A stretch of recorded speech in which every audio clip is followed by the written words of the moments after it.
The Survivor by H.P. Lovecraft and August Derleth. Certain houses, like certain persons, manage somehow to proclaim at once their character for evil. Perhaps it is the aroma of evil deeds committed under a particular roof, long after the actual doers have passed away, that makes the gooseflesh come and the hair rise. Something of the original passion of the evildoer, and of the horror felt by his victim, enters the heart of the innocent watcher, and he becomes suddenly conscious of tingling nerves, creeping skin, and a chilling of the blood. Algernon Blackwood.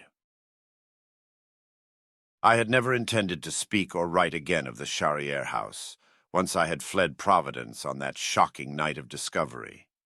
There are memories which every man would seek to suppress, to disbelieve, to wipe out of existence. But I'm forced to set down now the narrative of my brief acquaintance with the house on Benefit Street, and my precipitate flight therefrom, lest some innocent person be subjected to indignity by the police in an effort to explain the horrible discovery the police have made at last. That same ghastly horror it was my lot to look upon before any other human eye, and what I saw was surely far more terrible than what remained to be seen after all these years, the house having reverted to the city, as I had known it would.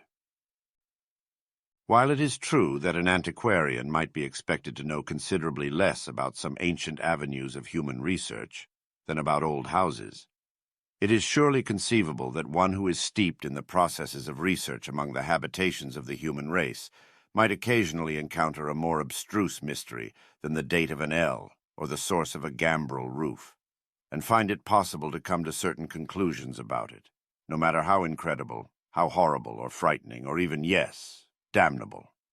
In those quarters where antiquarians gather, the name of Elijah Atwood is not entirely unknown.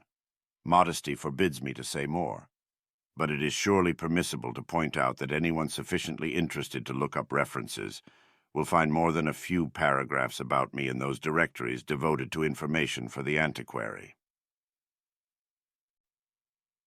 I came to Providence, Rhode Island in 1930, intending to make only a brief visit and then go on to New Orleans.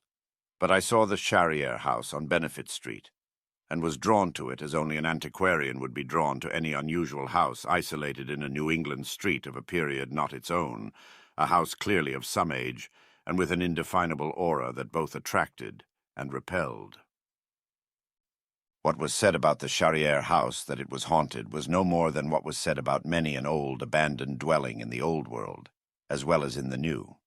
And even if I can depend on the solemn articles in the Journal of American Folklore about the primitive dwellings of American Indians, Australian bush people, the Polynesians, and many others. Of ghosts I do not wish to write. Suffice it to say that there have been, within the circle of my experience, certain manifestations which have lent themselves to no scientific explanation, though I am rational enough to believe that there is such explanation to be found, once man chances upon the proper interpretation through the correct scientific approach. In that sense, surely the Charriere house was not haunted. No spectre passed among its rooms rattling its chain. No voice moaned at midnight. No sepulchral figure appeared at the witching hour to warn of approaching doom. But that there was an aura about the house, one of evil, of terror, of hideous eldritch things, none could deny. And had I been born a less insensitive clod, I have no doubt that the house would have driven me forth raving out of mind. Its aura was less tangible than others I have known, but it suggested that the house concealed unspeakable secrets, long hidden from human perception. Above all else, it conveyed an overpowering sense of age of centuries not alone of its own being, but far, far in the past, when the world was young, which was curious indeed, for the house, however old, was less than 3 centuries of age. I saw it first as an antiquarian, delighted to discover set in a row of staid New England houses, a house which was manifestly of a 17th-century Quebec style, and thus so different from its neighbors as to attract immediately the eye of any passer-by. I had made many visits to Quebec, as well as to other old cities of the North American continent, but on this first visit to Providence, I had not come primarily in search of ancient dwellings, but to call upon a fellow antiquarian of note, and it was on my way to his home on Barnes Street that I passed the Charrière house, observed that it was not tenanted, and resolved to lease it for my own. Even so, I might not have done so, had it not been for the curious reluctance of my friend to speak of the house, and indeed his seeming unwillingness that I go near the place. Perhaps I do him an injustice in retrospect, for he, poor fellow, was even then on his deathbed, though neither of us knew it. So it was at his bedside I sat, and not in his study, and it was there that I asked about the house, describing it unmistakably, for, of course, I did not then know its name or anything about it. A man named Charrière had owned it, a French surgeon, who had come down from Quebec, but who had built it Gamwell did not know. It was Charrière he had known. A tall, rough-skinned man. I saw little of him, but no one saw more. He had retired from practice, said Gamwell. He had lived there, and presumably older members of his family, though Gamwell could not say as to this for as long as Gamwell had known the house. Dr. Charrière had lived a reclusive life, and had died, according to notice duly published in the Providence Journal, in 1927, 3 years ago. Indeed, the date of Dr. Charrière's death was the only date that Gamwell could give me. All else was shrouded in vagueness. The house had not been rented more than once. There had been a brief occupation by a professional man and his family, but they had left it after a month, complaining of its dampness and the smells of the old house. Since then it had stood empty, but it could not be torn down, for Dr. Charrière had left in his will a considerable sum of money to keep the property off the tax delinquent list for a long enough time. Some said 20 years to guarantee that the house would be standing there if and when heirs of the surgeon appeared to lay claim to it, the doctor having written vaguely of a nephew in French Indochina on military service. All attempts to find the nephew had proved futile, and now the house was being permitted to stand until the period specified in the will of Dr. Charrière had expired. I think of leasing it, I told Gamwell. Ill though he was, my fellow antiquarian raised himself up on one elbow in protest. A passing whim, Atwood? Let it pass. I have heard disquieting things of the house. What things? I asked him bluntly. But of these things he would not speak. He only shook his head feebly and closed his eyes. I hope to examine it tomorrow, I went on. It offers nothing you could not find in Quebec. Believe me, said Gamwell. But as I have set forth, his curious opposition served only to augment my desire to examine the house at close range. I did not mean to spend a lifetime there, but only to lease it for a half-year or so, and make it a base of operations, while I went about the countryside around the city, as well as the lanes and byways of Providence, in search of the antiquities of that region.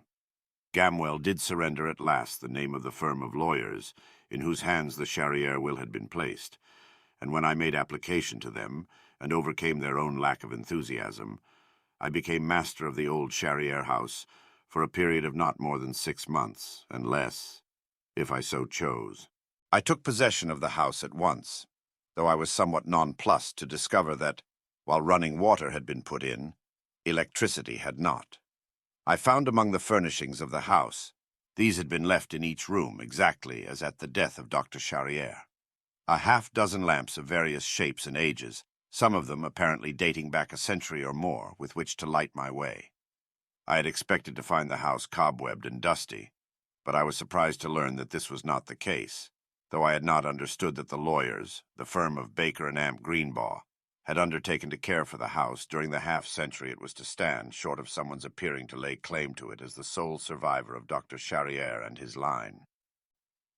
The house was all I had hoped for. It was heavily timbered, and in some of the rooms paper had begun to peel from the plaster, while in others the plaster itself had never been covered with paper, and shone yellow with age on the wall. Its rooms were irregular, appearing to be either quite large or very small. It was of 2 stories, but the upper floor had not been much used. The lower or ground floor, however, abounded in evidence of its one-time occupant, the surgeon, for one room of it had manifestly served him as a laboratory of some kind, and an adjoining room as a study, for both had the look of having been but recently abandoned in the midst of some inquiry or research, quite as if the occupation of the house by its brief tenant post-mortem Charrière had not touched upon these rooms. And perhaps it had not, for the house was large enough to permit of habitation without disturbing them, both laboratory and study being at the back of the house, opening out upon a garden, now much overgrown with shrubs and trees. A garden of some size, since the house occupied a frontage of over 3 lots in width, and in depth reached to a high stone wall, which was but a lot removed from the street in its rear. Dr. Charrière had evidently been in the midst of some work when his hour had struck, and I confess its nature intrigued me at once, for it was plainly no ordinary one. The inquiry was not alone a study of man, for there were strange, almost cabalistic drawings resembling physiological charts of various kinds of saurians, though the most prominent among them were of the order Loricata and the genera Crocodilus and Osteolemus, though there were also recognizable drawings of Gavialis, Tomistoma, Gaiman, and Alligator, with a lesser number being speculative sketches of earlier members of this reptilian order reaching back to the Jurassic period.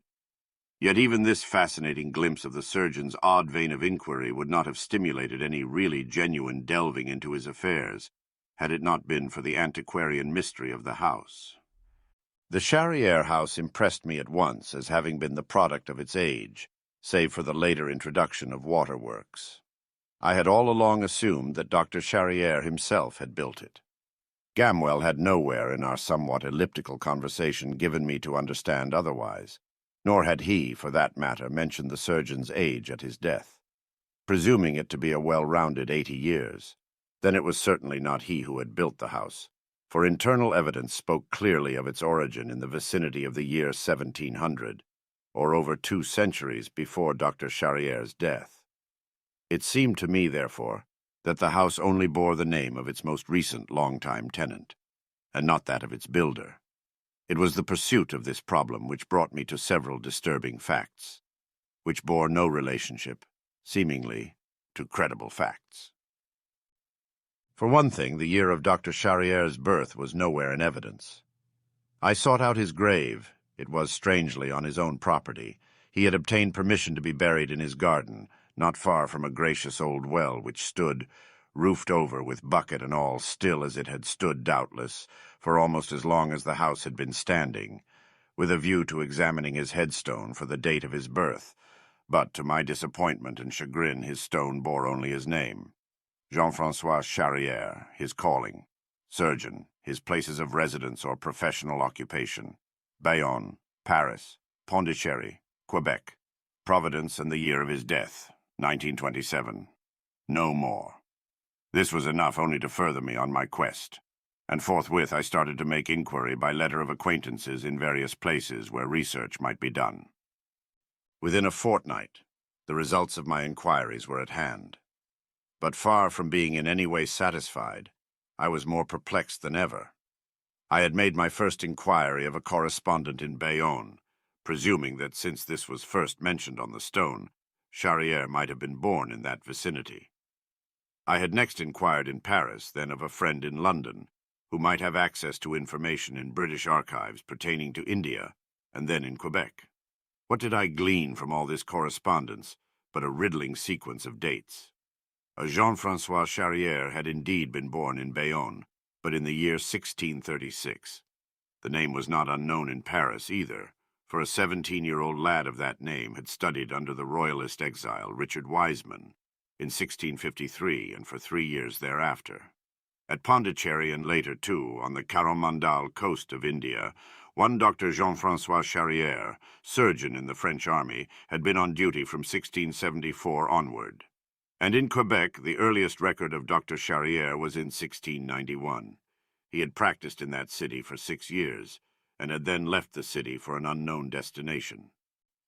I was left patently with but one conclusion, that the said Dr. Jean-François Charrière, born in Bayonne, 1636, last known to have been in Quebec the very year of the erection of the Charrière house on Benefit Street, was a forebear of the same name as the late surgeon who had last occupied the house.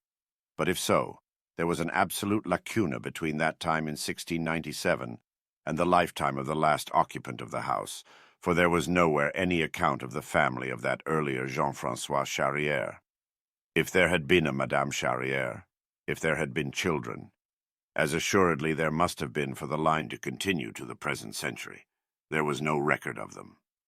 It was not impossible that the elderly gentleman who had come down from Quebec might have been of single status upon his arrival in Providence, and might have married thereafter. He would then have been 61 years of age. Yet a search of the appropriate registry failed to reveal any record of such a marriage, and I was left more bewildered than ever, though as an antiquarian I was fully aware of the difficulties of discovering facts, and I was not at that time too discouraged to continue my inquiries. I took a new line and approached the firm of Baker and Amp Greenbaugh for information about the late Dr. Charrière. Here an even more curious rebuff awaited me, for when I inquired about the appearance of the French surgeon, both the lawyers were forced to admit that they had never laid eyes on him. All their instructions had come by letter, together with checks of generous figures. They had acted for Dr. Charrière approximately 6 years before his death, and thereafter. Before that time, they had not been retained by Dr. Charrière. I inquired then about his nephew, since the existence of a nephew implied at least that there had at one time been a sister or brother to Charrière. But here, too, I was rebuffed. Gamwell had misinformed me, for Charrière had not specifically identified him as a nephew, but only as the sole male survivor of my line. This survivor had only been presumed to have been a nephew, and all search for him had come to naught, though there was that in Dr. Charrière's will which implied that the said sole male survivor would not need to be sought, but would make application to the firm of Baker and Amp Greenbaugh, either in person or by letter, in such terms as to be unmistakable. Mystery there was, certainly. The lawyers did not deny it. But it was understood also that they had been well rewarded for their trust, too well to permit of any betrayal of it save in such casual terms as they had related to me. After all, as one of the lawyers sensibly pointed out, only 3 years had elapsed since the death of Dr. Charrière, and there was still ample time for the survivor to present himself. Failing in this line of inquiry, I again called on my old friend Gamwell, who was still abed and now noticeably weaker. His attending physician, whom I encountered on the way out, now for the first time intimated that old Gamwell might not rise again, and cautioned me not to excite him, or to tire him with too many questions. Nevertheless, I was determined to ferret out what I could about Charrière, though I was not entirely prepared for the keen scrutiny to which I was subjected by Gamwell, quite as if he had expected that less than 3 weeks' residence in the Charrière house should have altered my very appearance. After the amenities had been exchanged, I turned to the subject about which I had come. Explaining that I had found the house so interesting, I desired to know more of its late tenant. Gamwell had mentioned seeing him. But that was years ago, said Gamwell. He's been dead 3 years. Let me see, 1907, I think. I was astounded. But that was 20 years before he died, I protested. Nevertheless, Gamwell insisted, that was the year. And how had he looked? I pressed the question upon him. Disappointingly, senility and illness had encroached upon the old man's once fine mind. Take a newt, grow him a little, teach him to walk on his hind legs and dress him in elegant clothes. I give you Dr. Jean-François Charrière, except that his skin was rough, almost horny. A cold man. He lived in another world. How old was he? I asked then. 80? 80. When first I saw him, I was but 20. Then he looked no older. And 20 years ago, my good Atwood, he had not changed a jot. He seemed 80 the first time. Was it the perspective of my youth? Perhaps. He seemed 80 in 1907, and died 20 years later. 100, then. It might well have been. But Gamwell, too, was dissatisfying. Once again there was nothing definite, nothing concrete, no single fact, only an impression, a memory of someone, I felt, Gamwell had disliked for no reason he could name. Perhaps some professional jealousy he did not care to name biased his judgment. I next sought the neighbors, but I found them for the most part younger people who had little memory of Dr. Charrière. except as someone whom they wished elsewhere, for he had an abominable traffic in lizards and the like, and none knew what diabolic experiments he performed in his laboratory. Only one among them was of advanced age. This was an old woman, a Mrs. Hepzibah Cobbett, who lived in a little two-story house directly behind the Charrière garden wall, and I found her much enfeebled in a wheelchair, guarded over by her daughter, a hawk-nosed woman whose cold blue eyes looked at me askance from behind her pince nez.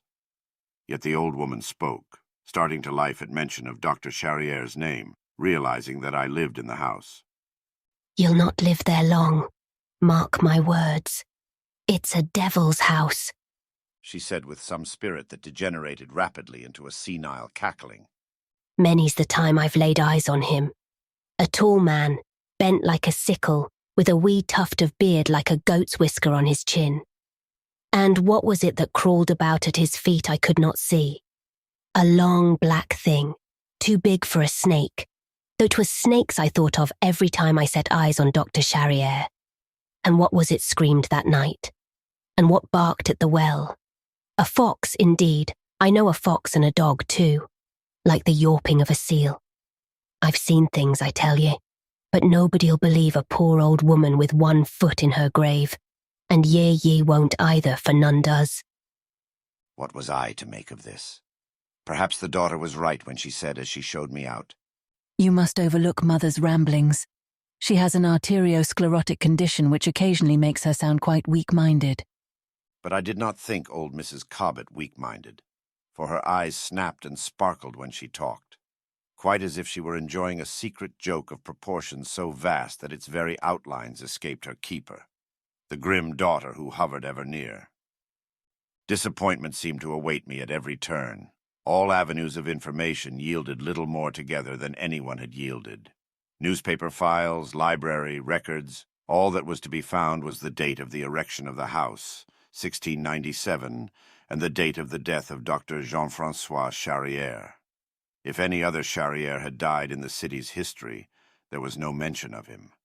It was inconceivable that death had stricken all the other members of the Charrière family, predeceasing the late tenant of the house on Benefit Street, away from Providence. And yet it must have been so, for there was no other feasible explanation.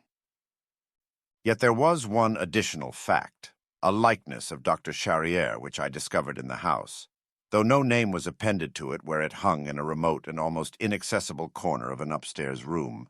The initials JFC identified it beyond reasonable doubt.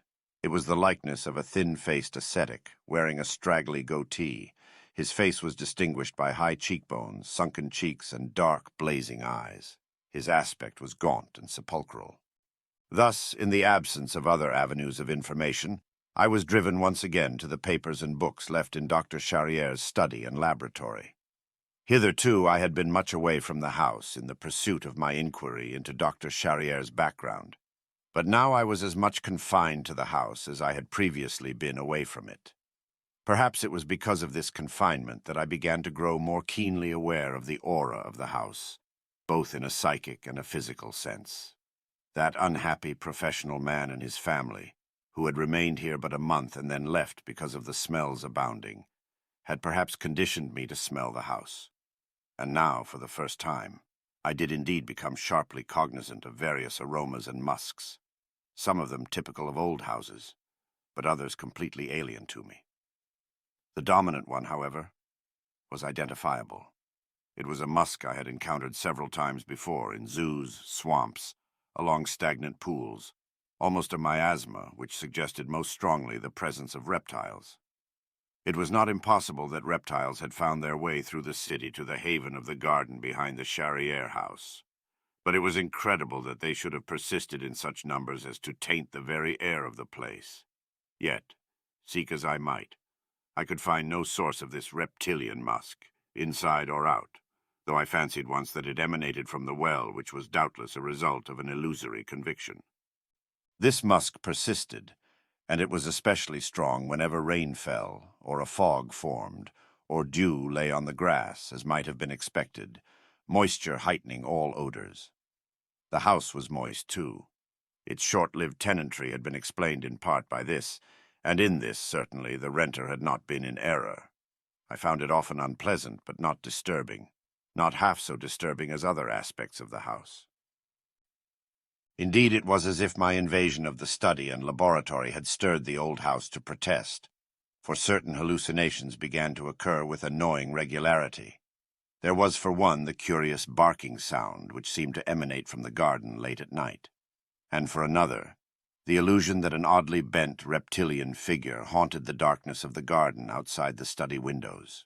These and other illusions persisted, and I in turn persisted in looking upon them as hallucinatory, until that fateful night when, after hearing a distinct sound as of someone bathing in the garden, I woke from my sleep convinced that I was not alone in the house, and putting on my dressing robe and slippers, I lit a lamp and hurried to the study. What I saw there must certainly have been inspired by the nature of my inquiry into the late Dr. Charriere's papers. That it was a figment of a nightmare I could not doubt at the moment, though I caught but a faint glimpse of the invader. For there was an invader in the study, and he made off with certain papers belonging to the Charriere estate. But as I saw him in the brief glimpse I had of him in the wan yellow light of the lamp held overhead and partially blinding me, he seemed to glisten. He shone blackly, and he seemed to be wearing a skin-tight suit of some rough black material. I saw him for only an instant before he leapt through the open window into the darkness of the garden. I would have followed then, had it not been for the disquieting things I saw in the light of the lamp. Where the invader had stood there were the irregular marks of feet, of wet feet, and more, of feet which were oddly broad, the toes of which were so long nailed as to leave the marks of those nails before each toe, and where he had bent above the papers there was the same wetness, and over all there hung the powerful reptilian musk I had begun to accept as an integral part of the house, so powerful indeed that I almost reeled and fainted. But my interest in the papers transcended fear or curiosity.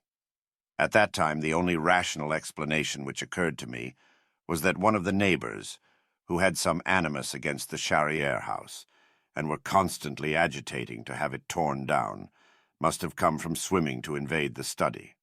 Far-fetched, yes, certainly, but could any other explanation readily account for what I saw? I am inclined to think not. As for the papers, certain of them were undeniably gone. Fortunately, these were the very ones I had finished with. I had put them into a neat pile, though many were not consecutive.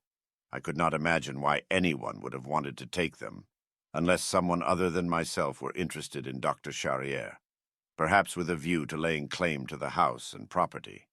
For these papers were painstaking notes about the longevity of crocodiles and alligators, as well as of related reptiles. It had already begun to be plainly evident to me that the late doctor had been studying reptilian longevity with almost obsessive devotion, and with a view, clearly, to learning how man might lengthen his own life. If the secrets of reptilian longevity had been revealed to Dr. Charriere, there was nothing in his papers thus far to show that it had, though I had come upon 2 or 3 disquieting suggestions of operations performed on whom was not set down, with a view to increasing the lifespan of the subject. True, there was one variant vein of notes in what I assumed to be Dr. Charriere's handwriting, treated as a related subject, but to me one at variance from the more or less scientific inquiry into the long life of reptiles. This was a sequence of cryptic references to certain mythological creatures, particularly one named Cthulhu, and another named Dagon, who were evidently deities of the sea in some ancient mythology completely unknown to me, and suggestions of long-lived creatures, or people, who served these ancient gods, named the Deep Ones, evidently amphibious creatures living in the depths of the seas. Among these notes were photographs of a singularly hideous monolithic statue of a distinctly saurian cast of feature labeled East Coast Hivawa is, Marquesas, object of worship, and of a totem pole of the Northwest Coast Indians of a disturbingly similar workmanship, also reptilian in aspect, this one being marked Kwakiutl Indian Totem, Quatsino Sound, Simti, erected by Tlingit Inns. These curious notes existed as if to show that Dr. Charriere was not averse to examining rites of ancient sorceries and primitive religious beliefs in an effort to bring about some earnestly desired goal. What that goal might be was soon evident enough. Dr. Charrière had not been interested in the study of longevity for its sake alone. No, he had also wished to prolong his own life, and there were certain upsetting hints in the writings he had left behind him to suggest that, in part at least, he had succeeded beyond his wildest dreams. This was a disturbing discovery to make because it recalled again the curious history of that first Jean-François Charrière, also a surgeon, about whose later years and death there was fully as much mystery as there was about the birth and early years of the late Dr. Jean-François Charrière, who died in Providence in 1927. The events of that night, though not frightening me too badly, did result in my purchasing a powerful Luger pistol in a second-hand shop, as well as a new flashlight. The lamp had impeded me in the night, which a flashlight would not do in similar circumstances. If indeed I had a visitor from among the neighbors, I could be sure that the papers he had taken would no more than whet his appetite, and sooner or later he would return. Against that contingency, I meant to be fully prepared, and if again I caught a marauder in the study of the house I had leased, I would not hesitate to shoot if my demand to stop where he was were not heeded. I hoped, however, that I would not have occasion to use the weapon in such a manner. On the next night I resumed my study of Dr. Charrière's books and papers. The books had surely at one time belonged to his forebears, for many of them dated back through the centuries. Among them was a book translated into the French from the English of R. Wiseman, testifying to some connection between the Dr. Jean-François Charrière, who had studied in Paris under Wiseman, and that other surgeon of similar name who had, until recently, lived in Providence, Rhode Island. They were en masse a singular hodgepodge of books. They seemed to be in every known language, from French to Arabic. Indeed, I could not hope to translate a majority of the titles, though I could read French and had some smattering of the other Romance languages. I had at that time no understanding of the meaning of such a title as Unaussprechlichen Kulten by von Junst, though I suspected that it was akin to the Count d'Erlet's Culte des Goules, since it stood next to that book on the shelf. But then, books on zoological subjects stood beside weighty tomes about ancient cultures. They bore such titles as An Inquiry into the Relationship of the Peoples of Polynesia and the Indian Cultures of the South American Continent, with special reference to Peru, the Panacotic Manuscripts, De Fortivis Literarum Notis, by Giambattista Porta, Thicknesses' Cryptographic, The Demonolatreia of Remigius, Banfort's The Saurian Age, a file of the Aylesbury, Massachusetts transcript, another of the Arkham, Massachusetts Gazette and the like. Some of these books were certainly of immense value, for many of them dated as far back as from 1670 to 1820, and though all showed much wear from use, all were still in relatively good condition. These books, however, meant comparatively little to me. In retrospect, I am constrained to believe that, had I examined them more attentively, I might have learned even more than I did. But there is a saying that too much knowledge of matters men are better off without knowing is even more damning than too little. I soon gave over my examination of the books because I discovered, pressed in among them on the shelves, what seemed at first glance to be a diary or journal, but was, on closer examination, manifestly a notebook, for the entries dated too far back to have encompassed Dr. Charrière's span of years. All were written in a crabbed, tiny script, which was most certainly the late surgeon's, and despite the age of the first pages, all had been written by the same hand, suggesting that Dr. Charrière had set down these notes in a kind of rough chronology, very probably from some earlier draft. Nor were they jottings alone. Some were illustrated with crude drawings which were nevertheless effective, as are on many occasions the primitive paintings of untutored artists.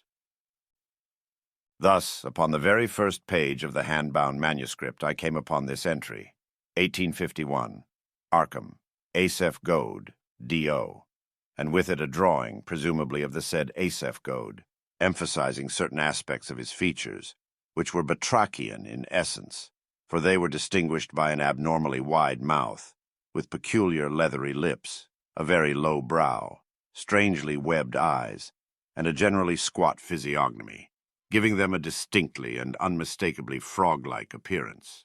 This drawing took up the majority of the page, and the jotting accompanying it I assumed to be a notation of an encounter, evidently in research, for it could hardly have been in the flesh, with a subhuman type. Could the Dio have been a reference to the Deep Ones, mention of which I had previously encountered, which doubtless Dr. Charrière looked upon as a verification of the trend of his research, a trend to support a belief he probably held that some kinship with Batrachia, and hence very probably also Saurians, could be traced. To that end, too, there were other jottings. Most of them were so vague, perhaps purposely so, as to seem to me at that first examination of them virtually meaningless. What was I to make of a page like this, for instance? 1857, St. Augustine, Henry Bishop, skin very scaly but not ichthyic, said to be 107 years old, no deteriorative process, all senses still keen, ancestry uncertain but Polynesian trade in background. 1861, Charleston, Balach family, crusted hands, double jaw construction, entire family manifesting similar stigmata. Anton 117 years old, Anna 109, unhappy away from water. 1863, Innsmouth, Marsh, Waite, Elliot, Gilman families. Captain Obed Marsh, a trader in Polynesia, married to a Polynesian woman, all bearing facial characteristics similar to Asaph Goad's. Much secretive living. Women seldom seen in streets, but at night much swimming. Entire families, all the rest of the town keeping to their houses, swimming out to Devil Reef. Relationship to Diu very marked. Considerable traffic between Innsmouth and Ponap. Some dark religious worship. 1871. Jed Price, carnival entertainer, billed as Alligator Man. Appears in Pool of Alligators, saurian look, long lantern jaw, said to have pointed teeth, but whether real or filed unable to determine. This was the general tenor of the jottings in the book. Their range was continental. There were notes referring to Canada and Mexico, as well as the eastern seaboard of North America. From them, Dr. Jean-François Charrière began to emerge as a man obsessed with a strange compulsion to establish proof of the longevity of certain human beings seemingly bearing some kinship to Saurian or Batrachian ancestors. Admittedly, the weight of the evidence gathered, could one have accepted it all as fact, rather than as wishfully colored accounts of people with some marked physical defect, seemed to lend to Dr. Charrière and his belief a strange and provocative corroboration. Yet the surgeon had not often gone beyond the realm of pure conjecture. What he sought seemed to be the connecting link among the various instances which had come to his notice. He had sought this link in 3 bodies of lore. The most familiar of these was the Vodou legendary of African culture. Next to it, in familiarity, stood the animal worship of ancient Egypt. Finally, and most important, according to the surgeon's notes, was a completely alien culture, which was as old as Earth, nay, older, involving ancient elder gods and their terrible, unceasing conflict with equally primeval old ones, who bore such names as Cthulhu, Hastur, Yog-Sothoth, Shub-Nigrath, and Nyarlathotep, and who were served in turn by such curious beings as the Cho-Cho people, the Deep Ones, the Shantaks, the abominable snowmen, and others, some of whom appeared to have been a suborder of human being, but others of which were either definite mutations or not human at all. All this fruit of Dr. Charrière's research was fascinating, but in no case had he adduced a definite, provable link. There were certain Saurian references in the Vodou cult. There were similar connections to the religious culture of ancient Egypt, and there were many obscure and tantalizing suggestions connecting the Saurians to the Cthulhu myth pattern, ranging far deeper into the past than Crocodilus and Gavialis, embracing Tyrannosaurus and Brontosaurus, Megalosaurus, and other Mesozoic reptilia. In addition to these interesting notes, there were diagrams of what seemed to be very odd operations, the nature of which I did not fully comprehend at that time. These were apparently copied out of ancient texts, particularly one given frequently as source entitled De Vermi Mysterious by Ludwig Prinn, another of those obscure references completely foreign to me. The operations themselves suggested a raison d'etre too astounding to accept on face. One of them, for instance, was designed to stretch the skin, consisting of many incisions made to permit growth. Yet another was a simple cross incision made at the base of the spine for the purpose of extension of the tailbone. What these fantastic diagrams suggested was too horrible to contemplate. Yet it was part and parcel, surely, of the strange research conducted for so many years by Dr. Charrière, whose seclusion was thus readily explicable, since his was a project which could only be conducted in secret, lest it bring down upon him the scorn and laughter of his fellow scientists. Among these papers there were also certain references set down in such a manner that I could not doubt they were the experiences of the narrator. Yet, for all that these antedated 1850, in some cases by decades, they were unmistakably in Dr. Charrière's handwriting, so that, accepting always the possibility that he had transcribed the experiences of someone else, it was evident that he was more than an octogenarian at the time of his death. Indeed, far more, so much more that the very anticipation of it made me uneasy, and cast my thoughts back to that other Dr. Charrière who had gone before him. The sum total of Dr. Charrière's credo amounted to a strongly hypothetical conviction that a human being could, by means of certain operations, together with other unusual practices of a macabre nature, take upon himself something of the longevity that characterized the Sauria. That as much as a century and a half, perhaps even 2 centuries, could be added to a man's lifespan. And beyond that, given a period of semi-conscious torpor in some moist place, which would amount to a kind of gestation, the individual could emerge again, somewhat altered in aspect, true, to begin another lengthy span of life, which would, by virtue of the physiological changes which had taken place in him, be of necessity somewhat altered from his previous mode of existence. To support this conviction, Dr. Charrière had amassed only a number of legendary tales, certain data of a kindred nature, and highly speculative accounts of curious human mutations known to have existed in the past 291 years. A figure which later assumed far more meaning when I realized that this was the exact span of time from the year of the birth of that earlier Dr. Charrière to the date of the later surgeon's death. Nowhere in all this material was there anything resembling a concrete line of scientific research, with educible proof-only hints, vague intimations, hideous suggestions, sufficient, in truth, to fill a casual reader with horrible doubts and terrible half-formed convictions, but not nearly enough to warrant the sober interest of any genuine scholar. How much farther I would have gone into Dr. Charrière's research I do not know. Had it not been for the occurrence of that which sent me screaming in horror from that house on Benefit Street, it was possible that I would have gone much farther instead of leaving house and contents to be claimed by a survivor who I know now will never come, thus leaving the house to fall to its ultimate destruction by the city. It was while I was contemplating these findings of Dr. Charrière that I became aware of being under scrutiny, that manifestation people are fond of calling the 6th sense. Unwilling to turn, I did the next best thing. I opened my pocket watch, set it up before me, and used the inside of the highly polished case as a kind of mirror to reflect the windows behind me. And there I saw, dimly reflected, a horrible travesty of a human face, which so startled me that I turned to view for myself that which I had seen mirrored. But there was nothing at the pane, save the shadow of movement. I rose, put out the light, and hastened to the window. Did I then see a tall, curiously bent figure, crouched and shuffling in an awkward gait into the darkness of the garden? I believed that I did, but I was not given to folly enough to venture out in pursuit. Whoever it was would come again, even as he had come the previous night. Accordingly, I settled back to watch, a score of possible explanations crowding upon my mind. As the source of my nocturnal visitor, I confess I put at the head of the list the neighbors who had long opposed the continued standing of the house of Dr. Charrière. It was possible that they meant to frighten me away, unaware of the shortness of my lease. It was also possible that there was something in the study they wanted, though this was far-fetched in view of the time they had had to search the house during its long period of unoccupancy. Certainly the truth of the matter never once occurred to me.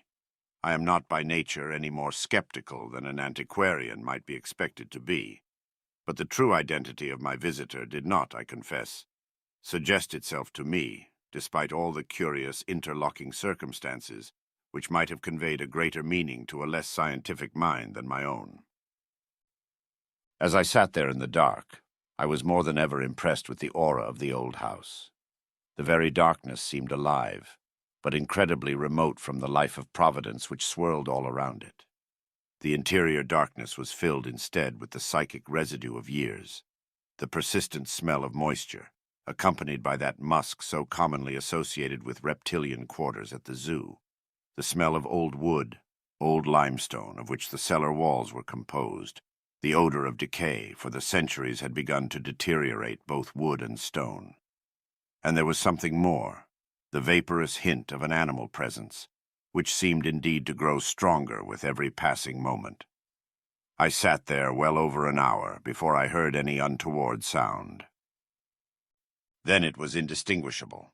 At first I thought it a bark, akin to that sound made by alligators, but then I thought it rather less a figment of my perfervid imagination than the actual sound of a door closing. Yet it was some time before another sound smote upon my ears, a rustling of papers.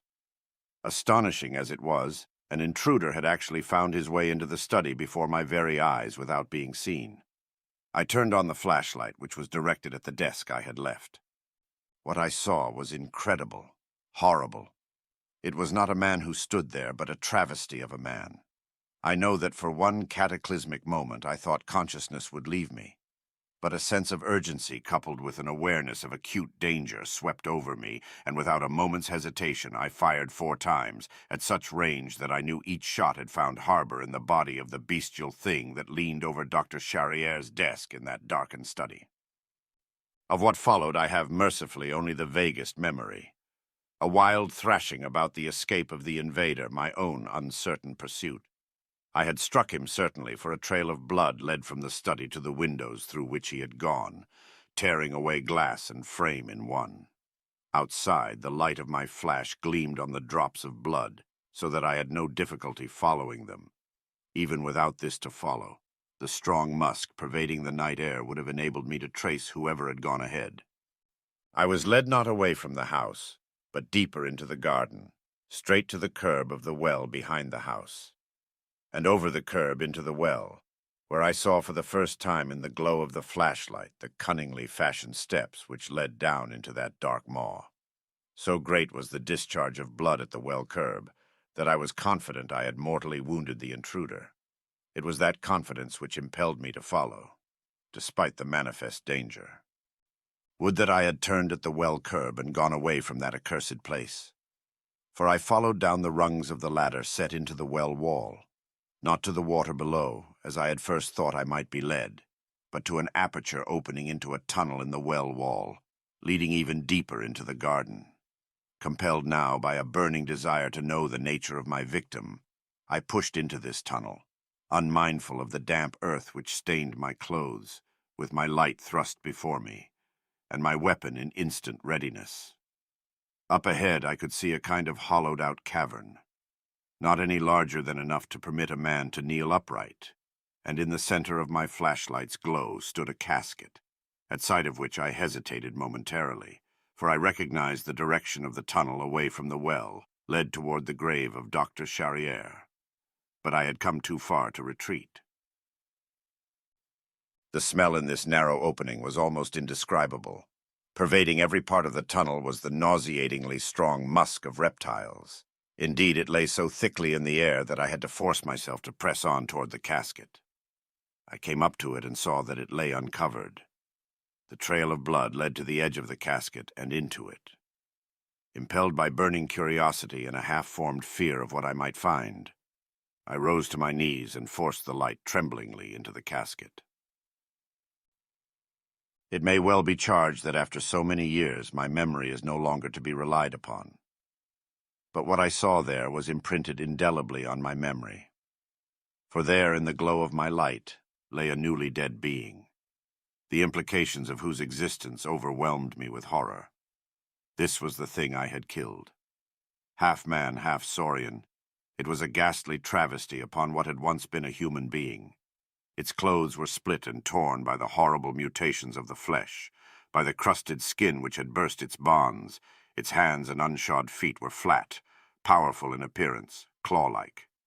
I gazed in speechless terror at the shuddersome tail-like appendage which pushed bluntly out from the base of the spine, at the terribly elongated crocodilian jaw, to which still grew a tuft of hair, like a goat's beard. All this I saw before a merciful unconsciousness overcame me, for I had seen enough to recognize what lay in that coffin him, who had lain there in a cataleptic torpor since 1927, waiting his turn to come back in frightfully altered form to live again. Dr. Jean-François Charrière, surgeon, born in Bayonne in 1636, died in Providence in 1927, and I knew that the survivor of whom he had written in his will was none other than himself, born again, renewed by a hellish knowledge of long-forgotten eldritch rites more ancient than mankind, as old as that early vernal earth on which great beasts fought and tore. The Nameless City by H.P. Lovecraft. When I drew nigh the Nameless City, I knew it was accursed. I was traveling in a parched and terrible valley under the moon, and afar I saw it protruding uncannily above the sands, as parts of a corpse may protrude from an ill-made grave. Fear spoke from the age-worn stones of this hoary survivor of the deluge, this great-grandmother of the eldest pyramid, and a viewless aura repelled me, and bade me retreat from antique and sinister secrets that no man should see, and no man else had ever dared to see. Remote in the desert of Araby lies the Nameless City, crumbling and inarticulate, its low walls nearly hidden by the sands of uncounted ages. It must have been thus before the first stones of Memphis were laid, and while the bricks of Babylon were yet unbaked.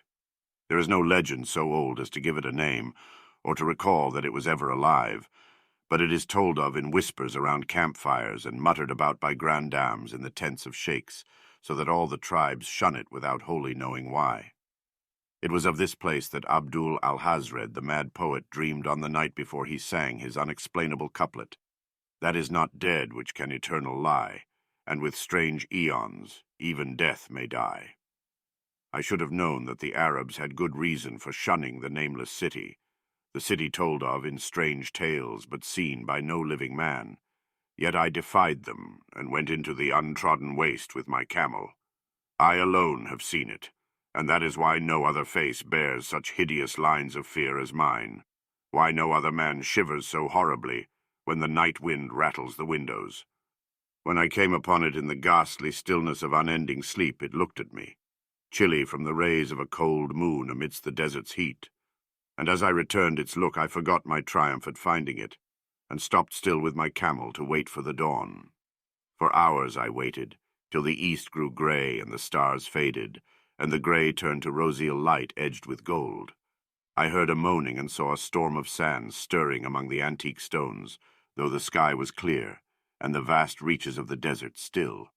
Then suddenly above the desert's far rim came the blazing edge of the sun, seen through the tiny sandstorm which was passing away, and in my fevered state I fancied that from some remote depth there came a crash of musical metal to hail the fiery disk, as Memnon hails it from the banks of the Nile.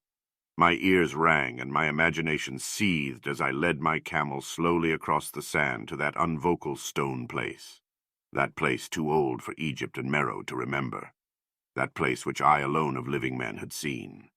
In and out amongst the shapeless foundations of houses and palaces I wandered, finding never a carving or inscription to tell of those men, if men they were, who built the city and dwelt therein so long ago. The antiquity of the spot was unwholesome, and I longed to encounter some sign or device to prove that the city was indeed fashioned by mankind. There were certain proportions and dimensions in the ruins which I did not like. I had with me many tools, and dug much within the walls of the obliterated edifices, but progress was slow, and nothing significant was revealed. When night and the moon returned, I felt a chill wind which brought new fear, so that I did not dare to remain in the city. And as I went outside the antique walls to sleep, a small sighing sandstorm gathered behind me, blowing over the gray stones, though the moon was bright and most of the desert still. I awaked just at dawn from a pageant of horrible dreams, my ears ringing as from some metallic peal. I saw the sun peering redly through the last gusts of a little sandstorm that hovered over the Nameless City and marked the quietness of the rest of the landscape. Once more I ventured within those brooding ruins that swelled beneath the sand like an ogre under a coverlet, and again dug vainly for relics of the forgotten race. At noon I rested, and in the afternoon I spent much time tracing the walls, and the bygone streets, and the outlines of the nearly vanished buildings. I saw that the city had been mighty indeed, and wondered at the sources of its greatness. To myself I pictured all the splendors of an age so distant that Chaldea could not recall it, and thought of Sarnath the Doomed, that stood in the land of Manar when mankind was young, and of Ib, that was carven of grey stone before mankind existed. All at once I came upon a place where the bedrock rose stark through the sand and formed a low cliff, and here I saw with joy what seemed to promise further traces of the antediluvian people. Hewn rudely on the face of the cliff were the unmistakable facades of several small, squat rock houses or temples, whose interiors might preserve many secrets of ages too remote for calculation, though sandstorms had long since effaced any carvings which may have been outside. Very low and sand-choked were all of the dark apertures near me, but I cleared one with my spade and crawled through it, carrying a torch to reveal whatever mysteries it might hold. When I was inside, I saw that the cavern was indeed a temple, and beheld plain signs of the race that had lived and worshipped before the desert was a desert. Primitive altars, pillars, and niches, all curiously low, were not absent, and though I saw no sculptures nor frescoes, there were many singular stones clearly shaped into symbols by artificial means. The lowness of the chiseled chamber was very strange, for I could hardly more than kneel upright, but the area was so great that my torch showed only part at a time. I shuddered oddly in some of the far corners, for certain altars and stones suggested forgotten rites of terrible, revolting, and inexplicable nature, and made me wonder what manner of men could have made and frequented such a temple. When I had seen all that the place contained, I crawled out again, avid to find what the other temples might yield. Night had now approached, yet the tangible things I had seen made curiosity stronger than fear, so that I did not flee from the long moon-cast shadows that had daunted me when first I saw the Nameless City. In the twilight I cleared another aperture, and with a new torch crawled into it, finding more vague stones and symbols, though nothing more definite than the other temple had contained. The room was just as low, but much less broad, ending in a very narrow passage crowded with obscure and cryptical shrines. About these shrines I was prying when the noise of a wind and of my camel outside broke through the stillness and drew me forth to see what could have frightened the beast. The moon was gleaming vividly over the primeval ruins, lighting a dense cloud of sand that seemed blown by a strong but decreasing wind from some point along the cliff ahead of me. I knew it was this chilly, sandy wind which had disturbed the camel, and was about to lead him to a place of better shelter, when I chanced to glance up and saw that there was no wind atop the cliff. This astonished me and made me fearful again, but I immediately recalled the sudden local winds I had seen and heard before at sunrise and sunset, and judged it was a normal thing. I decided that it came from some rock fissure leading to a cave, and watched the troubled sand to trace it to its source, soon perceiving that it came from the black orifice of a temple a long distance south of me, almost out of sight. Against the choking sand cloud I plodded toward this temple, which as I neared it loomed larger than the rest, and showed a doorway far less clogged with caked sand. I would have entered had not the terrific force of the icy wind almost quenched my torch. It poured madly out of the dark door, sighing uncannily as it ruffled the sand and spread about the weird ruins. Soon it grew fainter and the sand grew more and more still, till finally all was at rest again.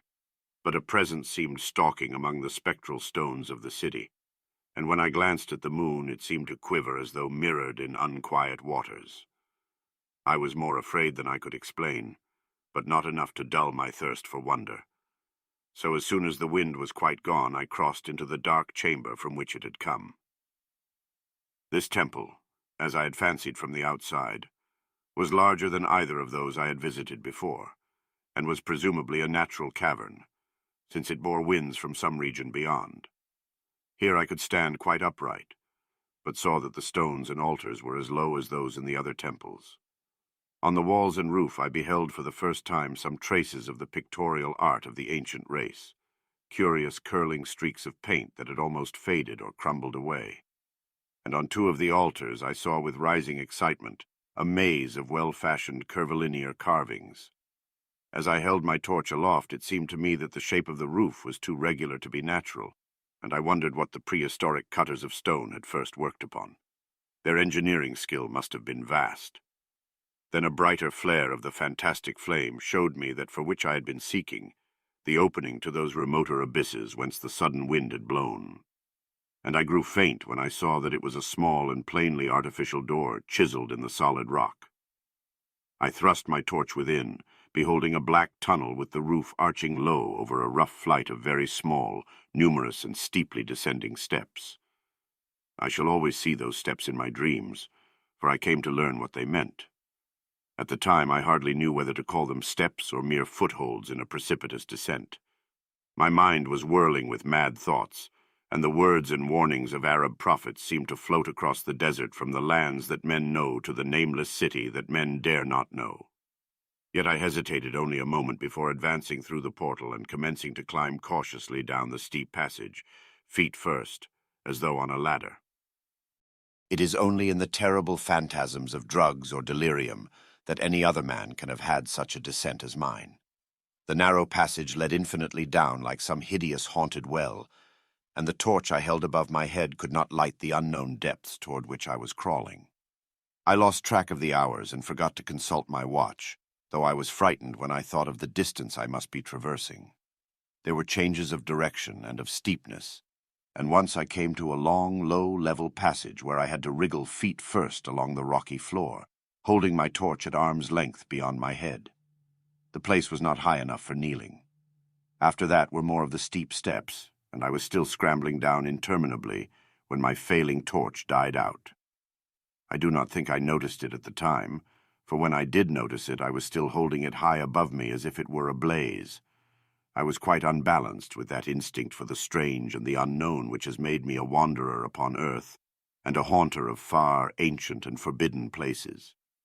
In the darkness there flashed before my mind fragments of my cherished treasury of demoniac lore, sentences from Alhazred the mad Arab, paragraphs from the apocryphal nightmares of Damascus, and infamous lines from the delirious Image du Monde of Gauthier de Metz. I repeated queer extracts and muttered of Afrasiab and the demons that floated with him down the Oxus, later chanting over and over again a phrase from one of Lord Dunsany's tales, the unreverberate blackness of the abyss. Once when the descent grew amazingly steep, I recited something in sing-song from Thomas Moore, until I feared to recite more. A reservoir of darkness, black as witches' cauldrons are when filled with moon drugs in the eclipse distilled. Leaning to look if foot might pass down through that chasm, I saw beneath, as far as vision could explore, the jetty sides as smooth as glass, looking as if just varnished o'er with that dark pitch the sea of death throws out upon its slimy shore. Time had quite ceased to exist when my feet again felt a level floor, and I found myself in a place slightly higher than the rooms in the two smaller temples now so incalculably far above my head. I could not quite stand, but could kneel upright, and in the dark I shuffled and crept hither and thither at random. I soon knew that I was in a narrow passage whose walls were lined with cases of wood having glass fronts. As in that Paleozoic and abysmal place I felt of such things as polished wood and glass, I shuddered at the possible implications. The cases were apparently ranged along each side of the passage at regular intervals, and were oblong and horizontal, hideously like coffins in shape and size. When I tried to move two or three for further examination, I found they were firmly fastened. I saw that the passage was a long one, so floundered ahead rapidly in a creeping run that would have seemed horrible had any eye watched me in the blackness, crossing from side to side occasionally to feel of my surroundings and be sure the walls and rows of cases still stretched on. Man is so used to thinking visually that I almost forgot the darkness, and pictured the endless corridor of wood and glass in its low-studded monotony as though I saw it. And then, in a moment of indescribable emotion, I did see it. Just when my fancy merged into real sight, I cannot tell, but there came a gradual glow ahead, and all at once I knew that I saw the dim outlines of the corridor and the cases, revealed by some unknown subterranean phosphorescence. For a little while all was exactly as I had imagined it, since the glow was very faint. But as I mechanically kept on stumbling ahead into the stronger light, I realized that my fancy had been but feeble. This hall was no relic of crudity like the temples in the city above, but a monument of the most magnificent and exotic art. Rich, vivid, and daringly fantastic designs and pictures formed a continuous scheme of mural painting whose lines and colors were beyond description. The cases were of a strange golden wood, with fronts of exquisite glass, and contained the mummified forms of creatures outreaching in grotesqueness the most chaotic dreams of man. To convey any idea of these monstrosities is impossible. They were of the reptile kind, with body lines suggesting sometimes the crocodile, sometimes the seal, but more often nothing of which either the naturalist or the paleontologist ever heard. In size, they approximated a small man, and their forelegs bore delicate and evidently flexible feet, curiously like human hands and fingers. But strangest of all were their heads, which presented a contour violating all known biological principles. To nothing can such things be well compared. In one flash I thought of comparisons as varied as the cat, the bulldog, the mythic satyr, and the human being. Not Jove himself had so colossal and protuberant a forehead, yet the horns and the noselessness and the alligator-like jaw placed the things outside all established categories. I debated for a time on the reality of the mummies, half suspecting they were artificial idols, but soon decided they were indeed some Paleogean species which had lived when the Nameless City was alive. To crown their grotesqueness, most of them were gorgeously enrobed in the costliest of fabrics, and lavishly laden with ornaments of gold, jewels, and unknown shining metals. The importance of these crawling creatures must have been vast, for they held first place among the wild designs on the frescoed walls and ceiling. With matchless skill had the artist drawn them in a world of their own, wherein they had cities and gardens fashioned to suit their dimensions, and I could not but think that their pictured history was allegorical, perhaps showing the progress of the race that worshipped them. These creatures, I said to myself, were to the men of the Nameless City what the she-wolf was to Rome, or some totem beast is to a tribe of Indians. Holding this view, I thought I could trace roughly a wonderful epic of the Nameless City, the tale of a mighty seacoast metropolis that ruled the world before Africa rose out of the waves, and of its struggles as the sea shrank away, and the desert crept into the fertile valley that held it. I saw its wars and triumphs, its troubles and defeats, and afterward its terrible fight against the desert, when thousands of its people, here represented in allegory by the grotesque reptiles, were driven to chisel their way down through the rocks in some marvelous manner to another world whereof their prophets had told them. It was all vividly weird and realistic, and its connection with the awesome descent I had made was unmistakable. I even recognized the passages. As I crept along the corridor toward the brighter light, I saw later stages of the painted epic, the leave-taking of the race that had dwelt in the Nameless City and the valley around for 10 million years, the race whose souls shrank from quitting scenes their bodies had known so long, where they had settled as nomads in the earth's youth, hewing in the virgin rock those primal shrines at which they never ceased to worship. Now that the light was better, I studied the pictures more closely, and remembering that the strange reptiles must represent the unknown men, pondered upon the customs of the Nameless City. Many things were peculiar and inexplicable. The civilization, which included a written alphabet, had seemingly risen to a higher order than those immeasurably later civilizations of Egypt and Chaldea. Yet there were curious omissions.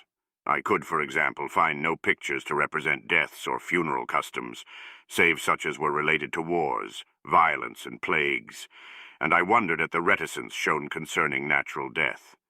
It was as though an ideal of earthly immortality had been fostered as a cheering illusion.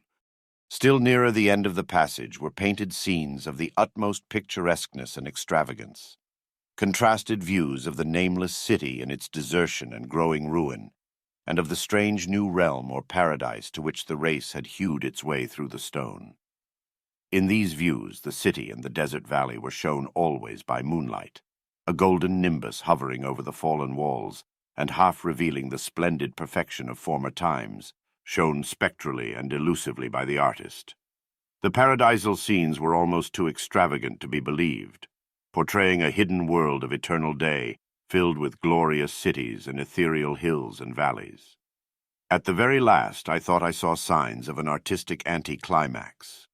The paintings were less skillful and much more bizarre than even the wildest of the earlier scenes. They seemed to record a slow decadence of the ancient stock, coupled with a growing ferocity toward the outside world from which it was driven by the desert.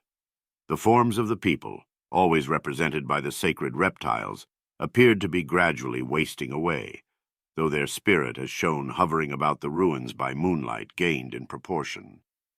Emaciated priests, displayed as reptiles in ornate robes, cursed the upper air and all who breathed it, and one terrible final scene showed a primitive-looking man, perhaps a pioneer of ancient Irem, the city of pillars, torn to pieces by members of the elder race. I remembered how the Arabs fear the Nameless City, and was glad that beyond this place the grey walls and ceiling were bare.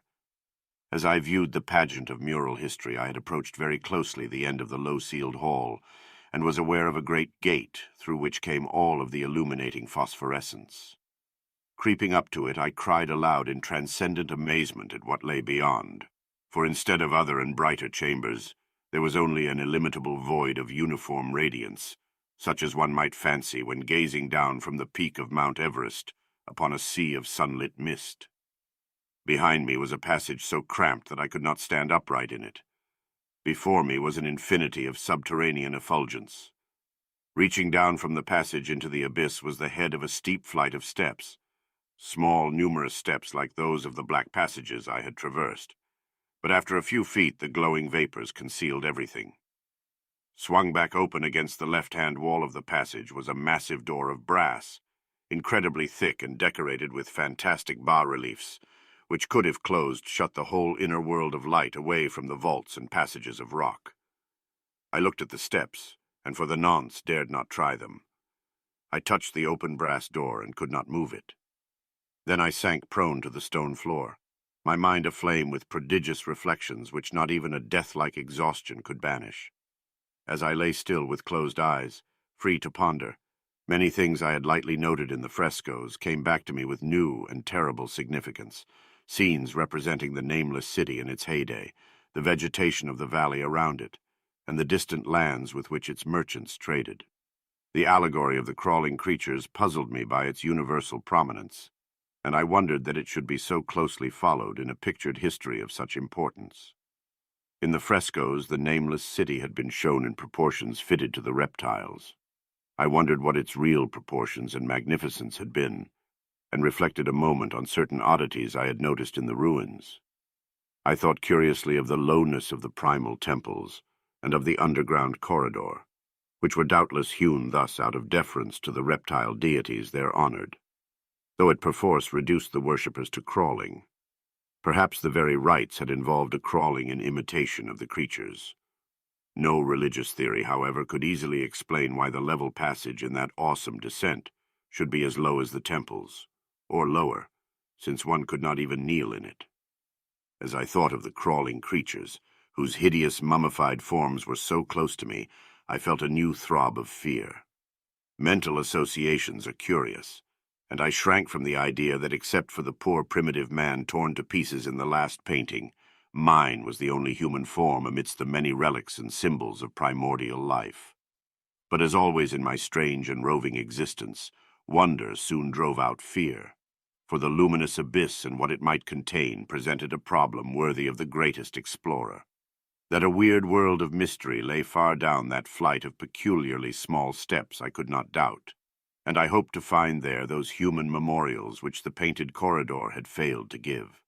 The frescoes had pictured unbelievable cities, hills, and valleys in this lower realm, and my fancy dwelt on the rich and colossal ruins that awaited me. My fears indeed concerned the past rather than the future. Not even the physical horror of my position in that cramped corridor of dead reptiles and antediluvian frescoes, miles below the world I knew and faced by another world of eerie light and mist, could match the lethal dread I felt at the abysmal antiquity of the scene and its soul. an ancientness so vast that measurement is feeble seemed to leer down from the primal stones and rock-hewn temples in the Nameless City, while the very latest of the astounding maps in the frescoes showed oceans and continents that man has forgotten, with only here and there some vaguely familiar outline. Of what could have happened in the geological eons since the paintings ceased and the death-hating race resentfully succumbed to decay, no man might say. Life had once teemed in these caverns and in the luminous realm beyond. Now I was alone with vivid relics, and I trembled to think of the countless ages through which these relics had kept a silent and deserted vigil. Suddenly there came another burst of that acute fear which had intermittently seized me ever since I first saw the terrible valley and the Nameless City under a cold moon. And despite my exhaustion, I found myself starting frantically to a sitting posture and gazing back along the black corridor toward the tunnels that rose to the outer world. My sensations were much like those which had made me shun the Nameless City at night, and were as inexplicable as they were poignant. In another moment, however, I received a still greater shock in the form of a definite sound, the first which had broken the utter silence of these tomb-like depths. It was a deep, low moaning, as of a distant throng of condemned spirits, and came from the direction in which I was staring. Its volume rapidly grew, till soon it reverberated frightfully through the low passage, and at the same time I became conscious of an increasing draught of cold air, likewise flowing from the tunnels and the city above. The touch of this air seemed to restore my balance, for I instantly recalled the sudden gusts which had risen around the mouth of the abyss each sunset and sunrise, one of which had indeed served to reveal the hidden tunnels to me. I looked at my watch and saw that sunrise was near, so braced myself to resist the gale which was sweeping down to its cavern home as it had swept forth at evening. My fear again waned low, since a natural phenomenon tends to dispel broodings over the unknown. More and more madly poured the shrieking, moaning night wind into that gulf of the inner earth. I dropped prone again, and clutched vainly at the floor for fear of being swept bodily through the open gate into the phosphorescent abyss. Such fury I had not expected, and as I grew aware of an actual slipping of my form toward the abyss, I was beset by 1,000 new terrors of apprehension and imagination. The malignancy of the blast awakened incredible fancies. Once more I compared myself shudderingly to the only other human image in that frightful corridor, the man who was torn to pieces by the nameless race, for in the fiendish clawing of the swirling currents there seemed to abide a vindictive rage all the stronger because it was largely impotent. I think I screamed frantically near the last. I was almost mad. But if I did so, my cries were lost in the hell-born babble of the howling wind-wraiths. I tried to crawl against the murderous invisible torrent, but I could not even hold my own as I was pushed slowly and inexorably toward the unknown world. Finally, reason must have wholly snapped, for I fell to babbling over and over that unexplainable couplet of the mad Arab Alhazred, who dreamed of the Nameless City. That is not dead which can eternal lie, and with strange eons even death may die. Only the grim, brooding desert gods know what really took place, what indescribable struggles and scrambles in the dark I endured, or what Abaddon guided me back to life, where I must always remember and shiver in the night wind till oblivion, or worse, claims me. Monstrous, unnatural, colossal was the thing, too far beyond all the ideas of man to be believed except in the silent, damnable small hours when one cannot sleep. I have said that the fury of the rushing blast was infernal, cacodemoniacal, and that its voices were hideous with the pent-up viciousness of desolate eternities. Presently those voices, while still chaotic before me, seemed to my beating brain to take articulate form behind me. And down there in the grave of unnumbered eon-dead antiquities, leagues below the dawn-lit world of men, I heard the ghastly cursing and snarling of strange-tongued fiends. Turning, I saw outlined against the luminous ether of the abyss what could not be seen against the dusk of the corridor, a nightmare horde of rushing devils, hate-distorted, grotesquely panoplied, half-transparent, devils of a race no man might mistake, the crawling reptiles of the Nameless City. And as the wind died away, I was plunged into the ghoul-peopled blackness of Earth's bowels, for behind the last of the creatures the great brazen door clanged shut, with a deafening peal of metallic music, whose reverberations swelled out to the distant world to hail the rising sun as Memnon hails it from the banks of the Nile. The Temple, by H.P. Lovecraft. From a German manuscript found on the coast of Yucatan. On August 20th, 1917, I, Karl Heinrich, Graf von Altberg-Ehrenstein, Lieutenant Commander in the Imperial German Navy, and in charge of the submarine U-29, deposit this bottle and record in the Atlantic Ocean at a point to me unknown but probably about north latitude 20 degrees, west longitude 35 degrees, where my ship lies disabled on the ocean floor. I do so because of my desire to set certain unusual facts before the public, a thing I shall not in all probability survive to accomplish in person, since the circumstances surrounding me are as menacing as they are extraordinary, and involve not only the hopeless crippling of the U-29, but the impairment of my iron will in a manner most disastrous. On the afternoon of June 18th, as reported by wireless to the U-61, bound for Kiel, we torpedoed the British freighter Victory, in north latitude 45 degrees 16 minutes, west longitude 28 degrees 34 minutes, permitting the crew to leave in boats in order to obtain a good cinema view for the Admiralty records. The ship sank quite picturesquely, bow first, the stern rising high out of the water whilst the hull shot down perpendicularly to the bottom of the sea. Our camera missed nothing, and I regret that so fine a reel of film should never reach Berlin. After that we sank the lifeboats with our guns and submerged. When we rose to the surface about sunset, a seaman's body was found on the deck, hands gripping the railing in curious fashion. The poor fellow was young, rather dark, and very handsome, probably an Italian or Greek, and undoubtedly of the Victory's crew. He had evidently sought refuge on the very ship which had been forced to destroy his own.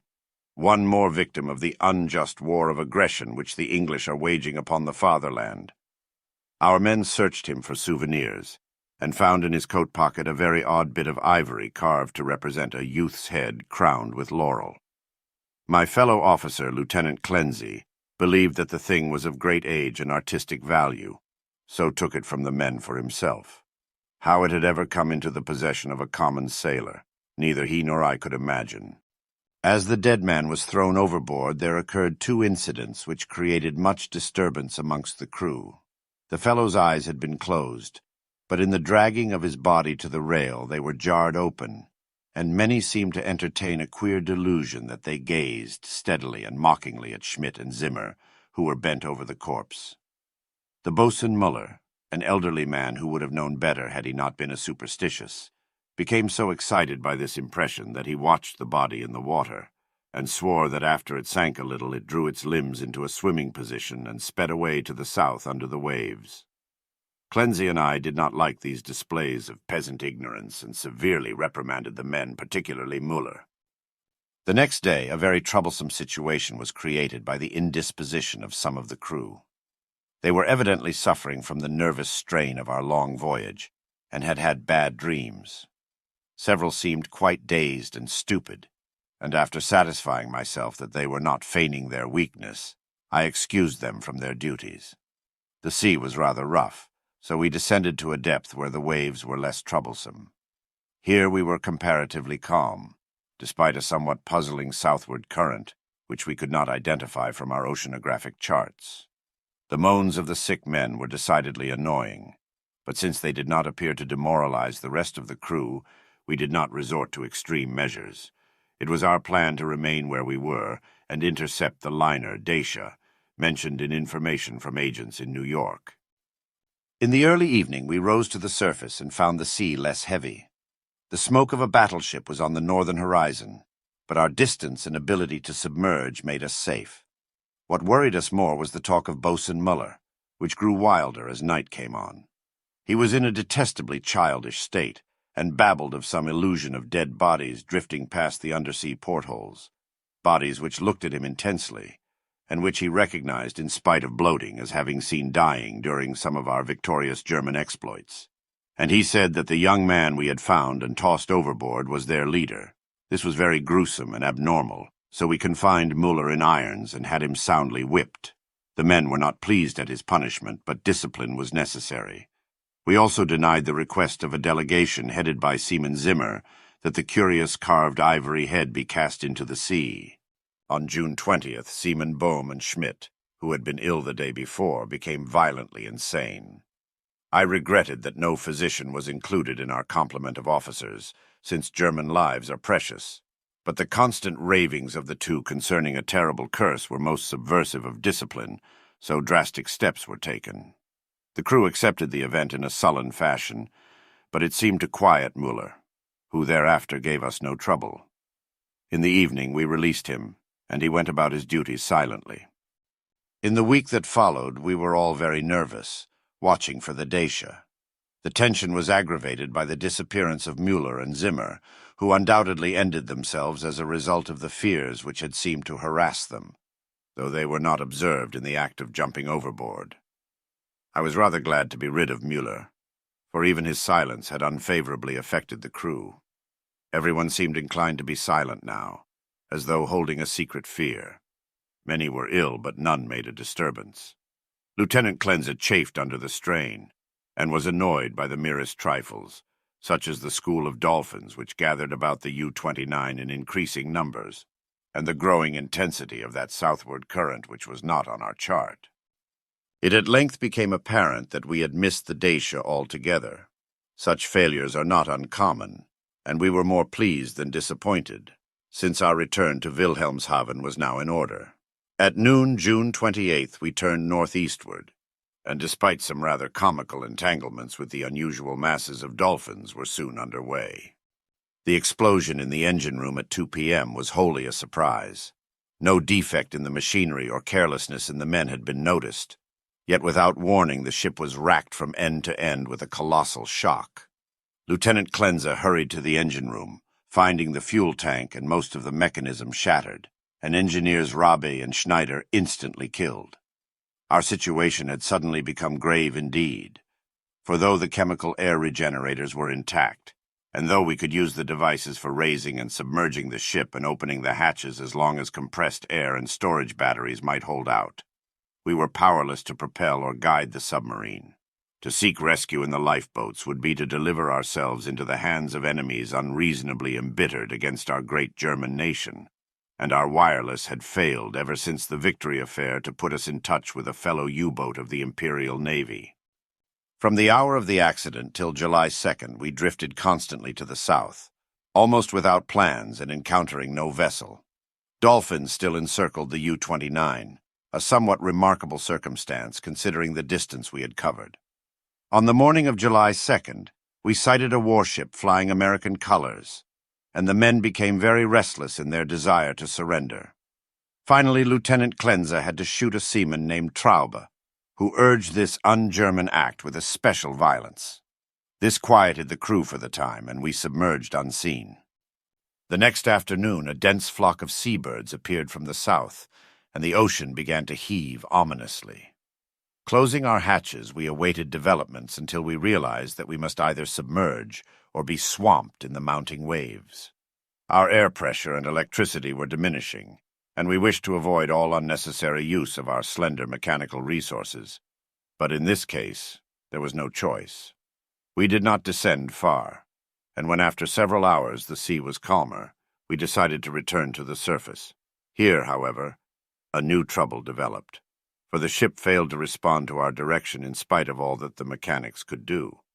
As the men grew more frightened at this undersea imprisonment, some of them began to mutter again about Lieutenant Clenza's ivory image, but the sight of an automatic pistol calmed them. We kept the poor devils as busy as we could, tinkering at the machinery even when we knew it was useless. Clenza and I usually slept at different times, and it was during my sleep, about 5 a.m. July 4th, that the general mutiny broke loose. The 6 remaining seamen, suspecting that we were lost, had suddenly burst into a mad fury at our refusal to surrender to the Yankee battleship 2 days before, and were in a delirium of cursing and destruction. They roared like the animals they were, and broke instruments and furniture indiscriminately, screaming about such nonsense as the curse of the ivory image and the dark dead youth who looked at them and swam away.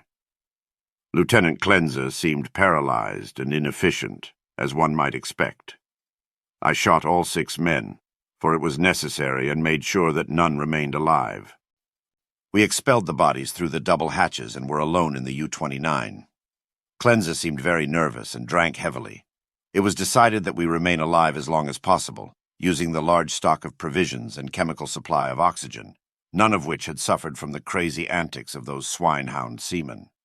Our compasses, depth gauges, and other delicate instruments were ruined, so that henceforth our only reckoning would be guesswork, based on our watches, the calendar, and our apparent drift as judged by any objects we might spy through the portholes or from the conning tower. Fortunately, we had storage batteries still capable of long use, both for interior lighting and for the searchlight. We often cast a beam around the ship but saw only dolphins, swimming parallel to our own drifting course.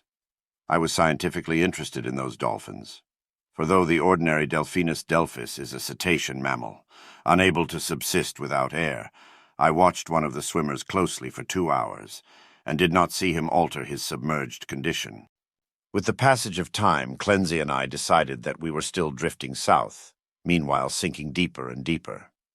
We noted the marine fauna and flora, and read much on the subject in the books I had carried with me for spare moments. I could not help observing, however, the inferior scientific knowledge of my companion. His mind was not Prussian, but given to imaginings and speculations which have no value. The fact of our coming death affected him curiously, and he would frequently pray in remorse over the men, women, and children we had sent to the bottom, forgetting that all things are noble which serve the German state. After a time he became noticeably unbalanced, gazing for hours at his ivory image and weaving fanciful stories of the lost and forgotten things under the sea. Sometimes, as a psychological experiment, I would lead him on in these wanderings and listen to his endless poetical quotations and tales of sunken ships. I was very sorry for him, for I disliked to see a German suffer. But he was not a good man to die with. For myself, I was proud, knowing how the fatherland would revere my memory, and how my sons would be taught to be men like me. On August 9th, we espied the ocean floor, and sent a powerful beam from the searchlight over it. It was a vast, undulating plain, mostly covered with seaweed, and strewn with the shells of small mollusks. Here and there were slimy objects of puzzling contour, draped with weeds and encrusted with barnacles, which Cleanser declared must be ancient ships lying in their graves. He was puzzled by one thing, a peak of solid matter, protruding above the ocean bed nearly 4 feet at its apex, about 2 feet thick, with flat sides and smooth upper surfaces which met at a very obtuse angle. I called the peak a bit of outcropping rock, but Cleanser thought he saw carvings on it. After a while he began to shudder, and turned away from the scene as if frightened, yet could give no explanation save that he was overcome with the vastness, darkness, remoteness, antiquity, and mystery of the oceanic abysses.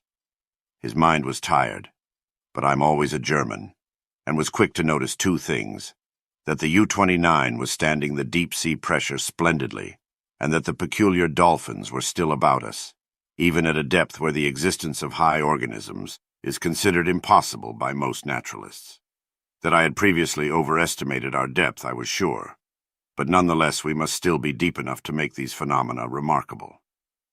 Our southward speed, as gauged by the ocean floor, was about as I had estimated from the organisms passed at higher levels. It was at 3:15 p.m., August 12th, that poor Cleanser went wholly mad. He had been in the conning tower using the searchlight when I saw him bound into the library compartment where I sat reading, and his face at once betrayed him. I will repeat here what he said, underlining the words he emphasized. "He is calling. He is calling. I hear him. We must go." As he spoke, he took his ivory image from the table, pocketed it, and seized my arm in an effort to drag me up the companionway to the deck.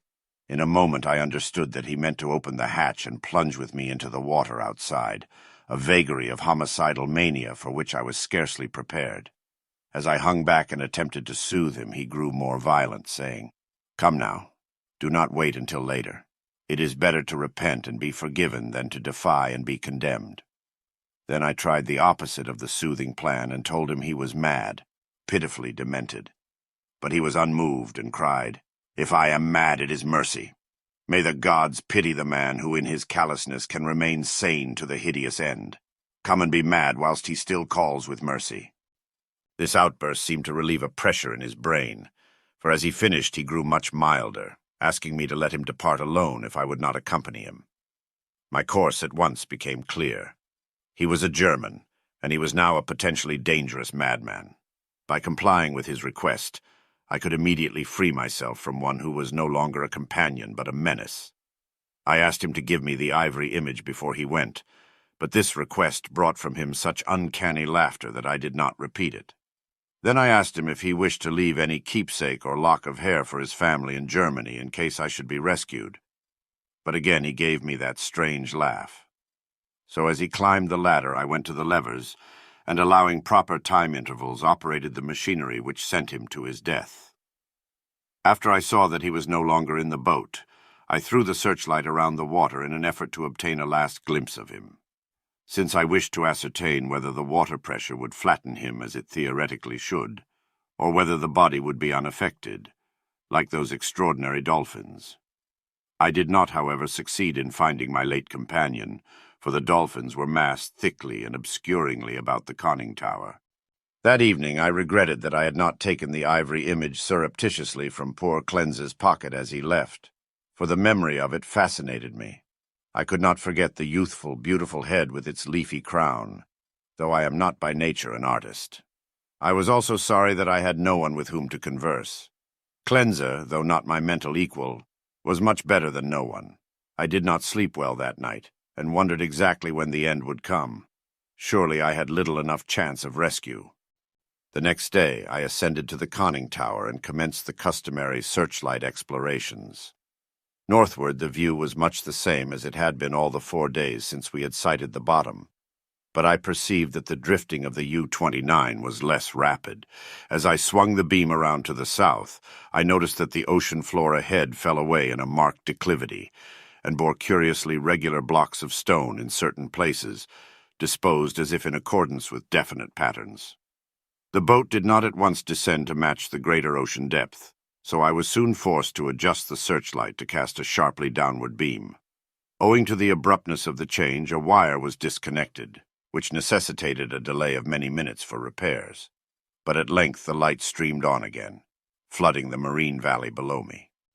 I am not given to emotion of any kind, but my amazement was very great when I saw what lay revealed in that electrical glow. And yet, as one reared in the best Kultur of Prussia, I should not have been amazed, for geology and tradition alike tell us of great transpositions in oceanic and continental areas.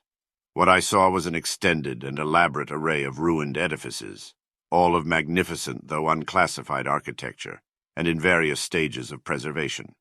Most appeared to be of marble, gleaming whitely in the rays of the searchlight, and the general plan was of a large city at the bottom of a narrow valley, with numerous isolated temples and villas on the steep slopes above. Roofs were fallen and columns were broken, but there still remained an air of immemorially ancient splendor which nothing could efface. Confronted at last with the Atlantis I had formerly deemed largely a myth, I was the most eager of explorers. At the bottom of that valley a river once had flowed, for as I examined the scene more closely I beheld the remains of stone and marble bridges and sea walls, and terraces and embankments once verdant and beautiful. In my enthusiasm I became nearly as idiotic and sentimental as poor Cleanse, and was very tardy in noticing that the southward current had ceased at last, allowing the U-29 to settle slowly down upon the sunken city as an aeroplane settles upon a town of the upper earth. I was slow, too, in realizing that the school of unusual dolphins had vanished. In about 2 hours the boat rested in a paved plaza close to the rocky wall of the valley. On one side I could view the entire city as it sloped from the plaza down to the old riverbank. On the other side, in startling proximity, I was confronted by the richly ornate and perfectly preserved facade of a great building, evidently a temple, hollowed from the solid rock. Of the original workmanship of this titanic thing, I can only make conjectures. The facade, of immense magnitude, apparently covers a continuous hollow recess, for its windows are many and widely distributed. In the center yawns a great open door, reached by an impressive flight of steps and surrounded by exquisite carvings like the figures of bacchanals in relief. Foremost of all are the great columns and frieze, both decorated with sculptures of inexpressible beauty, obviously portraying idealized pastoral scenes and processions of priests and priestesses bearing strange ceremonial devices in adoration of a radiant god. The art is of the most phenomenal perfection, largely Hellenic in idea, yet strangely individual. It imparts an impression of terrible antiquity, as though it were the remotest, rather than the immediate ancestor of Greek art. Nor can I doubt that every detail of this massive product was fashioned from the virgin hillside rock of our planet. It is palpably a part of the valley wall, though how the vast interior was ever excavated I cannot imagine. Perhaps a cavern or series of caverns furnished the nucleus. Neither age nor submersion has corroded the pristine grandeur of this awful fane, for fane indeed it must be. And today, after thousands of years, it rests untarnished and inviolate in the endless night and silence of an ocean chasm. I cannot reckon the number of hours I spent in gazing at the sunken city with its buildings, arches, statues, and bridges, and the colossal temple with its beauty and mystery. Though I knew that death was near, my curiosity was consuming, and I threw the searchlight's beam about in eager quest. The shaft of light permitted me to learn many details, but refused to show anything within the gaping door of the rock-hewn temple. And after a time I turned off the current, conscious of the need of conserving power. The rays were now perceptibly dimmer than they had been during the weeks of drifting, and as if sharpened by the coming deprivation of light, my desire to explore the watery secrets grew. I, a German, should be the first to tread those eon-forgotten ways. I produced and examined a deep-sea diving suit of joined metal, and experimented with the portable light and air regenerator.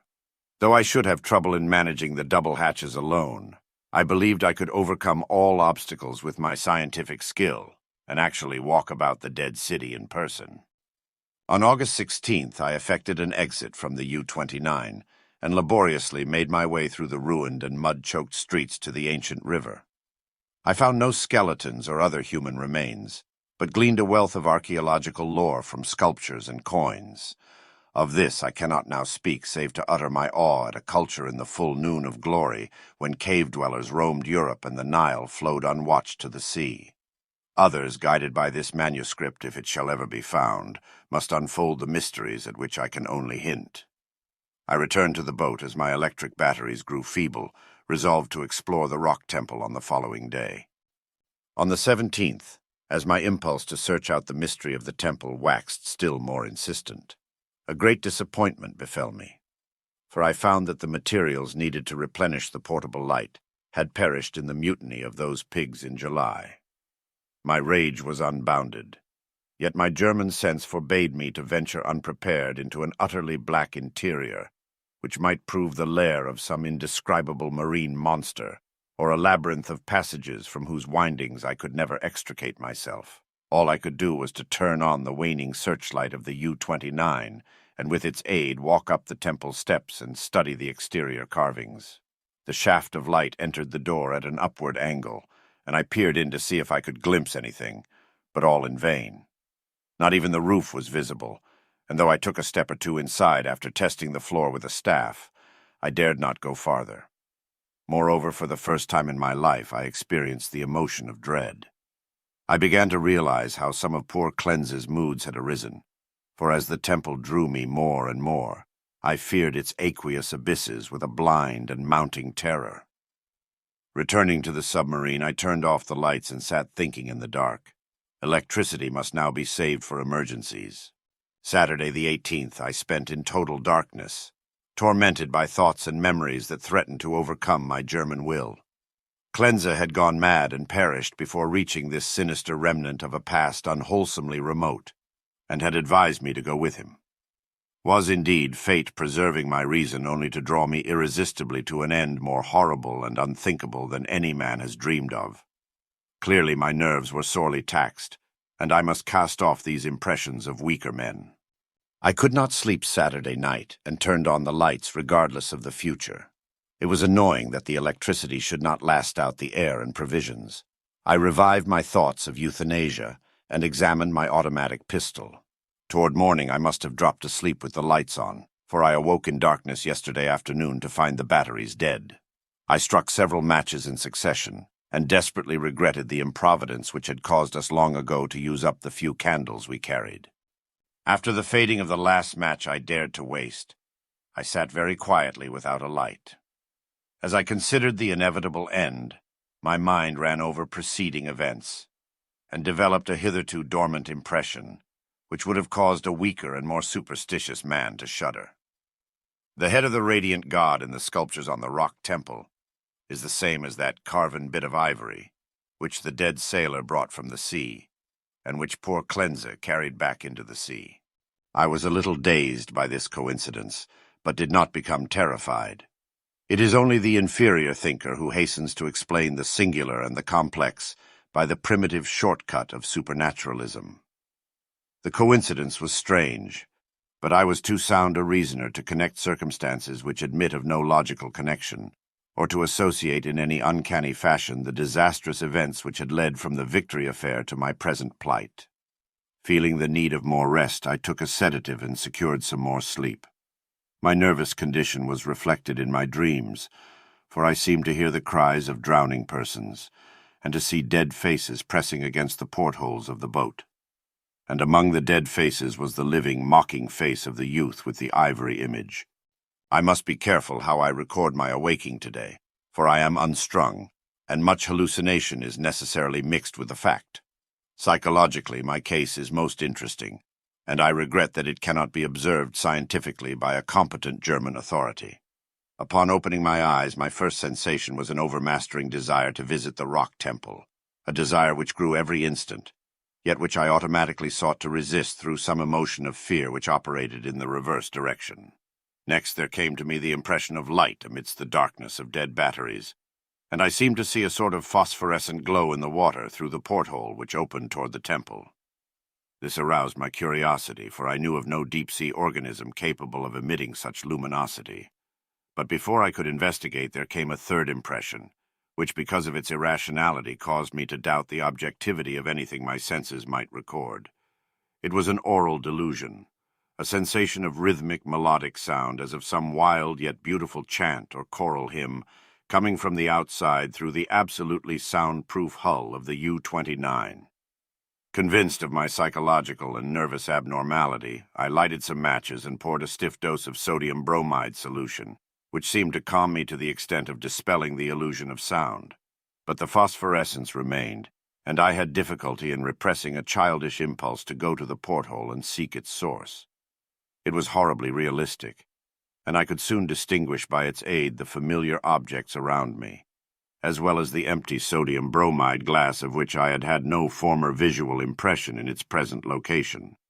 The last circumstance made me ponder, and I crossed the room and touched the glass. It was indeed in the place where I had seemed to see it. Now I knew that the light was either real or part of an hallucination so fixed and consistent that I could not hope to dispel it. So abandoning all resistance, I ascended to the conning tower to look for the luminous agency. Might it not actually be another U-boat offering possibilities of rescue? It is well that the reader accept nothing which follows as objective truth, for since the events transcend natural law, they are necessarily the subjective and unreal creations of my overtaxed mind. When I attained the conning tower, I found the sea in general far less luminous than I had expected. There was no animal or vegetable phosphorescence about, and the city that sloped down to the river was invisible in blackness. What I did see was not spectacular, not grotesque or terrifying, yet it removed my last vestige of trust in my consciousness. For the door and windows of the undersea temple hewn from the rocky hill were vividly aglow with a flickering radiance, as from a mighty altar flame far within. Later incidents are chaotic. As I stared at the uncannily lighted door and windows, I became subject to the most extravagant visions so extravagant that I cannot even relate them. I fancied that I discerned objects in the temple, objects both stationary and moving, and seemed to hear again the unreal chant that had floated to me when first I awaked. And over all rose thoughts and fears which centered in the youth from the sea and the ivory image whose carving was duplicated on the frieze and columns of the temple before me. I thought of poor Cleanser, and wondered where his body rested with the image he had carried back into the sea. He had warned me of something, and I had not heeded. But he was a soft-headed man who went mad at troubles I could bear with ease. The rest is very simple. My impulse to visit and enter the temple has now become an inexplicable and imperious command which ultimately cannot be denied. My own will no longer controls my acts, and volition is henceforward possible only in minor matters. Such madness it was which drove Cleanser to his death, bareheaded and unprotected in the ocean. But I am a man of sense, and will use to the last what little will I have. When first I saw that I must go, I prepared my diving suit, helmet, and air regenerator for instant donning, and immediately commenced to write this hurried chronicle, in the hope that it may someday reach the world. I shall seal the manuscript in a bottle and entrust it to the sea as I leave the U-29 forever. I have no fear, not even from the prophecies of the madman Cleanser. What I have seen cannot be true, and I know that this madness of my own will at most lead only to suffocation when my air is gone. The light in the temple is a sheer delusion, and I shall die calmly like a German in the black and forgotten depths. This demoniac laughter which I hear as I write comes only from my own weakening brain. So I will carefully don my diving suit and walk boldly up the steps into that primal shrine, that silent secret of unfathomed waters and uncounted years. The Unnameable by H.P. Lovecraft. We were sitting on a dilapidated 17th century tomb in the late afternoon of an autumn day at the old burying ground in Arkham, and speculating about the Unnameable. Looking toward the giant willow in the center of the cemetery, whose trunk has nearly engulfed an ancient illegible slab, I had made a fantastic remark about the spectral and unmentionable nourishment which the colossal roots must be sucking in from that hoary, charnel earth. When my friend chided me for such nonsense and told me that since no interments had occurred there for over a century, nothing could possibly exist to nourish the tree in other than an ordinary manner. Besides, he added, my constant talk about unnameable and unmentionable things was a very puerile device, quite in keeping with my lowly standing as an author. I was too fond of ending my stories with sights or sounds which paralyzed my heroes' faculties and left them without courage, words, or associations to tell what they had experienced. We know things, he said, only through our 5 senses or our religious intuitions, wherefore it is quite impossible to refer to any object or spectacle which cannot be clearly depicted by the solid definitions of fact or the correct doctrines of theology, preferably those of the Congregationalists, with whatever modifications tradition and Sir Arthur Conan Doyle may supply. With this friend, Joel Manton, I had often languidly disputed. He was principal of the East High School, born and bred in Boston, and sharing New England's self-satisfied deafness to the delicate overtones of life. It was his view that only our normal, objective experiences possess any aesthetic significance, and that it is the province of the artist not so much to rouse strong emotion by action, ecstasy, and astonishment, as to maintain a placid interest and appreciation by accurate, detailed transcripts of everyday affairs. Especially did he object to my preoccupation with the mystical and the unexplained, for although believing in the supernatural much more fully than I, he would not admit that it is sufficiently commonplace for literary treatment. That a mind can find its greatest pleasure in escapes from the daily treadmill, and in original and dramatic recombinations of images usually thrown by habit and fatigue into the hackneyed patterns of actual existence, was something virtually incredible to his clear, practical, and logical intellect. With him, all things and feelings had fixed dimensions, properties, causes, and effects. And although he vaguely knew that the mind sometimes holds visions and sensations of far less geometrical, classifiable, and workable nature, he believed himself justified in drawing an arbitrary line and ruling out of court all that cannot be experienced and understood by the average citizen. Besides, he was almost sure that nothing can be really unnameable. It didn't sound sensible to him. Though I well realized the futility of imaginative and metaphysical arguments against the complacency of an orthodox sun-dweller, something in the scene of this afternoon colloquy moved me to more than usual contentiousness. The crumbling slate slabs, the patriarchal trees, and the centuried gambrel roofs of the witch-haunted old town that stretched around, all combined to rouse my spirit in defense of my work, and I was soon carrying my thrusts into the enemy's own country. It was not indeed difficult to begin a counterattack, for I knew that Joel Manton actually half clung to many old wives' superstitions, which sophisticated people had long outgrown.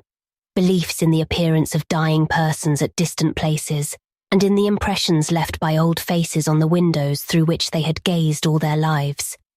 To credit these whisperings of rural grandmothers, I now insisted, argued a faith in the existence of spectral substances on the earth apart from and subsequent to their material counterparts.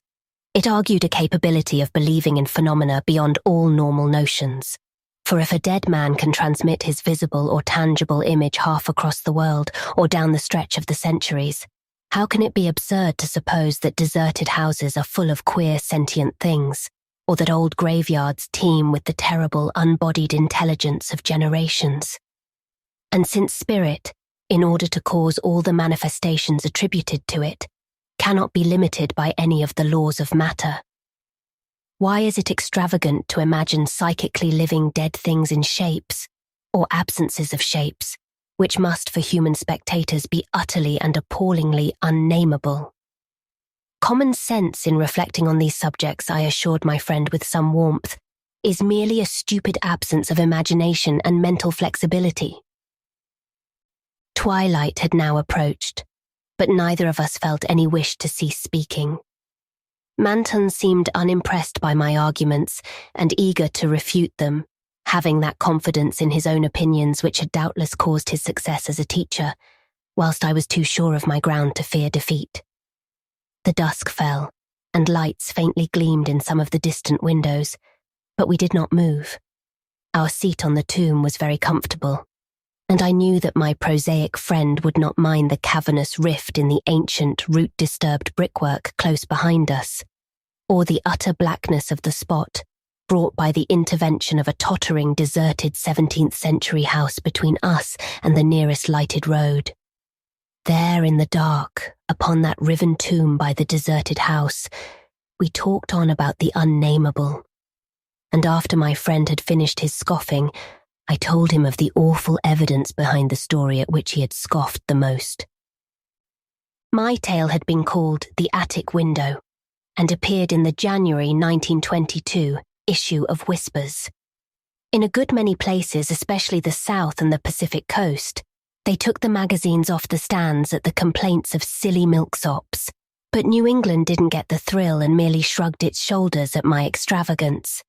The thing, it was averred, was biologically impossible to start with, merely another of those crazy country mutterings which Cotton Mather had been gullible enough to dump into his chaotic Magnalia Christi Americana, and so poorly authenticated that even he had not ventured to name the locality where the horror occurred. And as to the way I amplified the bare jotting of the old mystic, that was quite impossible, and characteristic of a flighty and notional scribbler. Mather had indeed told of the thing as being born, but nobody but a cheap sensationalist would think of having it grow up, look into people's windows at night and be hidden in the attic of a house, in flesh and in spirit, till someone saw it at the window centuries later and couldn't describe what it was that turned his hair grey. All this was flagrant trashiness, and my friend Manton was not slow to insist on that fact. Then I told him what I had found in an old diary kept between 1706 and 1723, unearthed among family papers not a mile from where we were sitting. That, and the certain reality of the scars on my ancestors' chest and back, which the diary described. I told him, too, of the fears of others in that region, and how they were whispered down for generations, and how no mythical madness came to the boy who in 1793 entered an abandoned house to examine certain traces suspected to be there. It had been an eldritch thing, no wonder sensitive students shudder at the Puritan age in Massachusetts. So little is known of what went on beneath the surface, so little yet such a ghastly festering as it bubbles up putrescently in occasional ghoulish glimpses. The witchcraft terror is a horrible ray of light on what was stewing in men's crushed brains, but even that is a trifle. There was no beauty, no freedom.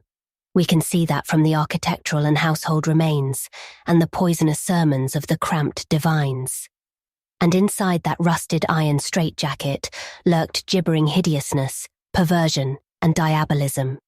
Here, truly, was the apotheosis of the unnameable. Cotton Mather, in that demoniac sixth book which no one should read after dark, minced no words as he flung forth his anathema. Stern as a prophet, and laconically unamazed as none since his day could be, he told of the beast that had brought forth what was more than beast but less than man, the thing with the blemished eye, and of the screaming drunken wretch that they hanged for having such an eye. This much he baldly told, yet without a hint of what came after. Perhaps he did not know, or perhaps he knew and did not dare to tell. Others knew, but did not dare to tell. There is no public hint of why they whispered about the lock on the door to the attic stairs in the house of a childless, broken, embittered old man who had put up a blank slate slab by an avoided grave, although one may trace enough evasive legends to curdle the thinnest blood. It is all in that ancestral diary I found, all the hushed innuendos and furtive tales of things with a blemished eye seen at windows in the night, or in deserted meadows near the woods. Something had caught my ancestor on a dark valley road, leaving him with marks of horns on his chest and of ape-like claws on his back, and when they looked for prints in the trampled dust, they found the mixed marks of split hooves and vaguely anthropoid paws. Once a post rider said he saw an old man chasing and calling to a frightful loping nameless thing on Meadow Hill in the thinly moonlit hours before dawn, and many believed him.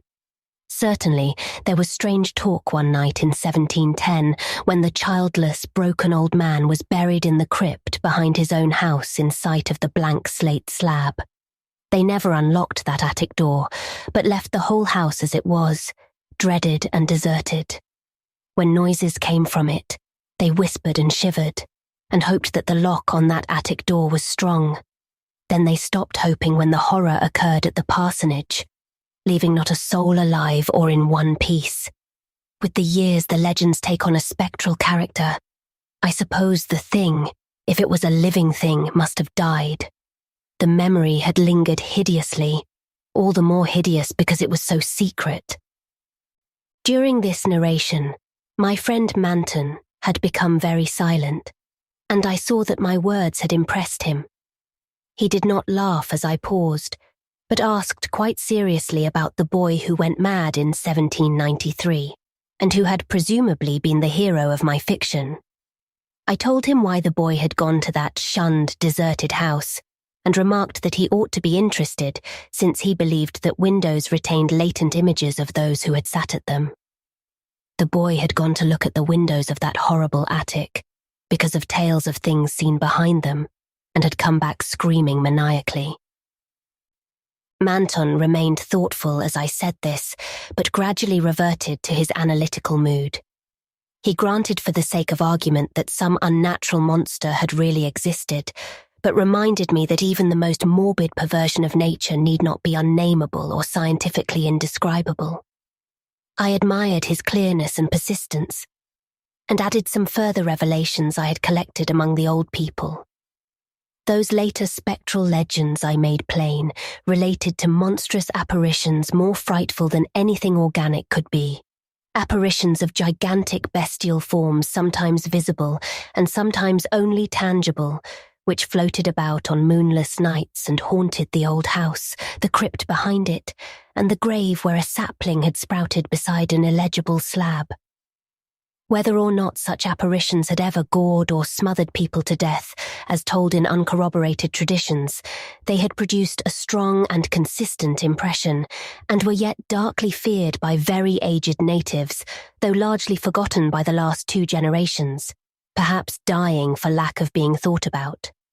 Moreover, so far as aesthetic theory was involved, if the psychic emanations of human creatures be grotesque distortions, what coherent representation could express or portray so gibbous and infamous a nebulosity as the spectre of a malign, chaotic perversion? itself a morbid blasphemy against nature, moulded by the dead brain of a hybrid nightmare, would not such a vaporous terror constitute in all loathsome truth the exquisitely, the shriekingly unnameable? The hour must now have grown very late. A singularly noiseless bat brushed by me, and I believe it touched Manton also, for although I could not see him, I felt him raise his arm. Presently he spoke. But is that house with the attic window still standing and deserted? Yes, I answered. I have seen it. And did you find anything there, in the attic or anywhere else? There were some bones up under the eaves. They may have been what that boy saw. If he was sensitive, he wouldn't have needed anything in the window glass to unhinge him. If they all came from the same object, it must have been an hysterical, delirious monstrosity. It would have been blasphemous to leave such bones in the world. So I went back with a sack and took them to the tomb behind the house. There was an opening where I could dump them in. Don't think I was a fool. You ought to have seen that skull. It had 4-inch horns, but a face and jaw something like yours and mine. At last I could feel a real shiver run through Manton, who had moved very near. But his curiosity was undeterred. And what about the window panes? They were all gone. One window had lost its entire frame, and in the other there was not a trace of glass in the little diamond apertures. They were that kind, the old lattice windows that went out of use before 1700. I don't believe they've had any glass for 100 years or more. Maybe the boy broke 'em if he got that far. The legend doesn't say. Manton was reflecting again. I'd like to see that house, Carter. Where is it? Glass or no glass? I must explore it a little. And the tomb where you put those bones, and the other grave without an inscription. The whole thing must be a bit terrible. You did see it, until it got dark. My friend was more wrought upon than I had suspected, for at this touch of harmless theatricalism he started neurotically away from me and actually cried out with a sort of gulping gasp which released a strain of previous repression. It was an odd cry, and all the more terrible because it was answered. For as it was still echoing, I heard a creaking sound through the pitchy blackness and knew that a lattice window was opening in that accursed old house beside us. And because all the other frames were long since fallen, I knew that it was the grisly glassless frame of that demoniac attic window. Then came a noxious rush of noisome, frigid air from that same dreaded direction, followed by a piercing shriek just beside me on that shocking rifted tomb of man and monster. In another instant I was knocked from my gruesome bench by the devilish threshing of some unseen entity of titanic size, but undetermined nature, knocked sprawling on the root-clutched mould of that abhorrent graveyard, while from the tomb came such a stifled uproar of gasping and whirring that my fancy peopled the rayless gloom with Miltonic legions of the misshapen damned. There was a vortex of withering, ice-cold wind, and then the rattle of loose bricks and plaster, but I had mercifully fainted before I could learn what it meant. Manton, though smaller than I, is more resilient, for we opened our eyes at almost the same instant, despite his greater injuries. Our couches were side by side, and we knew in a few seconds that we were in St. Mary's Hospital. Attendants were grouped about in tense curiosity, eager to aid our memory by telling us how we came there, and we soon heard of the farmer who had found us at noon in a lonely field beyond Meadow Hill, a mile from the old burying ground, on a spot where an ancient slaughterhouse is reputed to have stood. Manton had 2 malignant wounds in the chest, and some less severe cuts or gougings in the back. I was not so seriously hurt, but was covered with welts and contusions of the most bewildering character, including the print of a split hoof. It was plain that Manton knew more than I, but he told nothing to the puzzled and interested physicians till he had learned what our injuries were. Then he said we were the victims of a vicious bull, though the animal was a difficult thing to place and account for. After the doctors and nurses had left, I whispered an awestruck question. Good God, Manton, but what was it? Those scars? Was it like that? And I was too dazed to exult when he whispered back a thing I had half expected. No, it wasn't that way at all. It was everywhere. a gelatin, a slime, yet it had shapes, 1,000 shapes of horror beyond all memory. There were eyes and a blemish. It was the pit, the maelstrom, the ultimate abomination. Carter, it was the Unnameable. The Lamp of Alhazred by H.P. Lovecraft and August Derleth. It was 7 years after his grandfather Whipple's disappearance that Ward Phillips received the lamp. This, like the house on Angel Street where Phillips lived, had belonged to his grandfather. Phillips had had the living of the house ever since his grandfather's disappearance. But the lamp had been in the keeping of the old man's lawyer until the elapsing of the required 7 years for the presumption of death. It had been his grandfather's wish that the lamp be safely kept by the lawyer in the event of any untoward circumstance, whether death or any other, so that Phillips should have sufficient time to browse as he pleased in the sizable Whipple library, in which a great store of learning waited for Phillips's attention. Once he had read through the many volumes on the shelves, Phillips would be mature enough to inherit his grandfather's most priceless treasure, as old Whipple himself had put it. Phillips was then 30 and in indifferent health, though this was but a continuation of the sickliness which had so often made his childhood miserable. He had been born into a moderately wealthy family, but the savings which had once been his grandfather's had been lost through injudicious investments, and all that remained to Phillips was the house on Angel Street and its contents. Phillips had become a writer for the pulp magazines and had eked out a spare living by undertaking, in addition, the revision of countless almost hopeless manuscripts of prose and verse by writers far more amateur than he, who sent them to him, hopeful that through the miracle of his pen they in turn might see their work in print. His sedentary life had weakened his resistance to disease.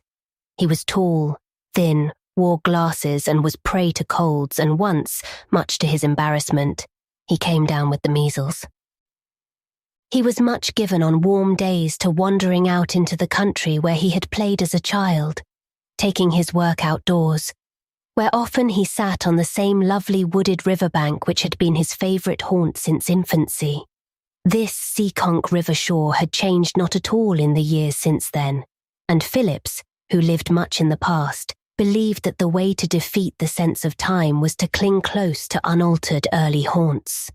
He explained his way of life to a correspondent by writing, "Amongst those forest paths I know so well, the gap between the present and the days of 1899 or 1900 vanishes utterly, so that sometimes I almost tend to be astonished upon emergence to find the city grown out of its fin de siècle semblance." And, in addition to the Seekonk's banks, he went often to a hill, Nantuckenhaunt, from the slope of which he could look down upon his native city and wait there for the sunset and the enchanting panoramas of the city springing to its life by night, with the steeples and gambrel roofs darkening upon the orange and crimson, or mother of pearl and emerald afterglow, and the lights winking on, one by one, making of the vast, sprawling city a magical land to which, more than to the city by day, Phillips fancied himself bound. As a result of these diurnal excursions, Phillips worked far into the night, and the lamp, because he had long ago given up the use of electricity to conserve his meagre income, would be of use to him, for all that it was of an odd shape and manifestly very old. The letter which came with this final gift from the old man, whose attachment to his grandson had been unbounded and was cemented by the early death of the boy's parents, explained that the lamp came from a tomb in Arabia of the dawn of history. It had once been the property of a certain half-mad Arab, known as Abdul Alhazred, and was a product of the fabulous tribe of Ad, one of the 4 mysterious, little-known tribes of Arabia, which were Ad, of the south, Tamud, of the north, Tazm and Yadis, of the centre of the peninsula. It had been found long ago in the hidden city called Irem, the city of pillars, which had been erected by Shedad, last of the despots of Ad, and was known by some as the Nameless City, and said to be in the area of Hadramant, and by others, to be buried under the ageless, ever-shifting sands of the Arabian deserts, invisible to the ordinary eye, but sometimes encountered by chance by the favourites of the prophet. In concluding his long letter, old Whipple had written, "It may bring pleasure equally by being lit or by being left dark. It may bring pain on the same terms. It is the source of ecstasy or terror." The Lamp of Alhazred was unusual in its appearance. It was meant for burning oil and seemed to be of gold. It had the shape of a small oblong pot, with a handle curved up from one side and a spout for wick and flame on the other. Many curious drawings decorated it, together with letters and pictures arranged into words in a language unfamiliar to Phillips, who could draw upon his knowledge for more than one Arabian dialect, and yet knew not the language of the inscription on the lamp. Nor was it Sanskrit which was inscribed upon the metal, but a language older than that, one of letters and hieroglyphs, some of which were pictographs. Phillips worked all one afternoon to polish it inside and out, after which he filled it with oil. That night, putting aside the candles and the kerosene lamp by the light of which he had worked for many years, he lit the Lamp of Alhazred. He was mildly astonished at the warmth of its glow, the steadiness of its flame, and the quality of its light. But, since he was behind in his work, he did not stop to ponder these things, but bent at once to the task in hand, which was the revision of a lengthy creation in verse, which began in this manner. "Oh, 'twas on a bright and early morn, of a year long for I was born, while earth was yet being torn, long before by strife 'twas worn," and went on even more archaically in a style long ago out of fashion. Ordinarily, however, the archaic appealed to Phillips. He lived so definitely in the past that he had pronounced views and a philosophy all his own about the influence of the past. He had an idea of impersonal pageantry and time and space-defying fantasy, which had always from his earliest consciousness been so inextricably bound up with his inmost thought and feeling, that any searching transcript of his moods would sound highly artificial, exotic, and flavoured with conventional images, no matter how utterly faithful it might be to truth. What had haunted Phillips's dreams for decades was a strange sense of adventurous expectancy connected with landscapes and architecture and sky effects. Always in his mind was a picture of himself at 3, looking across and downward from a railway bridge at the densest part of the city, feeling the imminence of some wonder which he could neither describe nor fully conceive, a sense of marvel and liberation hiding in obscure dimensions and problematically reachable at rare instances, still through vistas of ancient streets, across leagues of hill country, or up endless flights of marble steps, culminating in tiers of balustraded terraces. But however much Phillips was inclined to retreat to a time when the world was younger and less hurried, to the 18th century or even farther back, when there was still time for the art of conversation, and when a man might dress with a certain elegance and not be looked at askance by his neighbours, the lack of invention in the lines over which he struggled, and the paucity of ideas together with his own weariness, soon combined to tire him to such an extent that he found it impossible to continue, and, recognising that he could not do justice to these uninspired lines, he pushed away at last and leaned back to rest. Then it was that he saw that a subtle change had come upon his surroundings. The familiar walls of books, broken here and there by windows, over which Phillips was in the habit of drawing the curtains tight so that no light from outside, of sun or moon or even of the stars, invaded his sanctuary, were strangely overlaid not only with the light of the lamp from Arabia, but also by certain objects and vistas in that light. Wherever the light fell, there, superimposed upon the books on their serried shelves, were such scenes as Phillips could not have conjured up in the wildest recesses of his imagination. But where there were shadows, as for instance, where the shadow of the back of a chair was thrown by the light upon the shelves, there was nothing but the darkness of the shadow and the dimness of the books on the shelves in that darkness. Philip sat in wonder and looked at the scenes unfolded before him. He thought fleetingly that he was the victim of a curious optical illusion, but he did not long entertain this explanation of what he saw. Nor, curiously, was he in want of an explanation. He felt no need of it.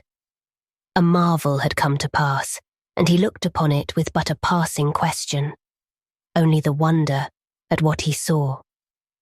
For the world upon which he looked in the light of the lamp was one of great and surpassing strangeness. It was like nothing he had ever seen before, nor like anything he had read or dreamed about. It seemed to be a scene of the earth when young, one in which the land was still in the process of being formed, a land where great gouts of steam came from fissures and rocks, and the trails of serpentine animals showed plainly in the mud. High overhead flew great beasts that fought and tore, and from an opening in a rock on the edge of a sea, a tremendous animal appendage, resembling a tentacle, uncoiled sinuously and menacingly into the red, wan sunlight of that day, like a creature from some fantastic fiction. Then, slowly, the scene changed. The rocks gave way to windswept desert, and like a mirage rose the deserted and hidden city, the lost city of the pillars, fabled Irem. And Phillips knew that while no human foot any longer walked the streets of that city, certain terrible beings still lurked among the ancient stone piles of the dwellings, which stood not in ruins, but as they had been built, before the people of that ancient city had been destroyed or driven forth by the things which came out of the heavens to lay siege to and possess Irem. Yet nothing was to be seen of them. There was only the lurking fear of a movement, like a shadow out of time. And far beyond the city and the desert rose the snow-capped mountains. Even as he looked upon them, names for them sprang into his thoughts. The city on the desert was the Nameless City, and the snowy peaks were the mountains of Madness or perhaps Kadath in the cold waste. And he enjoyed keenly bestowing names upon these landscapes, for they came to him with ease. They sprang to his mind as if they had always been lingering on the perimeter of his thoughts, waiting for this moment to come to being. He sat for a long time, his fascination unbounded, but presently a vague feeling of alarm began to stir in him. The landscapes passing before his eyes were no less of the quality of dreams, but there was a disquieting persistence of the malign, together with unmistakable hints of horrible entities which inhabited those landscapes, so that finally he put out the light and somewhat shakily lit a candle, and was comforted by its wan, familiar glow. He pondered long on what he had seen. His grandfather had called the lamp his most priceless possession. Its properties must then have been known to him.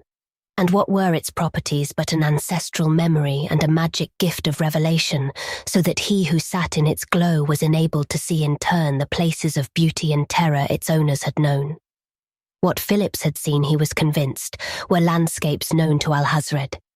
But how inadequate this explanation was, and how perplexed Phillips grew, the more he thought of what he had seen. He turned at last to the work he had put aside and lost himself in it, pushing back from his awareness all the fancies and alarms which clamoured for recognition. Late next day, Phillips went out into the October sunlight, away from the city. He took the car line to the edge of the residential district and then struck out into the country. He penetrated a terrain which took him almost a mile from any spot he had ever before trod in the course of his life, following a road which branched north and west from the Plainfield Pike and ascending a low rise which skirted Nentyconhaunt's western foot, and which commanded an utterly idyllic vista of rolling meadows, ancient stone walls, hoary groves, and distant cottage roofs to the west and south. He was less than 3 miles from the heart of the city, and yet basked in the primal rural New England of the first colonists. Just before sunset, he climbed the hill by a precipitous cart path bordering an old wood, and from the dizzy crest obtained an almost stupefying prospect of outspread countryside, gleaming rivulets, far-off forests, and mystical orange sky, with the great solar disk sinking redly amidst bars of stratus clouds. Entering the woods, he saw the actual sunset through the trees, and then turned east across the hill to a more familiar cityward slope which he had always sought. Never before had he realized the great extent of Nentykenhaunt's surface. It was in reality a miniature plateau or tableland, with valleys, ridges, and summits of its own, rather than a simple hill. From some of the hidden interior meadows, remote from every sign of nearby human life, he secured truly marvelous glimpses of the remote urban skyline, a dream of enchanted pinnacles and domes half floating in air, and with an obscure aura of mystery around them. The upper windows of some of the taller towers held the fire of the sun after he had lost it, affording a spectacle of cryptic and curious glamour. Then he saw the great round disk of the hunter's moon floating about the belfries and minarets, while in the orange glowing west, Venus and Jupiter commenced to twinkle. His route across the plateau was varied, sometimes through the interior, sometimes getting toward the wooded edge where dark valleys sloped down to the plain below, and huge balanced boulders on rocky heights imparted a spectral druidic effect where they stood out against the twilight. He came finally to better-known ground, where the grassy ridge of an old buried aqueduct gave the illusion of a vestigial Roman road, and stood once more on the familiar eastward crest, which he had known ever since his earliest childhood. Before him, the outspread city was rapidly lighting up, and lay like a constellation in the deepening dusk. The moon poured down increasing floods of pale gold, and the glow of Venus and Jupiter in the fading west had grown intense. The way home lay before him down a steep hillside to the car line, which would take him back to the prosaic haunts of man. But throughout all these halcyon hours, Phillips had not once forgotten his experience of the night before, and he could not deny that he looked upon the coming of darkness with an increased anticipation. The vague alarm which had stirred him had subsided in the promise of further nocturnal adventure of a nature hitherto unknown to him. He ate his solitary supper that night in haste, so that he could go early to his study, where the rows of books that reached to the ceiling greeted him with their bland assurance of permanence. This night, he did not even glance at the work which awaited him, but lit the Lamp of Alhazred at once. Then he sat to wait for whatever might happen. The soft glow of the lamp spread yellowly outward to the shelf-girt walls.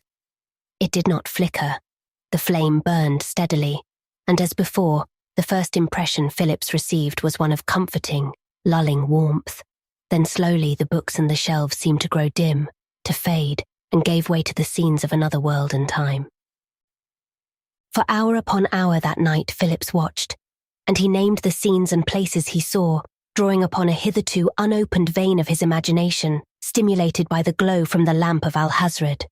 He saw a dwelling of great beauty, wreathed in vapours, on a headland like that near Gloucester, and he called it the strange high house in the mist.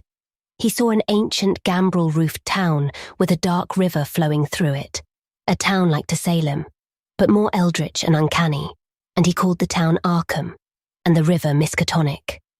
He saw the dark, brooding seacoast town of Innsmouth, and Devil Reef beyond it. He saw the watery depths of Relia where dead Cthulhu lay sleeping. He looked upon the wind-swept plateau of Leng, and the dark islands of the South Seas, the places of dream, the landscapes of other places, of outer space, the levels of being that existed in other time continua and were older than Earth itself, tracing back through the ancient ones to Hali in the start and even beyond. But he witnessed these scenes as through a window or a door which seemed to beckon him invitingly to leave his own mundane world and journey into these realms of magic and wonder. And the temptation rose ever stronger within him. He trembled with a longing to obey, to discard that which he had become and chance that which he might be. And as before, he darkened the lamp and welcomed the book-lined walls of his grandfather Whipple's study. And for the rest of that night, by candlelight, abandoning the monotonous revisions he had planned to do, he turned instead to the writing of short tales, in which he called up the scenes and beings he had seen by the light of the Lamp of Alhazred. All that night he wrote, and all the next day he slept, exhausted. And the following night, once again he wrote, though he took time to answer letters from his correspondents, to whom he wrote of his dreams, unknowing whether he had seen the visions that had passed before his eyes, or whether he had dreamed them, and aware that the worlds of his fiction had been woven inextricably with those which belonged to the lamp, having blended in his mind's eye the desires and yearnings of his youth, with the visions of his creative drive, absorbing alike the places of the lamp and the secret recesses of his heart, which, like the Lamp of Alhazred, had coursed the far reaches of the universes. For many nights, Phillips did not light the lamp. The nights lengthened into months, the months into years. He grew older, and his fictions found their way into print, and the myths of Cthulhu, of Hastur the Unspeakable, of Yog-Sothoth, and Shub-Nigrath, the black goat of the woods with 1,000 young, of Hypnos, the god of sleep, of the great old ones and their messenger, who was Nyarlathotep, all became part of the lore of Phillips's innermost being, and of the shadow world beyond. He brought Arkham into reality and delineated the strange high house in the mist. He wrote of the shadow over Innsmouth, and the whisperer in darkness, and the fungi from Yuggoth, and the horror at Dunwich. And in his prose and verse, the light from the Lamp of Alhazred shone brightly, even though Phillips no longer used the lamp. 16 years passed in this fashion, and then one night, Ward Phillips came upon the lamp where he had put it, behind a row of books on one of the lowermost shelves of his grandfather Whipple's library.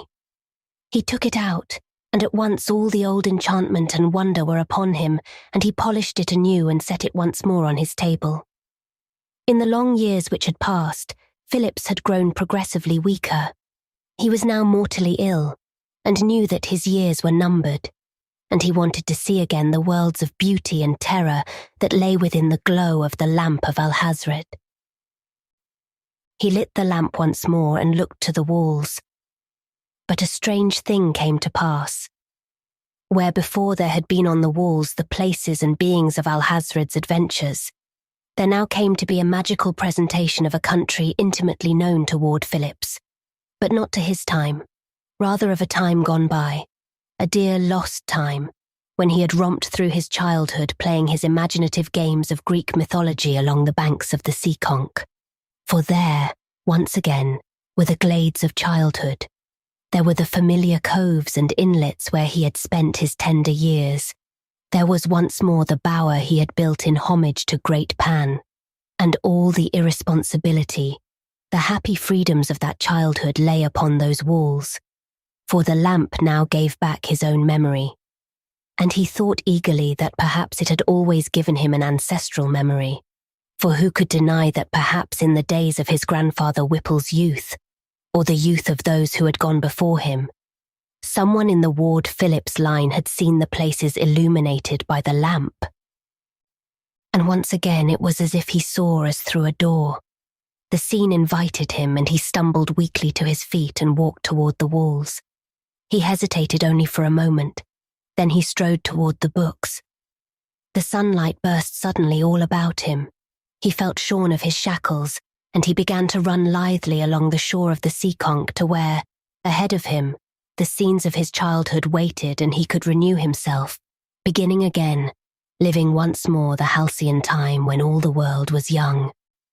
It was not until a curious admirer of his tales came to the city to visit him that Ward Phillips' disappearance was discovered. It was assumed that he had wandered away into the woods and been taken ill and died there, for his solitary habits were well known in the Angel Street neighborhood, and his steady decline in health was no secret. Though desultory searching parties were organised and sent out to scour the vicinity of Nenticon Haunt and the shores of the Seekonk, there was no trace of Ward Phillips.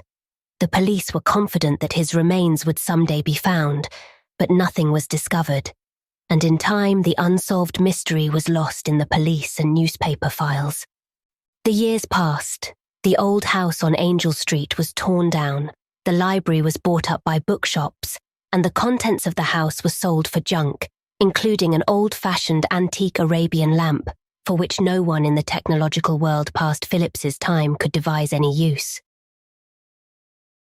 Two Black Bottles by Wilfred Blanche Tallman and H.P. Lovecraft.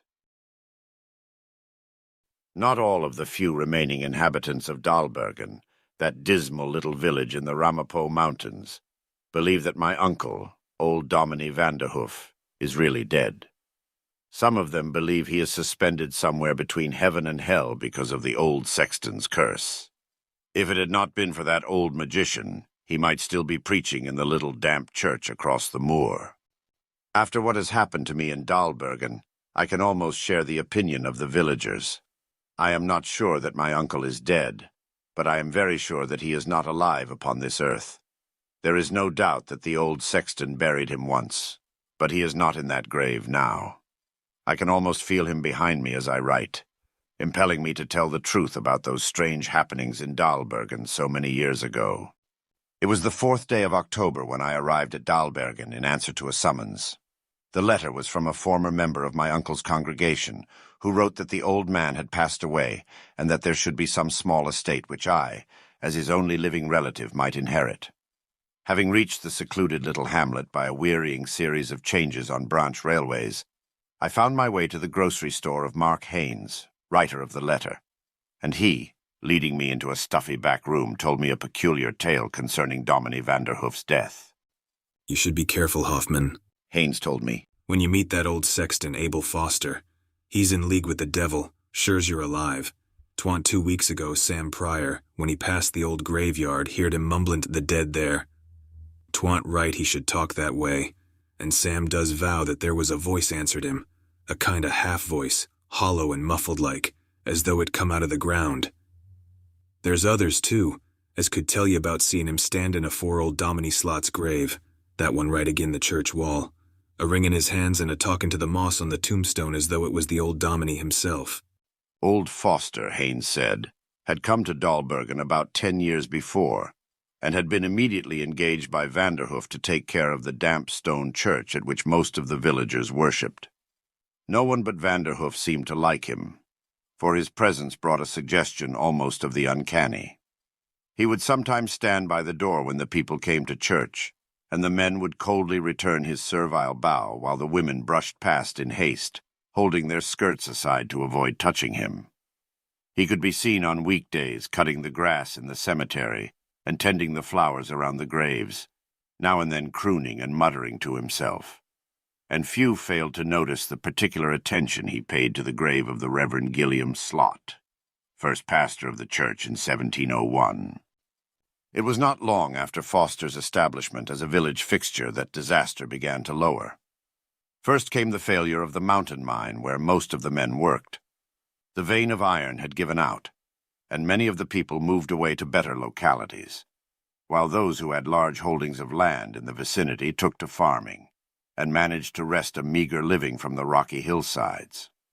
Then came the disturbances in the church.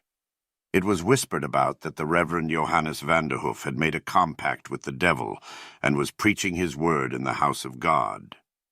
His sermons had become weird and grotesque, redolent with sinister things which the ignorant people of Dahlbergen did not understand. He transported them back over ages of fear and superstition to regions of hideous unseen spirits, and peopled their fancy with night-haunting ghouls. One by one the congregation dwindled, while the elders and deacons vainly pleaded with Vanderhoof to change the subject of his sermons.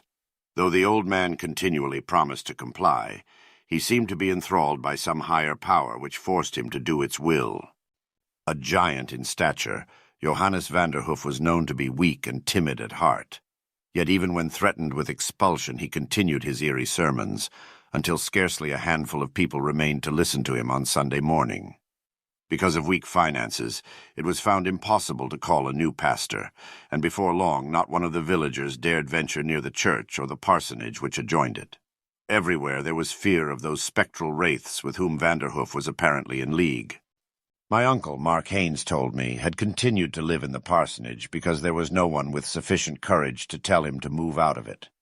No one ever saw him again, but lights were visible in the parsonage at night, and were even glimpsed in the church from time to time. It was whispered about the town that Vanderhoof preached regularly in the church every Sunday morning, unaware that his congregation was no longer there to listen. He had only the old sexton who lived in the basement of the church to take care of him, and Foster made a weekly visit to what remained of the business section of the village to buy provisions. He no longer bowed servilely to everyone he met, but instead seemed to harbor a demoniac and ill-concealed hatred. He spoke to no one except as was necessary to make his purchases, and glanced from left to right out of evil-filled eyes as he walked the street with his cane tapping the uneven pavements. Bent and shriveled with extreme age, his presence could actually be felt by anyone near him. So powerful was that personality which, said the townspeople, had made Vanderhoof accept the devil as his master. No person in Dahlbergen doubted that Abel Foster was at the bottom of all the town's ill luck, but not a one dared lift a finger against him, or could even approach him without a tremor of fear. His name, as well as Vanderhoof's, was never mentioned aloud. Whenever the matter of the church across the moor was discussed, it was in whispers, and if the conversation chanced to be nocturnal, the whisperers would keep glancing over their shoulders to make sure that nothing shapeless or sinister crept out of the darkness to bear witness to their words. The churchyard continued to be kept just as green and beautiful as when the church was in use, and the flowers near the graves in the cemetery were tended just as carefully as in times gone by. The old sexton could occasionally be seen working there, as if still being paid for his services, and those who dared venture near said that he maintained a continual conversation with the devil, and with those spirits which lurked within the graveyard walls. One morning, Haynes went on to say, Foster was seen digging a grave where the steeple of the church throws its shadow in the afternoon, before the sun goes down behind the mountain and puts the entire village in semi-twilight. Later, the church bell, silent for months, tolled solemnly for a half-hour. And at sundown those who were watching from a distance saw Foster bring a coffin from the parsonage on a wheelbarrow, dump it into the grave with slender ceremony, and replace the earth in the hole. The sexton came to the village the next morning, ahead of his usual weekly schedule, and in much better spirits than was customary. He seemed willing to talk, remarking that Vanderhoof had died the day before, and that he had buried his body beside that of Dominie Slot near the church wall. He smiled from time to time, and rubbed his hands in an untimely and unaccountable glee. It was apparent that he took a perverse and diabolic delight in Vanderhoof's death. The villagers were conscious of an added uncanniness in his presence, and avoided him as much as they could. With Vanderhoof gone, they felt more insecure than ever, for the old sexton was now free to cast his worst spells over the town from the church across the moor. Muttering something in a tongue which no one understood, Foster made his way back along the road over the swamp. It was then, it seems, that Mark Haynes remembered having heard Dominie Vanderhoof speak of me as his nephew. Haynes accordingly sent for me, in the hope that I might know something which would clear up the mystery of my uncle's last years. I assured my summoner, however, that I knew nothing about my uncle or his past, except that my mother had mentioned him as a man of gigantic physique but with little courage or power of will. Having heard all that Haynes had to tell me, I lowered the front legs of my chair to the floor and looked at my watch. It was late afternoon. "How far is it out to the church?" I inquired. "Think I can make it before sunset?" Sure, lad, you ain't going out there tonight. Not to that place. The old man trembled noticeably in every limb and half rose from his chair, stretching out a lean, detaining hand. Why, it's plumb foolishness. I laughed aside his fears and informed him that, come what may, I was determined to see the old sexton that evening and get the whole matter over as soon as possible. I did not intend to accept the superstitions of ignorant country folk as truth, for I was convinced that all I had just heard was merely a chain of events, which the over-imaginative people of Dahlbergen had happened to link with their ill luck. I felt no sense of fear or horror whatever. Seeing that I was determined to reach my uncle's house before nightfall, Haynes ushered me out of his office and reluctantly gave me the few required directions, pleading from time to time that I change my mind. He shook my hand when I left, as though he never expected to see me again. Take care that old devil Foster don't get you. I wouldn't go near him after dark for love nor money. No siree. He re-entered his store, solemnly shaking his head, while I set out along a road leading to the outskirts of the town. I had walked barely 2 minutes before I sighted the moor of which Haynes had spoken. The road, flanked by a whitewashed fence, passed over the great swamp, which was overgrown with clumps of underbrush dipping down into the dank, slimy ooze. An odor of deadness and decay filled the air, and even in the sunlit afternoon little wisps of vapor could be seen rising from the unhealthful spot. On the opposite side of the moor I turned sharply to the left, as I had been directed, branching from the main road. There were several houses in the vicinity, I noticed, houses which were scarcely more than huts, reflecting the extreme poverty of their owners. The road here passed under the drooping branches of enormous willows, which almost completely shut out the rays of the sun. The miasmal odor of the swamp was still in my nostrils, and the air was damp and chilly. I hurried my pace to get out of that dismal tunnel as soon as possible. Presently I found myself in the light again. The sun, now hanging like a red ball upon the crest of the mountain, was beginning to dip low, and there, some distance ahead of me, bathed in its bloody iridescence, stood the lonely church. I began to sense that uncanniness which Haynes had mentioned, that feeling of dread which made all Dahlbergen shun the place. The squat stone hulk of the church itself, with its blunt steeple, seemed like an idol to which the tombstones that surrounded it bowed down and worshipped, each with an arched top like the shoulders of a kneeling person, while over the whole assemblage the dingy grey parsonage hovered like a wraith. I had slowed my pace a trifle as I took in the scene. The sun was disappearing behind the mountain very rapidly now, and the damp air chilled me. Turning my coat collar up about my neck, I plodded on. Something caught my eye as I glanced up again. In the shadow of the church wall was something white, a thing which seemed to have no definite shape. Straining my eyes as I came nearer, I saw that it was a cross of new timber, surmounting a mound of freshly turned earth. The discovery sent a new chill through me. I realized that this must be my uncle's grave, but something told me that it was not like the other graves near it. It did not seem like a dead grave. In some intangible way it appeared to be living, if a grave can be said to live. Very close to it I saw as I came nearer was another grave, an old mound with a crumbling stone about it. Dominie Slot's tomb, I thought, remembering Haynes's story. There was no sign of life anywhere about the place. In the semi-twilight I climbed the low knoll upon which the parsonage stood, and hammered upon the door. There was no answer. I skirted the house and peered into the windows. The whole place seemed deserted. The lowering mountains had made nightfall with disarming suddenness the minute the sun was fully hidden. I realized that I could see scarcely more than a few feet ahead of me. Feeling my way carefully, I rounded a corner of the house and paused, wondering what to do next. Everything was quiet. There was not a breath of wind, nor were there even the usual noises made by animals in their nocturnal ramblings. All dread had been forgotten for a time, but in the presence of that sepulchral calm, my apprehensions returned. I imagined the air peopled with ghastly spirits that pressed around me, making the air almost unbreathable. I wondered for the 100th time where the old sexton might be. As I stood there, half expecting some sinister demon to creep from the shadows, I noticed 2 lighted windows glaring from the belfry of the church. I then remembered what Haynes had told me about Foster's living in the basement of the building. Advancing cautiously through the blackness, I found a side door of the church ajar. The interior had a musty and mildewed odor. Everything I touched was covered with a cold, clammy moisture. I struck a match and began to explore, to discover, if I could, how to get into the belfry. Suddenly I stopped in my tracks.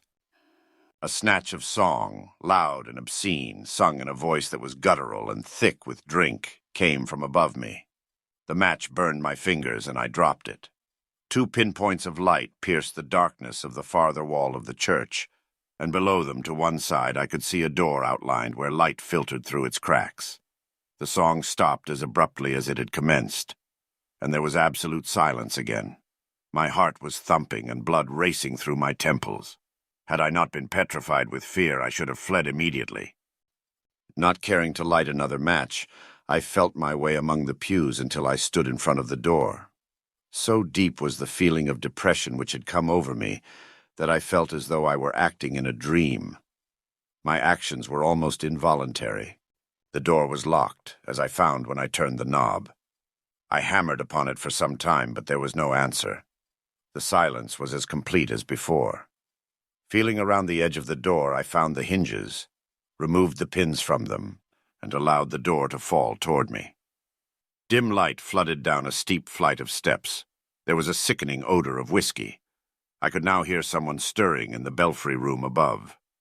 Venturing a low halloo, I thought I heard a groan in reply, and cautiously climbed the stairs. My first glance into that unhallowed place was indeed startling. Strewn about the little room were old and dusty books and manuscripts, strange things that bespoke almost unbelievable age. On rows of shelves which reached to the ceiling were horrible things in glass jars and bottles, snakes and lizards and bats. Dust and mold and cobwebs encrusted everything. In the center, behind a table upon which was a lighted candle, a nearly empty bottle of whiskey and a glass, was a motionless figure with a thin, scrawny, wrinkled face and wild eyes that stared blankly through me. I recognized Abel Foster, the old sexton, in an instant. He did not move or speak as I came slowly and fearfully toward him. "Mr. Foster?" I asked, trembling with unaccountable fear when I heard my voice echo within the close confines of the room. There was no reply, and no movement from the figure behind the table. I wondered if he had not drunk himself to insensibility, and went behind the table to shake him. At the mere touch of my arm upon his shoulder, the strange old man started from his chair as though terrified. His eyes, still having in them that same blank stare, were fixed upon me. Swinging his arms like flails, he backed away. "Don't!" he screamed. "Don't touch me! Go back!" I saw that he was both drunk and struck with some kind of a nameless terror. Using a soothing tone, I told him who I was and why I had come. He seemed to understand vaguely and sank back into his chair, sitting limp and motionless. "I thought you was him. I thought you was him come back for it. He's been a-trying to get out since I put him in there." His voice again rose to a scream, and he clutched his chair. "Maybe he's got out now. Maybe he's out." I looked about, half expecting to see some spectral shape coming up the stairs. "Maybe who's out?" I inquired. "Vanderhoof. The cross over his grave keeps falling down in the night. Every morning the earth is loose and gets harder to pat down. He'll come out and I won't be able to do nothing." Forcing him back into the chair, I seated myself on a box near him. He was trembling in mortal terror, with the saliva dripping from the corners of his mouth. From time to time I felt that sense of horror which Haynes had described when he told me of the old sexton. Truly there was something uncanny about the man. His head had now sunk forward upon his breast, and he seemed calmer, mumbling to himself. I quietly arose and opened a window to let out the fumes of whiskey and the musty odor of dead things. Light from a dim moon, just risen, made objects below barely visible. I could just see Dominie Vanderhoof's grave from my position in the belfry, and blinked my eyes as I gazed at it. That cross was tilted. I remembered that it had been vertical an hour ago. Fear took possession of me again. I turned quickly. Foster sat in his chair watching me. His glance was saner than before. "So you're Vanderhoof's nephew. Well, you might's well know it all. He'll be back arter me afore long, he will, just as soon as he can get out of that there grave. Ye might's well know all about it now." His terror appeared to have left him. He seemed resigned to some horrible fate which he expected any minute. His head dropped down upon his chest again, and he went on muttering in that nasal monotone. "You see all them there books and papers? Well, they was once Dominie Slot, who was here years ago. All them things is got to do with magic, black magic that the old Dominie knew afore he come to this country. They used to burn 'em and boil 'em in oil for knowing that over there they did. But old Slot knew, and he didn't go for to tell nobody. No, sir, old Slot used to preach here generations ago, and he used to come up here and study them books, and use all them dead things in jars, and pronounce magic curses and things, but he didn't let nobody know it. No, nobody knowed it but Dominie Slot and me. You? I exclaimed, leaning across the table toward him. That is me after I learned it. His face showed lines of trickery as he answered me. I found all this stuff here when I come to be church sexton, and I used to read it when I want at work, and I soon got to know all about it. The old man droned on while I listened, spellbound. He told about learning the difficult formulae of demonology, so that by means of incantations, he could cast spells over human beings. He had performed horrible occult rites of his hellish creed, calling down anathema upon the town and its inhabitants. Crazed by his desires, he tried to bring the church under his spell, but the power of God was too strong. Finding Johannes Vanderhoof very weak-willed, he bewitched him so that he preached strange and mystic sermons, which struck fear into the simple hearts of the country folk. From his position in the belfry room, he said, behind a painting of the Temptation of Christ which adorned the rear wall of the church, he would glare at Vanderhoof while he was preaching, through holes which were the eyes of the devil in the picture. Terrified by the uncanny things which were happening in their midst, the congregation left one by one, and Foster was able to do what he pleased with the church and with Vanderhoof. "But what did you do with him?" I asked in a hollow voice as the old sexton paused in his confession. He burst into a cackle of laughter, throwing back his head in drunken glee. I took his soul. He howled in a tone that set me trembling. I took his soul and put it in a bottle, in a little black bottle, and I buried him. But he ain't got his soul, and he can't go neither to heaven nor hell. But he's a-comin' back after it. He's a-trying to get out of his grave now. I can hear him pushing his way up through the ground. He's that strong. As the old man had proceeded with his story, I had become more and more convinced that he must be telling me the truth, and not merely gibbering in drunkenness. Every detail fitted what Haynes had told me. Fear was growing upon me by degrees. With the old wizard now shouting with demoniac laughter, I was tempted to bolt down the narrow stairway and leave that accursed neighborhood. To calm myself, I rose and again looked out of the window. My eyes nearly started from their sockets when I saw that the cross above Vanderhoof's grave had fallen perceptibly since I had last looked at it. It was now tilted to an angle of 45 degrees. "Can't we dig up Vanderhoof and restore his soul?" I asked almost breathlessly, feeling that something must be done in a hurry. The old man rose from his chair in terror. No, no, no. He'd kill me. I forgot the formula, and if he gets out, he'll be alive without a soul. He'd kill us both. "Where is the bottle that contains his soul?" I asked, advancing threateningly toward him. I felt that some ghastly thing was about to happen, which I must do all in my power to prevent. I won't tell you young whelp, he snarled. I felt rather than saw a queer light in his eyes as he backed into a corner. And don't you touch me either, or you'll wish you hadn't. I moved a step forward, noticing that on a low stool behind him there were 2 black bottles. Foster muttered some peculiar words in a low, sing-song voice. Everything began to turn gray before my eyes, and something within me seemed to be dragged upward, trying to get out at my throat. I felt my knees become weak. Lurching forward, I caught the old sexton by the throat, and with my free arm reached for the bottles on the stool. But the old man fell backward, striking the stool with his foot, and one bottle fell to the floor as I snatched the other. There was a flash of blue flame, and a sulphurous smell filled the room. From the little heap of broken glass, a white vapor rose and followed the draft out the window. Curse you rascal, sounded a voice that seemed faint and far away. Foster, whom I had released when the bottle broke, was crouching against the wall, looking smaller and more shriveled than before. His face was slowly turning greenish-black. Curse ye, said the voice again, hardly sounding as though it came from his lips. I'm done for. That one in there was mine. Dominie Slot took it out 200 years ago. He slid slowly toward the floor, gazing at me with hatred in eyes that were rapidly dimming. His flesh changed from white to black, and then to yellow. I saw with horror that his body seemed to be crumbling away and his clothing falling into limp folds. The bottle in my hand was growing warm. I glanced at it fearfully. It glowed with a faint phosphorescence.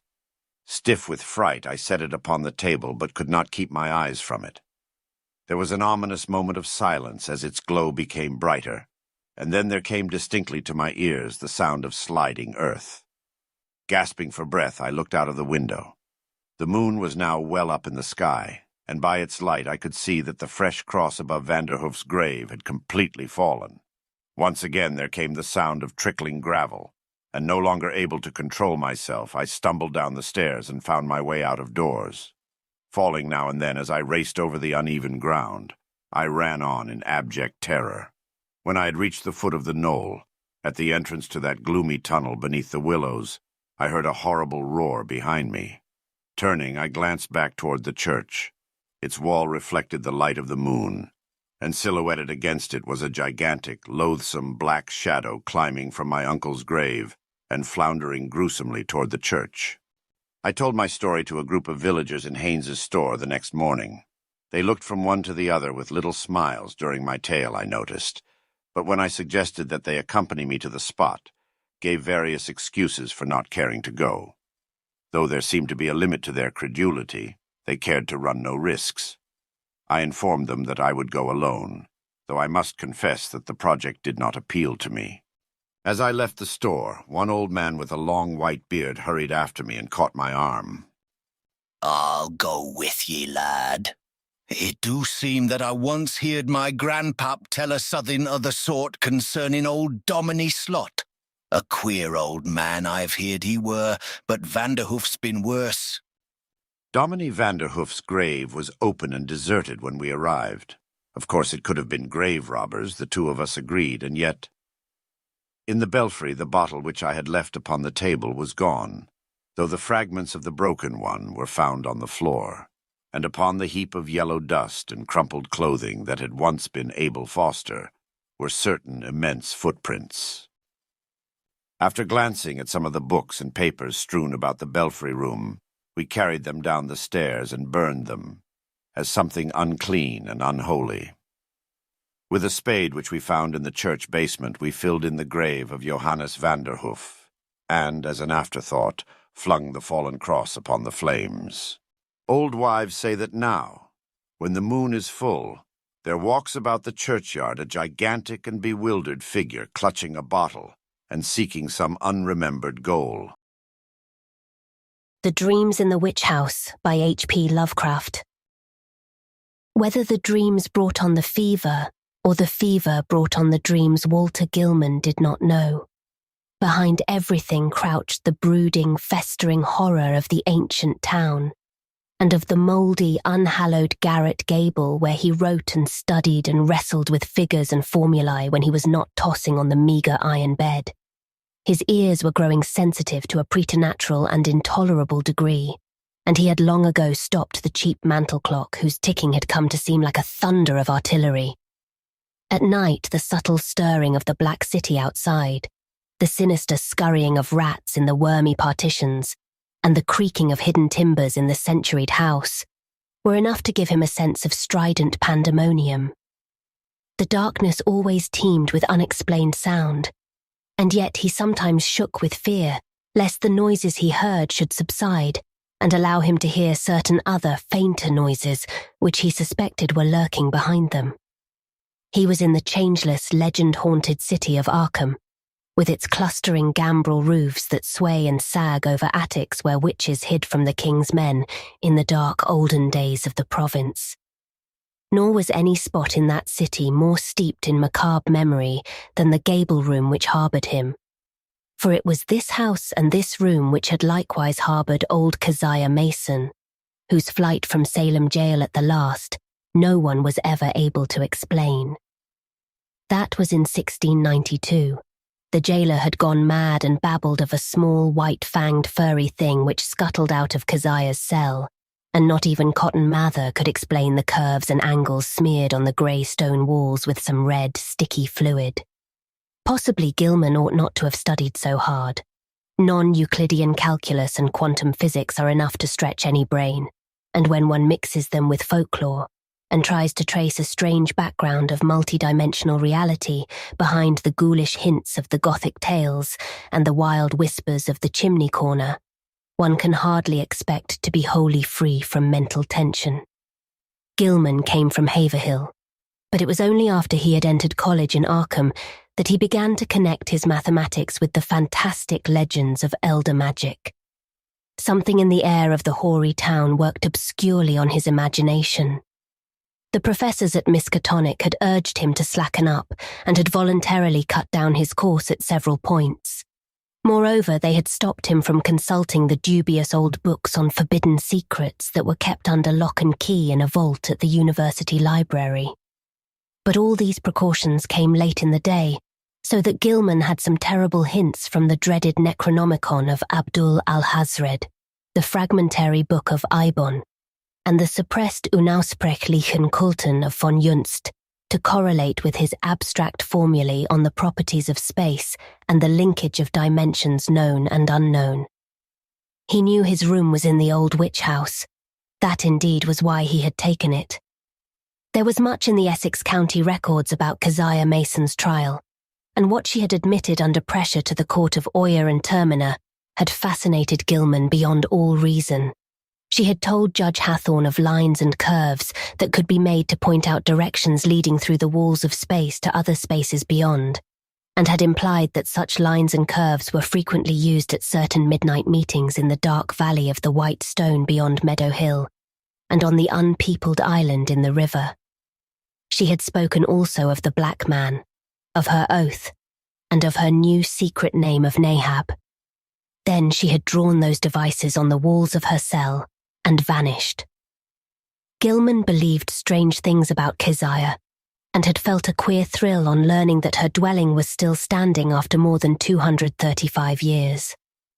When he heard the hushed Arkham whispers about Keziah's persistent presence in the old house and the narrow streets, about the irregular human tooth marks left on certain sleepers in that and other houses, about the childish cries heard near May Eve and Hallowmass, about the stench often noted in the old house's attic, just after those dreaded seasons, and about the small, furry, sharp-toothed thing which haunted the mouldering structure and the town and nuzzled people curiously in the black hours before dawn, he resolved to live in the place at any cost. A room was easy to secure, for the house was unpopular, hard to rent, and long given over to cheap lodgings. Gilman could not have told what he expected to find there, but he knew he wanted to be in the building where some circumstance had more or less suddenly given a mediocre old woman of the 17th century an insight into mathematical depths perhaps beyond the utmost modern delvings of Planck, Heisenberg, Einstein, and De Sitter.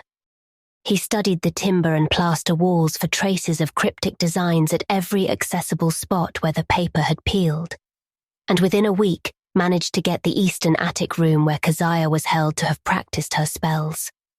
It had been vacant from the first, for no one had ever been willing to stay there long, but the Polish landlord had grown wary about renting it. Yet nothing whatever happened to Gilman till about the time of the fever. No ghostly Keziah flitted through the sombre halls and chambers. No small furry thing crept into his dismal eyrie to nuzzle him, and no record of the witch's incantations rewarded his constant search.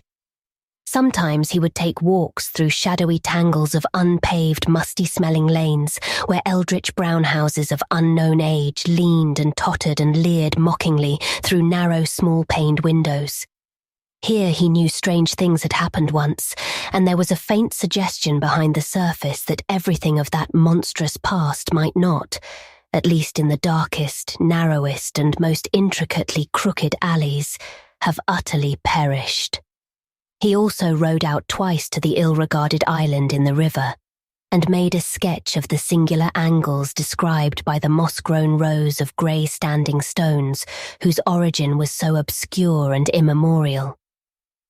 Gilman's room was of good size but queerly irregular shape, the north wall slanting perceptibly inward from the outer to the inner end, while the low ceiling slanted gently downward in the same direction.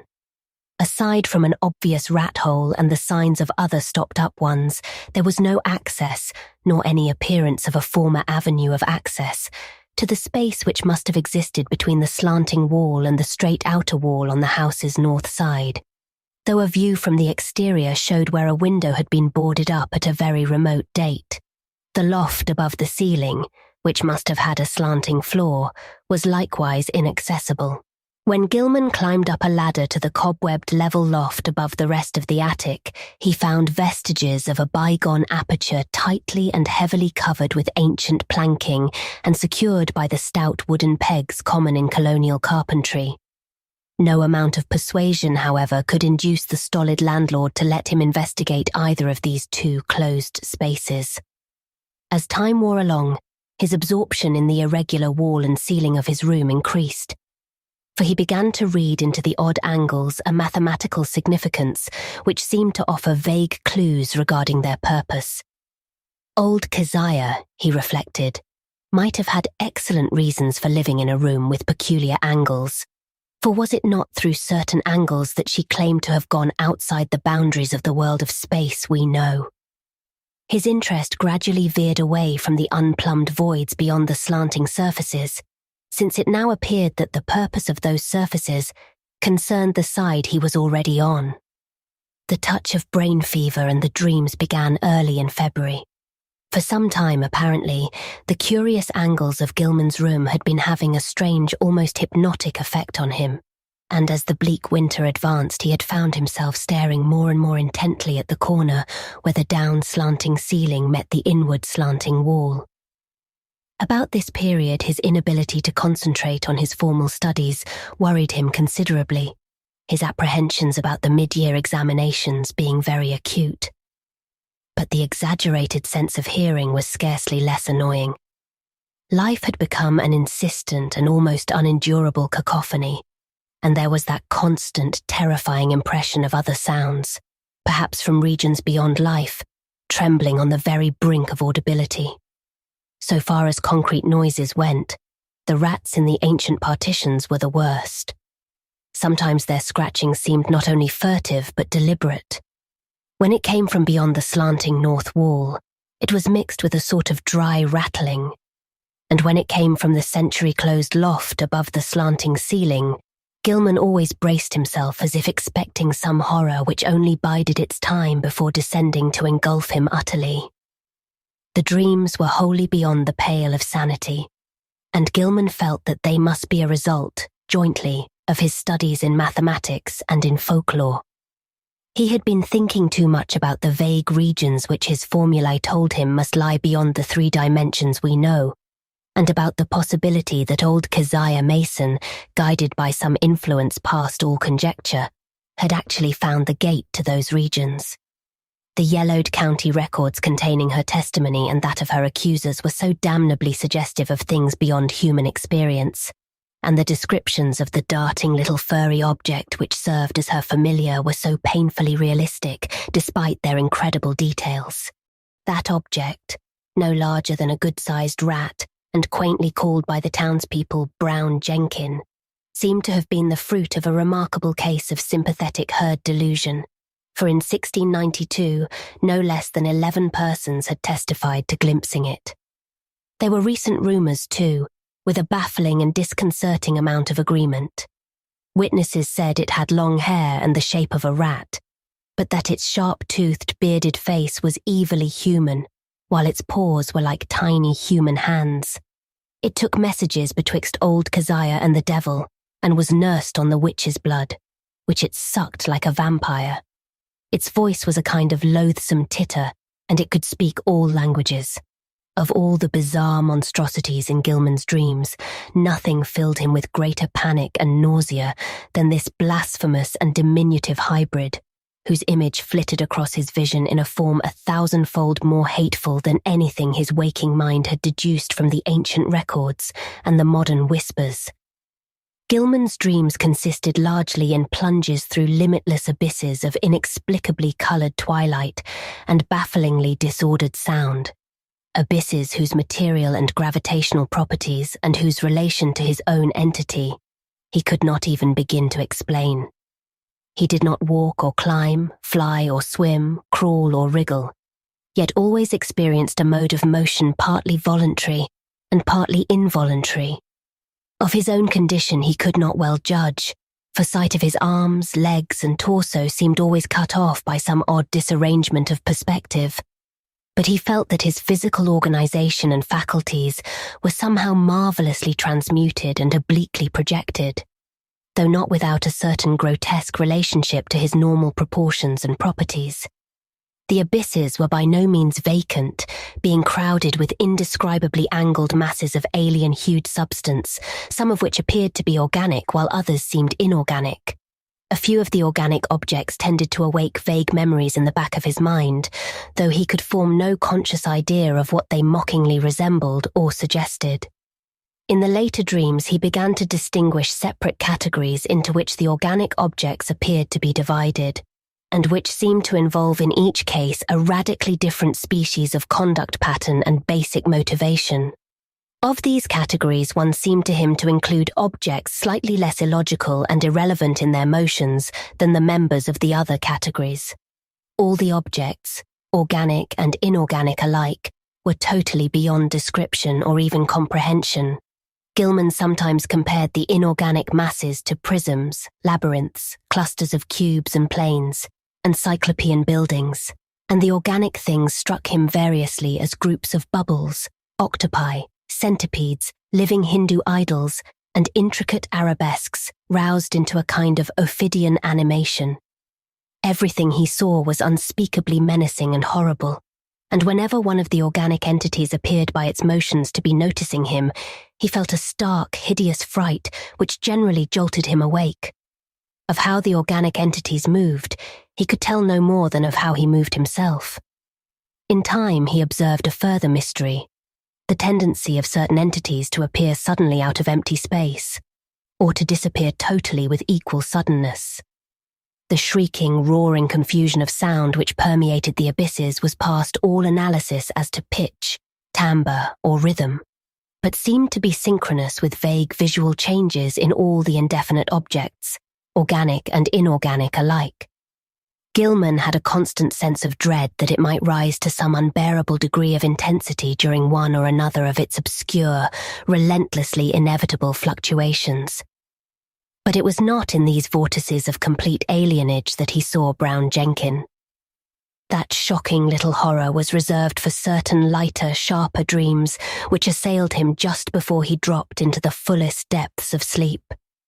He would be lying in the dark fighting to keep awake when a faint lambent glow would seem to shimmer around the centuried room, showing in a violet mist the convergence of angled planes which had seized his brain so insidiously. The horror would appear to pop out of the rat hole in the corner and patter toward him over the sagging, wide-planked floor with evil expectancy in its tiny, bearded human face. But mercifully, this dream always melted away before the object got close enough to nuzzle him. It had hellishly long, sharp canine teeth. Gilman tried to stop up the rat hole every day, but each night the real tenants of the partitions would gnaw away the obstruction, whatever it might be. Once he had the landlord nailed in over it, but the next night the rats gnawed a fresh hole, in making which they pushed or dragged out into the room a curious little fragment of bone. Gilman did not report his fever to the doctor, for he knew he could not pass the examinations if ordered to the college infirmary, when every moment was needed for cramming. As it was, he failed in Calculus D and Advanced General Psychology, though not without hope of making up lost ground before the end of the term. It was in March when the fresh element entered his lighter preliminary dreaming, and the nightmare shape of Brown Jenkin began to be companioned by the nebulous blur, which grew more and more to resemble a bent old woman. This addition disturbed him more than he could account for, but finally he decided that it was like an ancient crone, whom he had twice actually encountered in the dark tangle of lanes near the abandoned wharves. On those occasions, the evil, sardonic and seemingly unmotivated stare of the beldame had set him almost shivering, especially the first time when an overgrown rat darting across the shadowed mouth of a neighbouring alley had made him think irrationally of Brown Jenkin. Now, he reflected, those nervous fears were being mirrored in his disordered dreams. That the influence of the old house was unwholesome, he could not deny, but traces of his early morbid interest still held him there. He argued that the fever alone was responsible for his nightly fantasies, and that when the touch abated, he would be free from the monstrous visions. Those visions, however, were of abhorrent vividness and convincingness, and whenever he awaked, he retained a vague sense of having undergone much more than he remembered. He was hideously sure that in unrecalled dreams he had talked with both Brown Jenkin and the old woman, and that they had been urging him to go somewhere with them and to meet a third being of greater potency. Toward the end of March, he began to pick up in his mathematics, though other studies bothered him increasingly.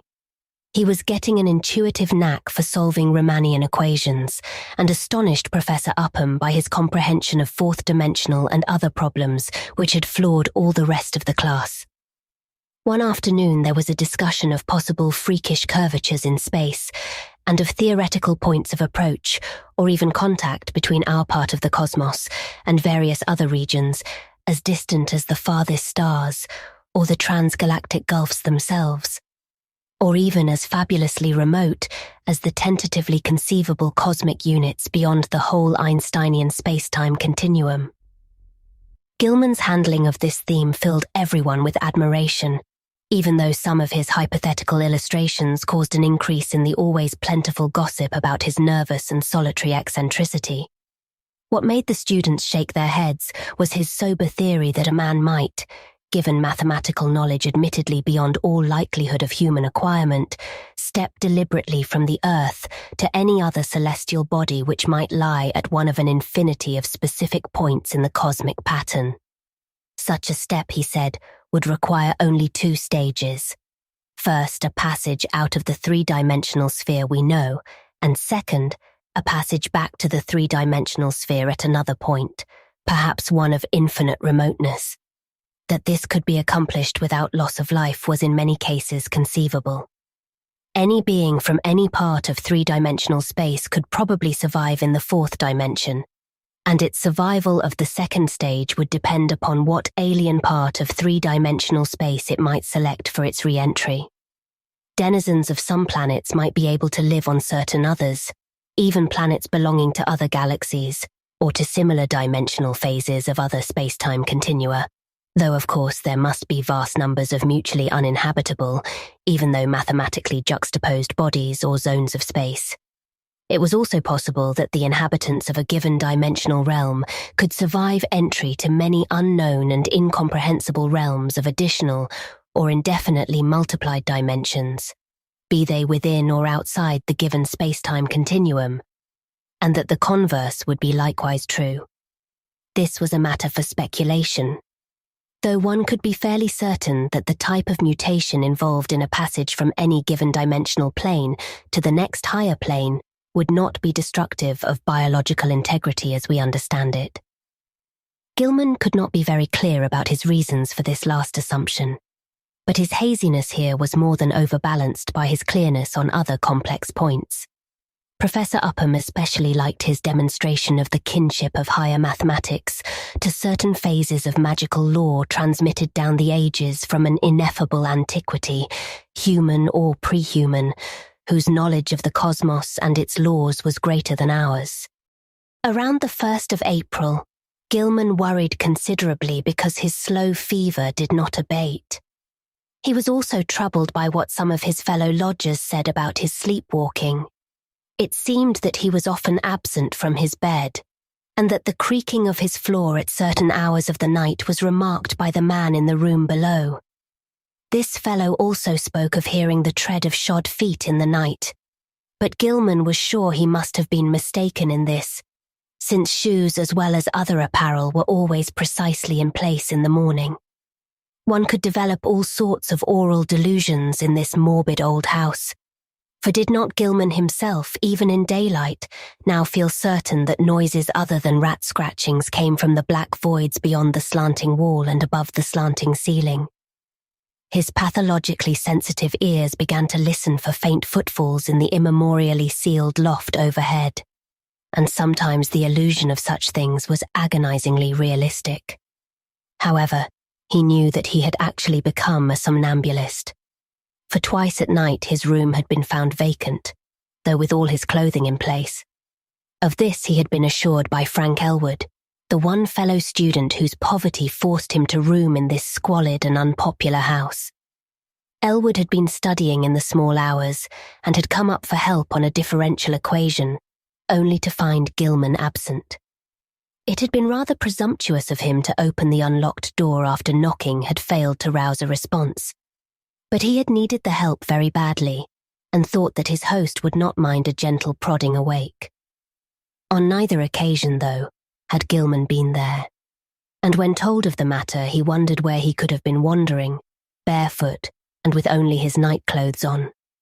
He resolved to investigate the matter if reports of his sleepwalking continued, and thought of sprinkling flour on the floor of the corridor to see where his footsteps might lead. The door was the only conceivable egress, for there was no possible foothold outside the narrow window. As April advanced, Gilman's fever-sharpened ears were disturbed by the whining prayers of a superstitious loom fixer named Joe Mazurowicz, who had a room on the ground floor. Mazurowicz had told long, rambling stories about the ghost of old Keziah and the furry, sharp-fanged, nuzzling thing, and had said he was so badly haunted at times that only his silver crucifix, given him for the purpose by Father Iwaniki of St. Stanislaus's church, could bring him relief. Now he was praying because the witch's Sabbath was drawing near. May Eve was Walpurgis night, when hell's blackest evil roamed the earth and all the slaves of Satan gathered for nameless rites and deeds. It was always a very bad time in Arkham, even though the fine folks up in Miskatonic Avenue and High and Saltonstall streets pretended to know nothing about it. There would be bad doings, and a child or two would probably be missing. Joe knew about such things, for his grandmother in the old country had heard tales from her grandmother. It was wise to pray and count one's beads at this season. For 3 months, Keziah and Brown Jenkin had not been near Joe's room, nor near Paul Choinsky's room, nor anywhere else, and it meant no good when they held off like that. They must be up to something. Gilman dropped in at a doctor's office on the 16th of the month and was surprised to find his temperature was not as high as he had feared. The physician questioned him sharply and advised him to see a nerve specialist. On reflection, he was glad he had not consulted the still more inquisitive college doctor. Old Waldron, who had curtailed his activities before, would have made him take a rest. An impossible thing now that he was so close to great results in his equations. He was certainly near the boundary between the known universe and the fourth dimension, and who could say how much farther he might go? But even as these thoughts came to him, he wondered at the source of his strange confidence. Did all of this perilous sense of imminence come from the formulae on the sheets he covered day by day? The soft, stealthy, imaginary footsteps in the sealed loft above were unnerving. And now, too, there was a growing feeling that somebody was constantly persuading him to do something terrible which he could not do. How about the somnambulism? Where did he go sometimes in the night? And what was that faint suggestion of sound which once in a while seemed to trickle through the maddening confusion of identifiable sounds, even in broad daylight and full wakefulness?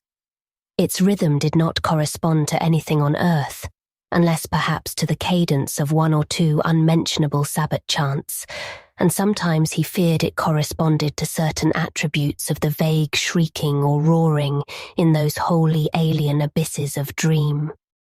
The dreams were meanwhile getting to be atrocious. In the lighter preliminary phase, the evil old woman was now of fiendish distinctness, and Gilman knew she was the one who had frightened him in the slums. Her bent back, long nose and shriveled chin were unmistakable, and her shapeless brown garments were like those he remembered. The expression on her face was one of hideous malevolence and exultation, and when he awaked he could recall a croaking voice that persuaded and threatened. He must meet the black man and go with them all to the throne of Azathoth at the center of ultimate chaos. That was what she said. He must sign in his own blood the Book of Azathoth and take a new secret name now that his independent delvings had gone so far. What kept him from going with her and Brown Jenkin and the other to the throne of chaos, where the thin flutes pipe mindlessly, was the fact that he had seen the name Azathoth in the Necronomicon and knew it stood for a primal evil too horrible for description. The old woman always appeared out of thin air near the corner where the downward slant met the inward slant. She seemed to crystallize at a point closer to the ceiling than to the floor, and every night she was a little nearer and more distinct before the dream shifted. Brown Jenkin, too, was always a little nearer at the last, and its yellowish-white fangs glistened shockingly in that unearthly violet phosphorescence. Its shrill, loathsome tittering stuck more and more in Gilman's head, and he could remember in the morning how it had pronounced the words Azathoth and Nyarlathotep. In the deeper dreams everything was likewise more distinct, and Gilman felt that the twilight abysses around him were those of the fourth dimension. Those organic entities whose motions seemed least flagrantly irrelevant and unmotivated were probably projections of life forms from our own planet, including human beings. What the others were in their own dimensional sphere or spheres, he dared not try to think. Two of the less irrelevantly moving things, a rather large congeries of iridescent prolately spheroidal bubbles, and a very much smaller polyhedron of unknown colours and rapidly shifting surface angles, seemed to take notice of him and follow him about, or float ahead as he changed position among the Titan prisms, labyrinths, cube and plane clusters, and quasi-buildings, and all the while the vague shrieking and roaring waxed louder and louder, as if approaching some monstrous climax of utterly unendurable intensity. During the night of April 19th, 20, the new development occurred. Gilman was half involuntarily moving about in the twilight abysses with the bubble mass and the small polyhedron floating ahead, when he noticed the peculiarly regular angles formed by the edges of some gigantic neighbouring prism clusters. In another second, he was out of the abyss and standing tremulously on a rocky hillside bathed in intense, diffused green light. He was barefooted and in his nightclothes, and when he tried to walk discovered that he could scarcely lift his feet. A swirling vapour hid everything but the immediate sloping terrain from sight, and he shrank from the thought of the sounds that might surge out of that vapour. Then he saw the two shapes laboriously crawling toward him, the old woman and the little furry thing. The crone strained up to her knees and managed to cross her arms in a singular fashion, while Brown Jenkin pointed in a certain direction with a horribly anthropoid forepaw, which it raised with evident difficulty. Spurred by an impulse he did not originate, Gilman dragged himself forward along a course determined by the angle of the old woman's arms and the direction of the small monstrosity's paw, and before he had shuffled 3 steps, he was back in the twilight abysses. Geometrical shapes seethed around him, and he fell dizzily and interminably. At last he woke in his bed in the crazily angled garret of the eldritch old house. He was good for nothing that morning, and stayed away from all his classes. Some unknown attraction was pulling his eyes in a seemingly irrelevant direction, for he could not help staring at a certain vacant spot on the floor. As the day advanced, the focus of his unseeing eyes changed position, and by noon he had conquered the impulse to stare at vacancy. About 2 o'clock he went out for lunch, and as he threaded the narrow lanes of the city, he found himself turning always to the southeast. Only an effort halted him at a cafeteria in Church Street, and after the meal he felt the unknown pull still more strongly. He would have to consult a nerve specialist after all.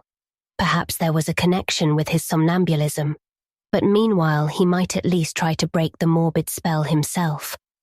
Undoubtedly, he could still manage to walk away from the pull, so with great resolution, he headed against it and dragged himself deliberately north along Garrison Street. By the time he had reached the bridge over the Miskatonic, He was in a cold perspiration, and he clutched at the iron railing as he gazed upstream at the ill-regarded island whose regular lines of ancient standing stones brooded sullenly in the afternoon sunlight. Then he gave a start, for there was a clearly visible living figure on that desolate island, and a second glance told him it was certainly the strange old woman whose sinister aspect had worked itself so disastrously into his dreams. The tall grass near her was moving too, as if some other living thing were crawling close to the ground. When the old woman began to turn toward him, he fled precipitately off the bridge and into the shelter of the town's labyrinthine waterfront alleys. Distant though the island was, he felt that a monstrous and invincible evil could flow from the sardonic stare of that bent ancient figure in brown.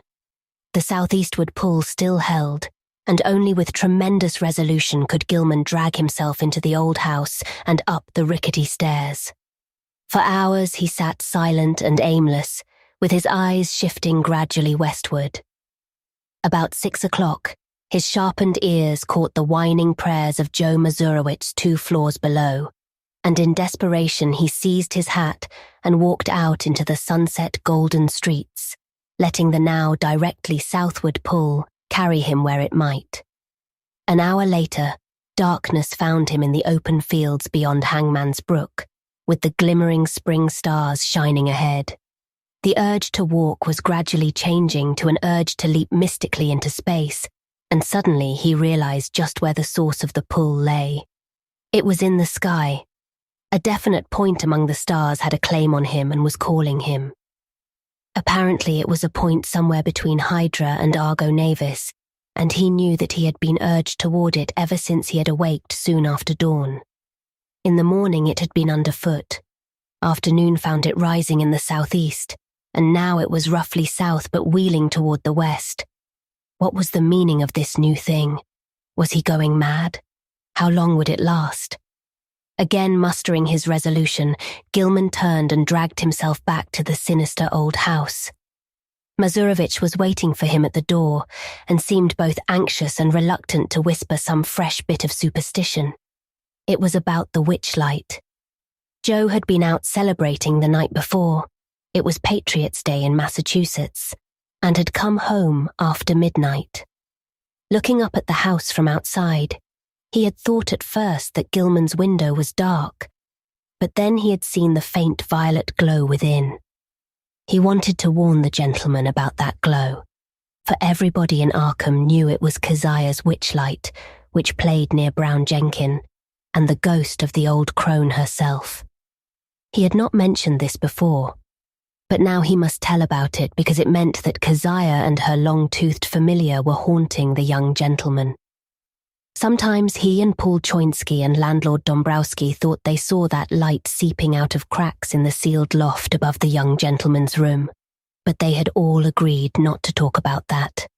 However, it would be better for the gentleman to take another room and get a crucifix from some good priest like Father Iwanicki. As the man rambled on, Gilman felt a nameless panic clutch at his throat. He knew that Joe must have been half drunk when he came home the night before, yet this mention of a violet light in the garret window was of frightful import. It was a lambent glow of this sort which always played about the old woman and the small furry thing in those lighter, sharper dreams which prefaced his plunge into unknown abysses, and the thought that a wakeful second person could see the dream luminance was utterly beyond sane harbourage.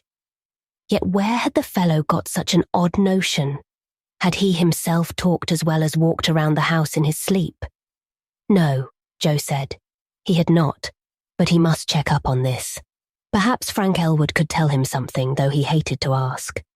Fever, wild dreams, somnambulism, illusions of sounds, a pull toward a point in the sky, and now a suspicion of insane sleep-talking. He must stop studying, see a nerve specialist, and take himself in hand. When he climbed to the second story, he paused at Elwood's door, but saw that the other youth was out. Reluctantly, he continued up to his garret room and sat down in the dark. His gaze was still pulled to the southwest, but he also found himself listening intently for some sound in the closed loft above, and half imagining that an evil violet light seeped down through an infinitesimal crack in the low, slanting ceiling. That night, as Gilman slept, the violet light broke upon him with heightened intensity, and the old witch and small furry thing, getting closer than ever before, mocked him with inhuman squeals and devilish gestures. He was glad to sink into the vaguely roaring twilight abysses, though the pursuit of that iridescent bubble congeries and that kaleidoscopic little polyhedron was menacing and irritating. Then came the shift as vast converging planes of a slippery-looking substance loomed above and below him, a shift which ended in a flash of delirium and a blaze of unknown alien light in which yellow, carmine and indigo were madly and inextricably blended. He was half lying on a high, fantastically balustraded terrace above a boundless jungle of outlandish, incredible peaks, balanced plains, domes, minarets, horizontal discs poised on pinnacles, and numberless forms of still greater wildness, some of stone and some of metal, which glittered gorgeously in the mixed, almost blistering glare from a polychromatic sky. Looking upward, he saw 3 stupendous discs of flame, each of a different hue, and at a different height above an infinitely distant curving horizon of low mountains. Behind him, tiers of higher terraces towered aloft as far as he could see. The city below stretched away to the limits of vision, and he hoped that no sound would well up from it. The pavement from which he easily raised himself was of a veined, polished stone beyond his power to identify, and the tiles were cut in bizarre angled shapes which struck him as less asymmetrical than based on some unearthly symmetry whose laws he could not comprehend. The balustrade was chest-high, delicate and fantastically wrought, while along the rail were ranged at short intervals little figures of grotesque design and exquisite workmanship. They, like the whole balustrade, seemed to be made of some sort of shining metal whose colour could not be guessed in this chaos of mixed effulgences, and their nature utterly defied conjecture. They represented some ridged, barrel-shaped object with thin horizontal arms radiating spoke-like from a central ring, and with vertical knobs or bulbs projecting from the head and base of the barrel. Each of these knobs was the hub of a system of 5 long, flat, triangularly tapering arms arranged around it like the arms of a starfish, nearly horizontal, but curving slightly away from the central barrel. The base of the bottom knob was fused to the long railing with so delicate a point of contact that several figures had been broken off and were missing. The figures were about 4.5 inches in height, while the spiky arms gave them a maximum diameter of about 2.5 inches. When Gilman stood up, the tiles felt hot to his bare feet. He was wholly alone, and his first act was to walk to the balustrade and look dizzily down at the endless Cyclopean city almost 2,000 feet below. As he listened, he thought a rhythmic confusion of faint musical pipings covering a wide tonal range welled up from the narrow streets beneath, and he wished he might discern the denizens of the place. The sight turned him giddy after a while, so that he would have fallen to the pavement had he not clutched instinctively at the lustrous balustrade. His right hand fell on one of the projecting figures, the touch seeming to steady him slightly. It was too much, however, for the exotic delicacy of the metalwork, and the spiky figure snapped off under his grasp. Still half dazed, he continued to clutch it as his other hand seized a vacant space on the smooth railing. But now his oversensitive ears caught something behind him, and he looked back across the level terrace. Approaching him softly, though without apparent furtiveness, were 5 figures, 2 of which were the sinister old woman and the fanged, furry little animal. The other 3 were what sent him unconscious, for they were living entities about 8 feet high, shaped precisely like the spiky images on the balustrade and propelling themselves by a spider-like wriggling of their lower set of starfish arms. Gilman awakened in his bed, drenched by a cold perspiration and with a smarting sensation in his face, hands and feet. Springing to the floor, he washed and dressed in frantic haste, as if it were necessary for him to get out of the house as quickly as possible. He did not know where he wished to go, but felt that once more he would have to sacrifice his classes. The odd pull toward that spot in the sky between Hydra and Argo had abated. but another of even greater strength had taken its place. Now he felt that he must go north, infinitely north. He dreaded to cross the bridge that gave a view of the desolate island in the Miskatonic, so went over the Peabody Avenue Bridge. Very often he stumbled, for his eyes and ears were chained to an extremely lofty point in the blank blue sky. After about an hour, he got himself under better control and saw that he was far from the city. All around him stretched the bleak emptiness of salt marshes, while the narrow road ahead led to Innsmouth, that ancient half-deserted town which Arkham people were so curiously unwilling to visit. Though the northward pull had not diminished, he resisted it, as he had resisted the other pull, and finally found that he could almost balance the one against the other. Plodding back to town and getting some coffee at a soda fountain, he dragged himself into the public library and browsed aimlessly among the lighter magazines. Once he met some friends who remarked how oddly sunburned he looked, but he did not tell them of his walk. At 3 o'clock he took some lunch at a restaurant, noting meanwhile that the pull had either lessened or divided itself. After that he killed the time at a cheap cinema show, seeing the inane performance over and over again without paying any attention to it. About 9 at night he drifted homeward and stumbled into the ancient house. Joe Mazurowitz was whining unintelligible prayers, and Gilman hastened up to his own garret chamber without pausing to see if Elwood was in. It was when he turned on the feeble electric light that the shock came. At once he saw there was something on the table which did not belong there, and a second look left no room for doubt. Lying on its side, for it could not stand up alone, was the exotic spiky figure which in his monstrous dream he had broken off the fantastic balustrade. No detail was missing. The ridged, barrel-shaped centre, the thin radiating arms, the knobs at each end, and the flat, slightly outward-curving starfish arms spreading from those knobs, all were there.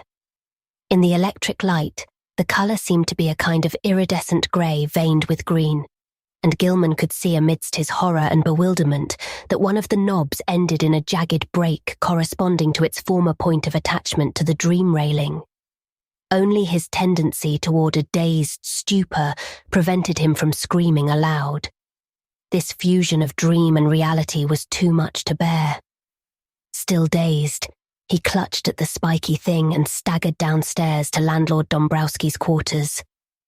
The whining prayers of the superstitious loom fixer were still sounding through the mouldy halls, but Gilman did not mind them now. The landlord was in and greeted him pleasantly. No, he had not seen that thing before and did not know anything about it. But his wife had said she found a funny tin thing in one of the beds when she fixed the rooms at noon, and maybe that was it. Dombrowski called her, and she waddled in. Yes, that was the thing. She had found it in the young gentleman's bed, on the side next the wall. It had looked very queer to her, but of course the young gentleman had lots of queer things in his room. Books and curios and pictures and markings on paper. She certainly knew nothing about it. So Gilman climbed upstairs again in a mental turmoil, convinced that he was either still dreaming or that his somnambulism had run to incredible extremes and led him to depredations in unknown places. Where had he got this outre thing? He did not recall seeing it in any museum in Arkham. It must have been somewhere, though, and the sight of it as he snatched it in his sleep must have caused the odd dream picture of the balustraded terrace. Next day, he would make some very guarded inquiries, and perhaps see the nerve specialist. Meanwhile, he would try to keep track of his somnambulism.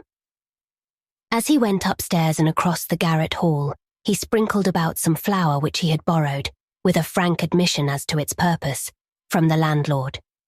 He had stopped at Elwood's door on the way, but had found all dark within. Entering his room, he placed the spiky thing on the table and lay down in complete mental and physical exhaustion, without pausing to undress. From the closed loft above the slanting ceiling, he thought he heard a faint scratching and padding, but he was too disorganized even to mind it. That cryptical pull from the north was getting very strong again, though it seemed now to come from a lower place in the sky. In the dazzling violet light of dream, the old woman and the fanged, furry thing came again, and with a greater distinctness than on any former occasion. This time they actually reached him, and he felt the crone's withered claws clutching at him.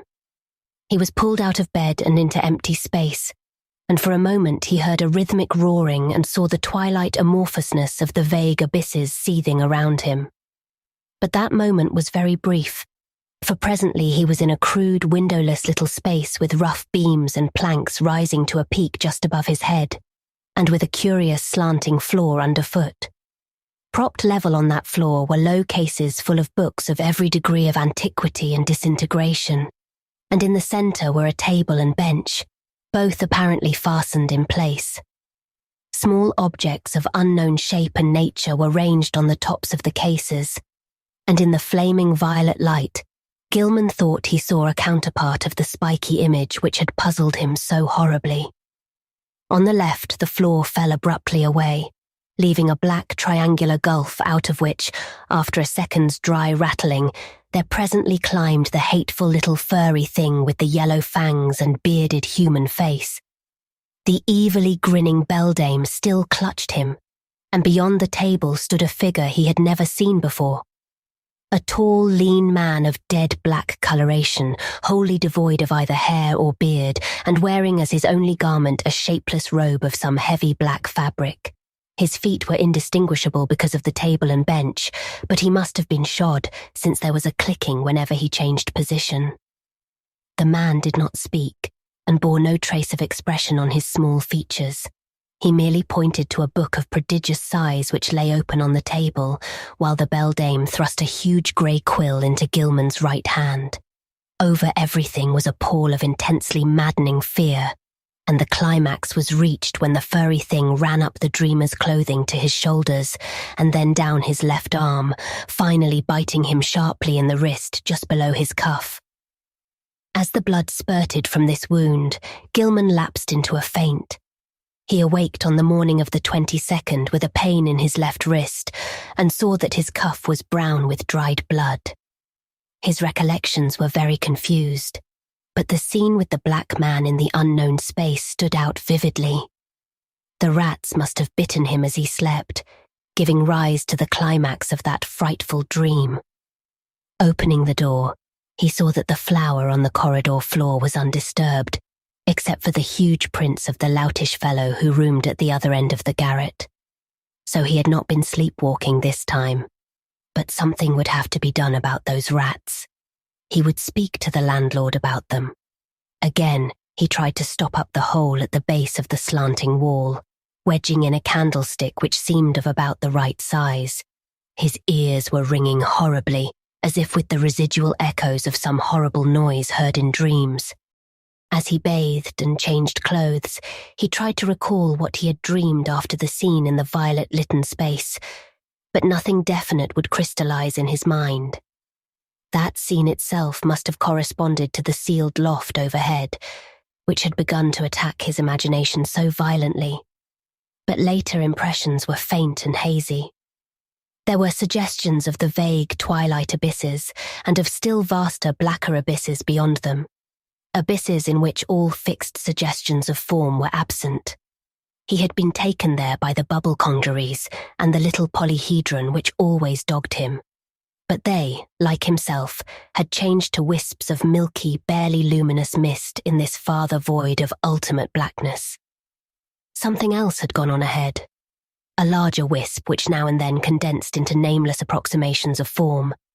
And he thought that their progress had not been in a straight line, but rather along the alien curves and spirals of some ethereal vortex which obeyed laws unknown to the physics and mathematics of any conceivable cosmos. Eventually, there had been a hint of vast, leaping shadows, of a monstrous, half-acoustic pulsing, and of the thin, monotonous piping of an unseen flute. But that was all. Gilman decided he had picked up that last conception from what he had read in the Necronomicon about the mindless entity Azathoth, which rules all time and space from a curiously environed black throne at the center of chaos. When the blood was washed away, the wrist wound proved very slight, and Gilman puzzled over the location of the 2 tiny punctures. It occurred to him that there was no blood on the bedspread where he had lain, which was very curious in view of the amount on his skin and cuff. Had he been sleepwalking within his room, and had the rat bitten him as he sat in some chair or paused in some less rational position? He looked in every corner for brownish drops or stains, but did not find any. He had better, he thought, sprinkle flour within the room as well as outside the door, though after all no further proof of his sleepwalking was needed. He knew he did walk, and the thing to do now was to stop it. He must ask Frank Elwood for help. This morning the strange pulls from space seemed lessened, though they were replaced by another sensation even more inexplicable. It was a vague, insistent impulse to fly away from his present situation, but held not a hint of the specific direction in which he wished to fly. As he picked up the strange, spiky image on the table, he thought the older northward pull grew a trifle stronger. But even so, it was wholly overruled by the newer and more bewildering urge. He took the spiky image down to Elwood's room, steeling himself against the whines of the loom fixer which welled up from the ground floor. Elwood was in, thank heaven, and appeared to be stirring about. There was time for a little conversation before leaving for breakfast and college, so Gilman hurriedly poured forth an account of his recent dreams and fears. His host was very sympathetic and agreed that something ought to be done.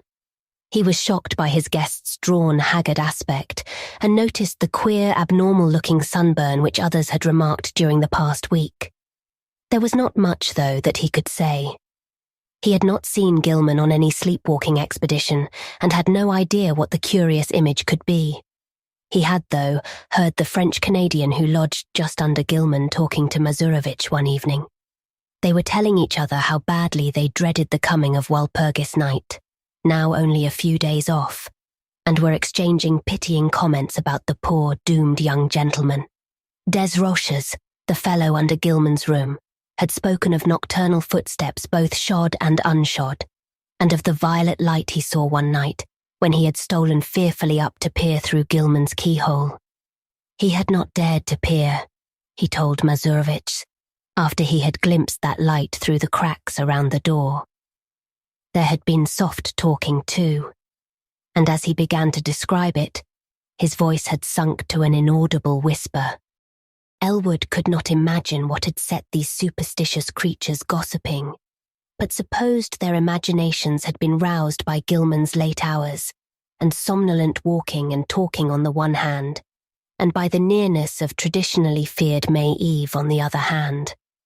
That Gilman talked in his sleep was plain, and it was obviously from Desroches' keyhole listenings that the delusive notion of the violet dreamlight had got abroad. These simple people were quick to imagine they had seen any odd thing they had heard about. As for a plan of action, Gilman had better move down to Elwood's room and avoid sleeping alone. Elwood would, if awake, rouse him whenever he began to talk or rise in his sleep. Very soon, too, he must see the specialist. Meanwhile, they would take the spiky image around to the various museums and to certain professors, seeking identification and stating that it had been found in a public rubbish can. Also, Dombrowski must attend to the poisoning of those rats in the walls.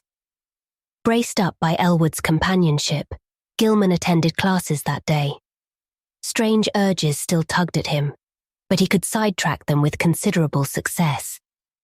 During a free period, he showed the queer image to several professors, all of whom were intensely interested, though none of them could shed any light upon its nature or origin. That night, he slept on a couch which Elwood had had the landlord bring to the second-story room, and for the first time in weeks was wholly free from disquieting dreams. But the feverishness still hung on, and the whines of the loom fixer were an unnerving influence. During the next few days, Gilman enjoyed an almost perfect immunity from morbid manifestations. He had, Elwood said, showed no tendency to talk or rise in his sleep, and meanwhile the landlord was putting rat poison everywhere. The only disturbing element was the talk among the superstitious foreigners, whose imaginations had become highly excited.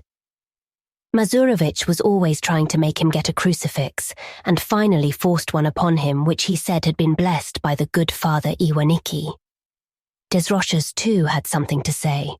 In fact, he insisted that cautious steps had sounded in the now vacant room above him on the first and second nights of Gilman's absence from it.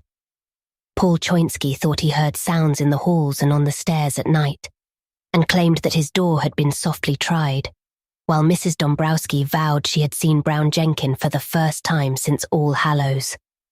But such naive reports could mean very little, and Gilman let the cheap metal crucifix hang idly from a knob on his host's dresser. For 3 days, Gilman and Elwood canvassed the local museums in an effort to identify the strange spiky image, but always without success. In every quarter, however, interest was intense, for the utter alienage of the thing was a tremendous challenge to scientific curiosity. One of the small radiating arms was broken off and subjected to chemical analysis, and the result is still talked about in college circles. Professor Ellery found platinum, iron, and tellurium in the strange alloy.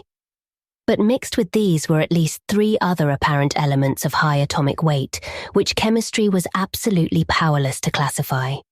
Not only did they fail to correspond with any known element, but they did not even fit the vacant places reserved for probable elements in the periodic system. The mystery remains unsolved to this day, though the image is on exhibition at the Museum of Miskatonic University. On the morning of April 27th, a fresh rat hole appeared in the room where Gilman was a guest, but Dombrowski tinned it up during the day. The poison was not having much effect, for scratchings and scurryings in the walls were virtually undiminished. Elwood was out late that night, and Gilman waited up for him. He did not wish to go to sleep in a room alone, especially since he thought he had glimpsed in the evening twilight the repellent old woman whose image had become so horribly transferred to his dreams. He wondered who she was, and what had been near her rattling the tin can in a rubbish heap at the mouth of a squalid courtyard. The crone had seemed to notice him and leer evilly at him, though perhaps this was merely his imagination. The next day, both youths felt very tired, and knew they would sleep like logs when night came. In the evening, they drowsily discussed the mathematical studies which had so completely and perhaps harmfully engrossed Gilman, and speculated about the linkage with ancient magic and folklore which seemed so darkly probable. They spoke of old Keziah Mason, and Elwood agreed that Gilman had good scientific grounds for thinking she might have stumbled on strange and significant information. The hidden cults to which these witches belonged often guarded and handed down surprising secrets from elder, forgotten eons, and it was by no means impossible that Keziah had actually mastered the art of passing through dimensional gates. Tradition emphasizes the uselessness of material barriers in halting a witch's motions, and who can say what underlies the old tales of broomstick rides through the night? Whether a modern student could ever gain similar powers from mathematical research alone was still to be seen. Success, Gilman added, might lead to dangerous and unthinkable situations. For who could foretell the conditions pervading an adjacent but normally inaccessible dimension? On the other hand, the picturesque possibilities were enormous. Time could not exist in certain belts of space, and by entering and remaining in such a belt, one might preserve one's life and age indefinitely, never suffering organic metabolism or deterioration except for slight amounts incurred during visits to one's own or similar planes. One might, for example, pass into a timeless dimension and emerge at some remote period of the Earth's history as young as before. Whether anybody had ever managed to do this, one could hardly conjecture with any degree of authority. Old legends are hazy and ambiguous, and in historic times all attempts at crossing forbidden gaps seem complicated by strange and terrible alliances with beings and messengers from outside. There was the immemorial figure of the deputy or messenger of hidden and terrible powers, the black man of the witch cult, and the Nyarlathotep of the Necronomicon. There was, too, the baffling problem of the lesser messengers or intermediaries, the quasi-animals and queer hybrids which legend depicts as witches' familiars. As Gilman and Elwood retired, too sleepy to argue further, they heard Joe Mazurowitz reel into the house half drunk and shuddered at the desperate wildness of his whining prayers. That night, Gilman saw the violet light again. In his dream, he had heard a scratching and gnawing in the partitions and thought that someone fumbled clumsily at the latch. Then he saw the old woman and the small furry thing advancing toward him over the carpeted floor. The beldame's face was alight with inhuman exultation, and the little yellow-toothed morbidity tittered mockingly as it pointed at the heavily sleeping form of Elwood on the other couch across the room. A paralysis of fear stifled all attempts to cry out. As once before, the hideous crone seized Gilman by the shoulders, yanking him out of bed and into empty space. Again, the infinitude of the shrieking twilight abysses flashed past him, but in another second he thought he was in a dark, muddy, unknown alley of fetid odours, with the rotting walls of ancient houses towering up on every hand. Ahead was the robed black man he had seen in the peaked space in the other dream, while from a lesser distance the old woman was beckoning and grimacing imperiously. Brown Jenkin was rubbing itself with a kind of affectionate playfulness around the ankles of the black man, which the deep mud largely concealed. There was a dark open doorway on the right, to which the black man silently pointed. Into this, the grimacing crone started, dragging Gilman after her by his pyjama sleeve. There were evil-smelling staircases which creaked ominously, and on which the old woman seemed to radiate a faint violet light, and finally, a door leading off a landing. The crone fumbled with the latch and pushed the door open, motioning to Gilman to wait and disappearing inside the black aperture. The youth's oversensitive ears caught a hideous strangled cry, and presently the beldame came out of the room bearing a small, senseless form, which she thrust at the dreamer as if ordering him to carry it. The sight of this form and the expression on its face broke the spell. Still too dazed to cry out, he plunged recklessly down the noisome staircase and into the mud outside, halting only when seized and choked by the waiting black man. As consciousness departed, he heard the faint, shrill tittering of the fanged, rat-like abnormality. On the morning of the 29th, Gilman awaked into a maelstrom of horror. The instant he opened his eyes, he knew something was terribly wrong, for he was back in his old garret room with the slanting wall and ceiling, sprawled on the now unmade bed. His throat was aching inexplicably, and as he struggled to a sitting posture, he saw with growing fright that his feet and pyjama bottoms were brown with caked mud. For the moment his recollections were hopelessly hazy, but he knew at least that he must have been sleepwalking. Elwood had been lost too deeply in slumber to hear and stop him. On the floor were confused muddy prints, but oddly enough they did not extend all the way to the door. The more Gilman looked at them, the more peculiar they seemed. For in addition to those he could recognize as his, there were some smaller, almost round markings, such as the legs of a large chair or table might make, except that most of them tended to be divided into halves. There were also some curious muddy rat tracks leading out of a fresh hole and back into it again. Utter bewilderment and the fear of madness racked Gilman as he staggered to the door and saw that there were no muddy prints outside. The more he remembered of his hideous dream, the more terrified he felt, and it added to his desperation to hear Joe Mazurowitz chanting mournfully 2 floors below. Descending to Elwood's room, he roused his still-sleeping host and began telling of how he had found himself, but Elwood could form no idea of what might really have happened. Where Gilman could have been, how he got back to his room without making tracks in the hall, and how the muddy furniture-like prints came to be mixed with his in the garret chamber, were wholly beyond conjecture. Then there were those dark, livid marks on his throat, as if he had tried to strangle himself. He put his hands up to them, but found that they did not even approximately fit. While they were talking, Desroches dropped in to say that he had heard a terrific clattering overhead in the dark, small hours. No, there had been no one on the stairs after midnight, though just before midnight he had heard faint footfalls in the garret, and cautiously descending steps he did not like. It was, he added, a very bad time of year for Arkham. The young gentleman had better be sure to wear the crucifix Joe Mazurovich had given him. Even the daytime was not safe, for after dawn there had been strange sounds in the house, especially a thin, childish wail hastily choked off. Gilman mechanically attended classes that morning, but was wholly unable to fix his mind on his studies. A mood of hideous apprehension and expectancy had seized him, and he seemed to be awaiting the fall of some annihilating blow. At noon he lunched at the university spa, picking up a paper from the next seat as he waited for dessert. But he never ate that dessert, for an item on the paper's first page left him limp, wild-eyed, and able only to pay his check and stagger back to Elwood's room.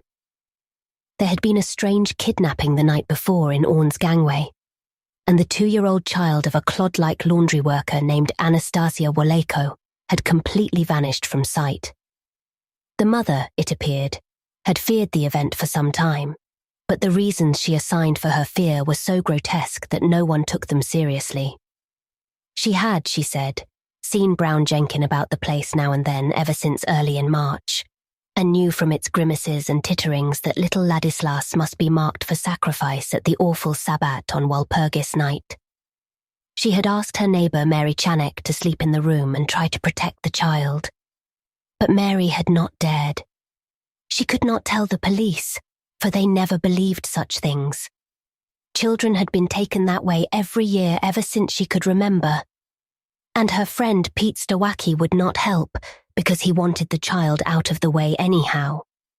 But what threw Gilman into a cold perspiration was the report of a pair of revellers who had been walking past the mouth of the gangway just after midnight.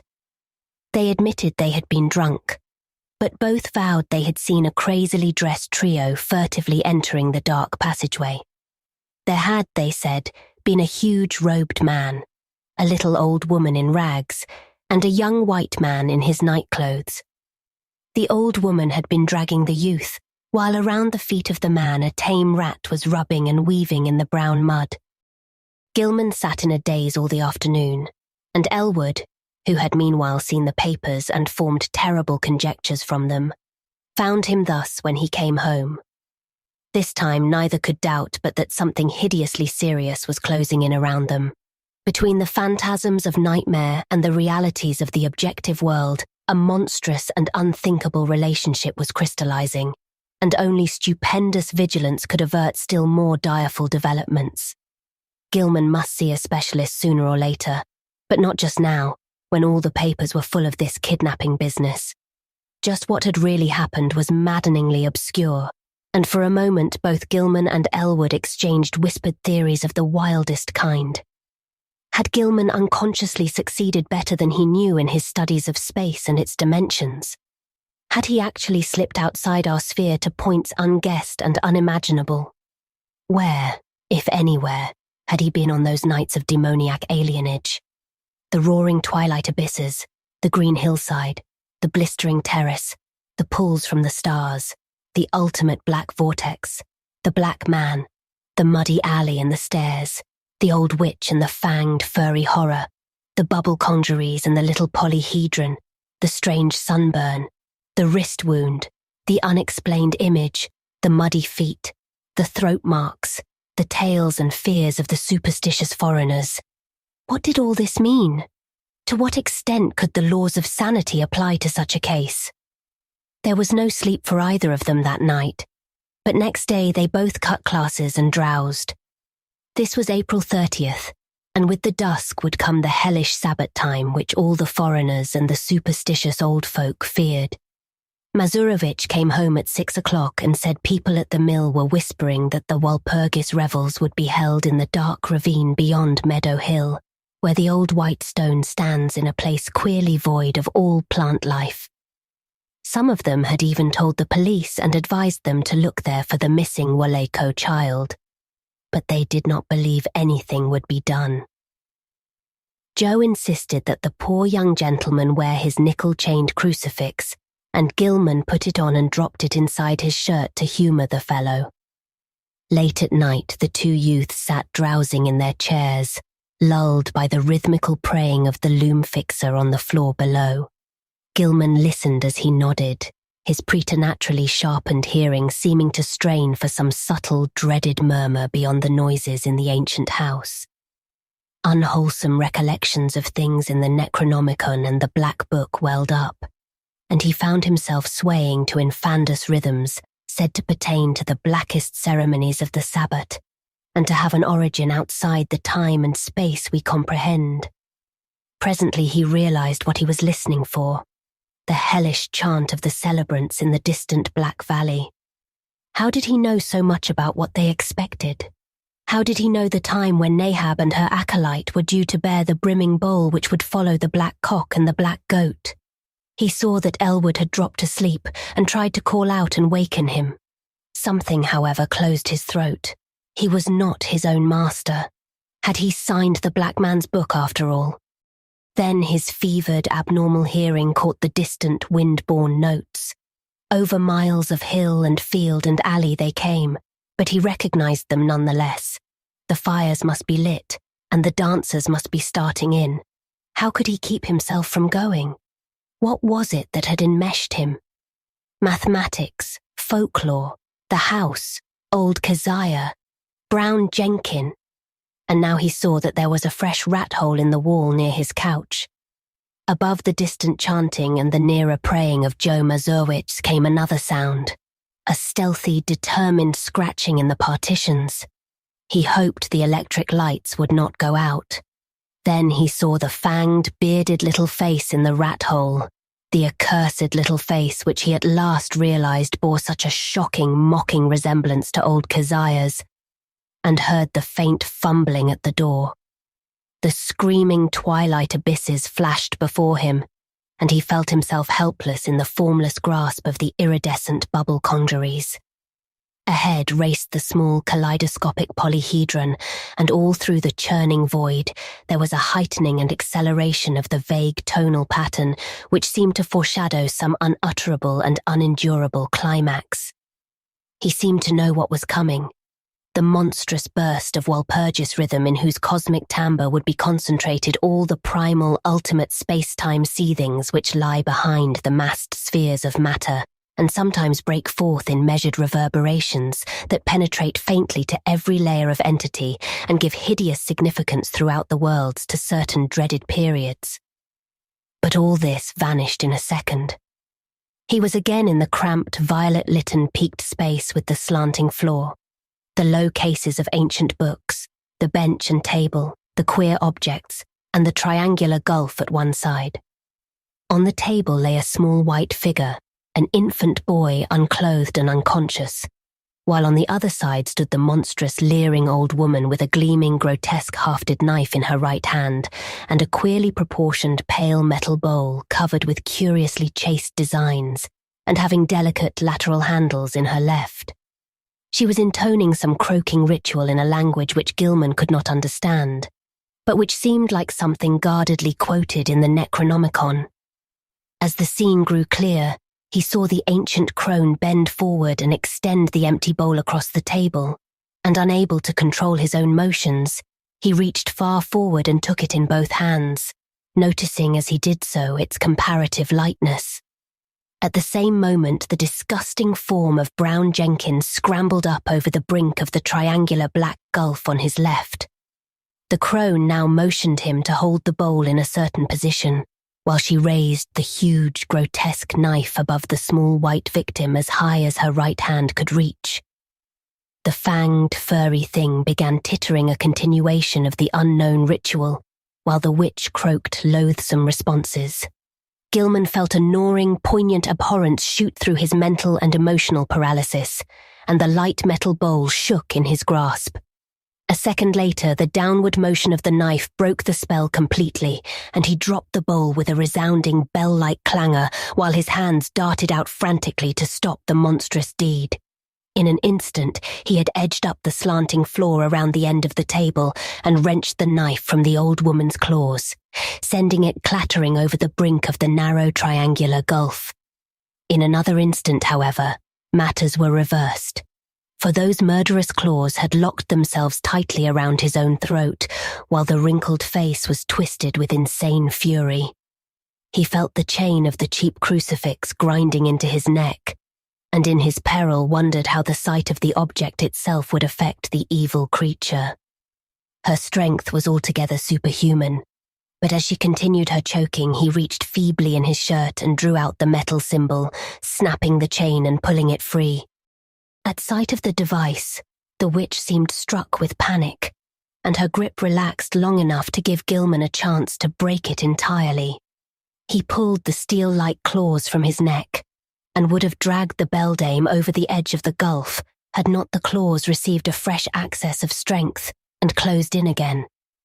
This time, he resolved to reply in kind, and his own hands reached out for the creature's throat. Before she saw what he was doing, he had the chain of the crucifix twisted about her neck, and a moment later he had tightened it enough to cut off her breath. During her last struggle, he felt something bite at his ankle and saw that Brown Jenkin had come to her aid. With one savage kick, he sent the morbidity over the edge of the gulf and heard it whimper on some level far below. Whether he had killed the ancient crone he did not know, but he let her rest on the floor where she had fallen. Then, as he turned away, he saw on the table a sight which nearly snapped the last thread of his reason. Brown Jenkin, tough of sinew and with 4 tiny hands of demoniac dexterity, had been busy while the witch was throttling him, and his efforts had been in vain. What he had prevented the knife from doing to the victim's chest, the yellow fangs of the furry blasphemy had done to a wrist, and the bowl so lately on the floor stood full beside the small, lifeless body. In his dream delirium, Gilman heard the hellish, alien-rhythmed chant of the Sabbat coming from an infinite distance, and knew the black man must be there. Confused memories mixed themselves with his mathematics, and he believed his subconscious mind held the angles which he needed to guide him back to the normal world, alone and unaided for the first time. He felt sure he was in the immemorially sealed loft above his own room, but whether he could ever escape through the slanting floor or the long-stopped egress he doubted greatly. Besides, would not an escape from a dream loft bring him merely into a dream house, an abnormal projection of the actual place he sought? He was wholly bewildered as to the relation betwixt dream and reality in all his experiences. The passage through the vague abysses would be frightful, for the Walpurgis rhythm would be vibrating, and at last he would have to hear that hitherto veiled cosmic pulsing which he so mortally dreaded. Even now he could detect a low, monstrous shaking, whose tempo he suspected all too well. At Sabbat time it always mounted and reached through to the worlds to summon the initiate to nameless rites. Half the chants of the Sabbat were patterned on this faintly overheard pulsing which no earthly ear could endure in its unveiled spatial fullness. Gilman wondered too whether he could trust his instinct to take him back to the right part of space. How could he be sure he would not land on that green-litten hillside of a far planet, on the tessellated terrace above the city of tentacled monsters, somewhere beyond the galaxy, or in the spiral black vortices of that ultimate void of chaos, wherein reigns the mindless demon Sultan Azathoth? Just before he made the plunge, the violet light went out and left him in utter blackness. The witch, old Keziah Nahab, that must have meant her death, and mixed with the distant chant of the Sabbat and the whimpers of Brown Jenkin in the gulf below, he thought he heard another and wilder whine from unknown depths. Joe Mazurowitz, the prayers against the crawling chaos now turning to an inexplicably triumphant shriek, worlds of sardonic actuality impinging on vortices of febrile dream. Ea Shub Niggurath, the goat with 1,000 young. They found Gilman on the floor of his queerly angled old garret room long before dawn, for the terrible cry had brought Desrochers and Choinsky and Dombrowski and Mazurowicz at once, and had even wakened the soundly sleeping Elwood in his chair. He was alive, and with open, staring eyes, but seemed largely unconscious. On his throat were the marks of murderous hands, and on his left ankle was a distressing rat bite. His clothing was badly rumpled, and Joe's crucifix was missing. Elwood trembled, afraid even to speculate on what new form his friend's sleepwalking had taken. Mazurovich seemed half-dazed because of a sign he said he had had in response to his prayers, and he crossed himself frantically when the squealing and whimpering of a rat sounded from beyond the slanting partition. When the dreamer was settled on his couch in Elwood's room, they sent for Dr. Malkowski, a local practitioner who would repeat no tales where they might prove embarrassing, and he gave Gilman 2 hypodermic injections which caused him to relax in something like natural drowsiness. During the day, the patient regained consciousness at times and whispered his newest dream disjointedly to Elwood. It was a painful process, and at its very start brought out a fresh and disconcerting fact. Gilman, whose ears had so lately possessed an abnormal sensitiveness, was now stone deaf. Dr. Malkowski, summoned again in haste, told Elwood that both eardrums were ruptured, as if by the impact of some stupendous sound intense beyond all human conception or endurance. How such a sound could have been heard in the last few hours without arousing all the Miskatonic Valley was more than the honest physician could say. Elwood wrote his part of the colloquy on paper so that a fairly easy communication was maintained. Neither knew what to make of the whole chaotic business and decided it would be better if they thought as little as possible about it. Both, though, agreed that they must leave this ancient and accursed house as soon as it could be arranged. Evening papers spoke of a police raid on some curious revellers in a ravine beyond Meadow Hill just before dawn, and mentioned that the white stone there was an object of age-long superstitious regard. Nobody had been caught, but among the scattering fugitives had been glimpsed a huge man. In another column it was stated that no trace of the missing child Ladislas Woleko had been found. The crowning horror came that very night. Elwood will never forget it, and was forced to stay out of college the rest of the term because of the resulting nervous breakdown. He had thought he heard rats in the partitions all the evening, but paid little attention to them. Then, long after both he and Gilman had retired, the atrocious shrieking began. Elwood jumped up, turned on the lights, and rushed over to his guest's couch. The occupant was emitting sounds of veritably inhuman nature, as if racked by some torment beyond description. He was writhing under the bedclothes, and a great red stain was beginning to appear on the blankets. Elwood scarcely dared to touch him, but gradually the screaming and writhing subsided. By this time, Dombrowski, Choinsky, Desroches, Mazurovich, and the top-floor lodger were all crowding into the doorway, and the landlord had sent his wife back to telephone for Dr. Malkowski. Everybody shrieked when a large rat-like form suddenly jumped out from beneath the ensanguined bedclothes and scuttled across the floor to a fresh open hole close by. When the doctor arrived and began to pull down those frightful covers, Walter Gilman was dead. It would be barbarous to do more than suggest what had killed Gilman. There had been virtually a tunnel through his body. Something had eaten his heart out. Dombrowski, frantic at the failure of his constant rat-poisoning efforts, cast aside all thought of his lease, and within a week had moved with all his older lodgers to a dingy but less ancient house in Walnut Street. The worst thing for a while was keeping Joe Mazurovich quiet, for the brooding loom-fixer would never stay sober, and was constantly whining and muttering about spectral and terrible things. It seems that on that last hideous night, Joe had stooped to look at the crimson rat tracks which led from Gilman's couch to the nearby hole. On the carpet, they were very indistinct, but a piece of open flooring intervened between the carpet's edge and the baseboard. There, Mazurovich had found something monstrous, or thought he had, for no one else could quite agree with him despite the undeniable queerness of the prints. The tracks on the flooring were certainly vastly unlike the average prints of a rat, but even Choinsky and Desroches would not admit that they were like the prints of 4 tiny human hands. The house was never rented again.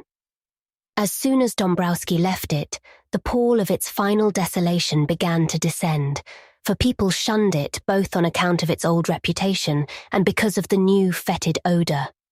Perhaps the ex-landlord's rat poison had worked after all, for not long after his departure, the place became a neighbourhood nuisance. health officials traced the smell to the closed spaces above and beside the eastern garret room and agreed that the number of dead rats must be enormous. They decided, however, that it was not worth their while to hew open and disinfect the long-sealed spaces, for the feitor would soon be over, and the locality was not one which encouraged fastidious standards. Indeed, there were always vague local tales of unexplained stenches upstairs in the witch house just after May Eve and Hallowmass. The neighbours grumblingly acquiesced in the inertia, but the feitor nonetheless formed an additional count against the place. Toward the last, the house was condemned as an habitation by the building inspector. Gilman's dreams and their attendant circumstances have never been explained. Elwood, whose thoughts on the entire episode are sometimes almost maddening, came back to college the next autumn and graduated in the following June. He found the spectral gossip of the town much diminished, and it is indeed a fact that, notwithstanding certain reports of a ghostly tittering in the deserted house, which lasted almost as long as that edifice itself, no fresh appearances either of old Keziah or of Brown Jenkin have been muttered of since Gilman's death. It is rather fortunate that Elwood was not in Arkham in that later year when certain events abruptly renewed the local whispers about elder horrors. Of course, he heard about the matter afterward and suffered untold torments of black and bewildered speculation, but even that was not as bad as actual nearness and several possible sites would have been. In March 1931, a gale wrecked the roof and great chimney of the vacant witch house, so that a chaos of crumbling bricks, blackened moss-grown shingles and rotting planks and timbers crashed down into the loft and broke through the floor beneath. The whole attic story was choked with debris from above, but no one took the trouble to touch the mess before the inevitable razing of the decrepit structure. That ultimate step came in the following December, and it was when Gilman's old room was cleared out by reluctant, apprehensive workmen that the gossip began. Among the rubbish which had crashed through the ancient slanting ceiling were several things which made the workmen pause and call in the police. Later, the police in turn called in the coroner and several professors from the university. There were bones, badly crushed and splintered, but clearly recognizable as human, whose manifestly modern date conflicted puzzlingly with the remote period at which their only possible lurking place, the low, slant-floored loft overhead, had supposedly been sealed from all human access. The coroner's physician decided that some belonged to a small child, while certain others, found mixed with shreds of rotten brownish cloth, belonged to a rather undersized, bent female of advanced years. Careful sifting of debris also disclosed many tiny bones of rats caught in the collapse, as well as older rat bones gnawed by small fangs in a fashion now and then highly productive of controversy and reflection. Other objects found included the mingled fragments of many books and papers, together with a yellowish dust left from the total disintegration of still older books and papers. All, without exception, appeared to deal with black magic in its most advanced and horrible forms, and the evidently recent date of certain items is still a mystery as unsolved as that of the modern human bones. An even greater mystery is the absolute homogeneity of the crabbed, archaic writing found on a wide range of papers, whose conditions and watermarks suggest age differences of at least 150 to 200 years. To some, though, the greatest mystery of all is the variety of utterly inexplicable objects whose shapes, materials, types of workmanship and purposes baffle all conjecture, found scattered amidst the wreckage in evidently diverse states of injury. One of these things, which excited several Miskatonic professors profoundly, is a badly damaged monstrosity plainly resembling the strange image which Gilman gave to the college museum, save that it is larger, wrought of some peculiar bluish stone instead of metal, and possessed of a singularly angled pedestal with undecipherable hieroglyphics. Archaeologists and anthropologists are still trying to explain the bizarre designs chased on a crushed bowl of light metal, whose inner side bore ominous brownish stains when found. Foreigners and credulous grandmothers are equally garrulous about the modern nickel crucifix, with broken chain mixed in the rubbish and shiveringly identified by Joe Mazurowitz as that which he had given poor Gilman many years before. Some believe this crucifix was dragged up to the sealed loft by rats, while others think it must have been on the floor in some corner of Gilman's old room all the time. Still others, including Joe himself, have theories too wild and fantastic for sober credence. When the slanting wall of Gilman's room was torn out, the once sealed triangular space between that partition and the house's north wall was found to contain much less structural debris, even in proportion to its size, than the room itself, though it had a ghastly layer of older materials which paralyzed the wreckers with horror. In brief, the floor was a veritable ossuary of the bones of small children, some fairly modern, but others extending back in infinite gradations to a period so remote that crumbling was almost complete. On this deep, bony layer rested a knife of great size, obvious antiquity, and grotesque, ornate and exotic design, above which the debris was piled. In the midst of this debris, wedged between a fallen plank and a cluster of cemented bricks from the ruined chimney, was an object destined to cause more bafflement, veiled fright, and openly superstitious talk in Arkham than anything else discovered in the haunted and accursed building. This object was the partly crushed skeleton of a huge diseased rat, whose abnormalities of form are still a topic of debate and source of singular reticence among the members of Miskatonic's Department of Comparative Anatomy. Very little concerning this skeleton has leaked out, but the workmen who found it whisper in shocked tones about the long brownish hairs with which it was associated. The bones of the tiny paws, it is rumoured, imply prehensile characteristics more typical of a diminutive monkey than of a rat, while the small skull with its savage yellow fangs is of the utmost anomalousness, appearing from certain angles like a miniature, monstrously degraded parody of a human skull. The workmen crossed themselves in fright when they came upon this blasphemy, but later burned candles of gratitude in St. Stanislaus's church because of the shrill, ghostly tittering they felt they would never hear again. The Alchemist by H.P. Lovecraft.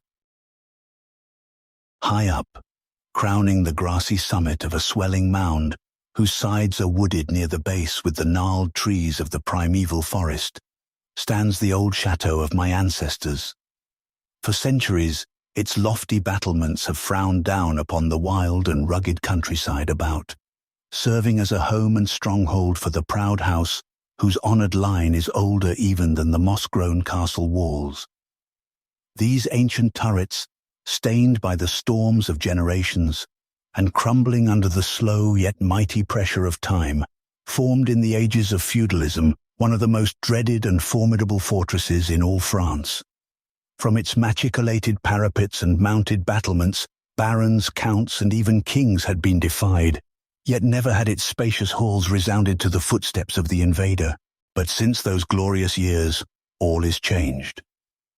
A poverty but little above the level of dire want, together with a pride of name that forbids its alleviation by the pursuits of commercial life, have prevented the scions of our line from maintaining their estates in pristine splendor, and the falling stones of the walls, the overgrown vegetation in the parks, the dry and dusty moat, the ill-paved courtyards and toppling towers without, as well as the sagging floors, the worm-eaten wainscots, and the faded tapestries within, all tell a gloomy tale of fallen grandeur. As the ages passed, first one, then another of the 4 great turrets were left to ruin, until at last but a single tower housed the sadly reduced descendants of the once mighty lords of the estate. It was in one of the vast and gloomy chambers of this remaining tower that I, Antoine, last of the unhappy and accursed Comte de C, first saw the light of day, 90 long years ago.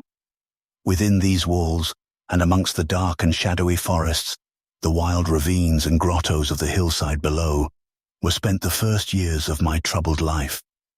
My parents I never knew. My father had been killed at the age of 32, a month before I was born, by the fall of a stone somehow dislodged from one of the deserted parapets of the castle, and my mother having died at my birth, my care and education devolved solely upon one remaining servitor, an old and trusted man of considerable intelligence, whose name I remember as Pierre. I was an only child, and the lack of companionship which this fact entailed upon me was augmented by the strange care exercised by my aged guardian in excluding me from the society of the peasant children whose abodes were scattered here and there upon the plains that surround the base of the hill. At the time, Pierre said that this restriction was imposed upon me because my noble birth placed me above association with such plebeian company. Now I know that its real object was to keep from my ears the idle tales of the dread curse upon our line that were nightly told and magnified by the simple tenantry as they conversed in hushed accents in the glow of their cottage hearths.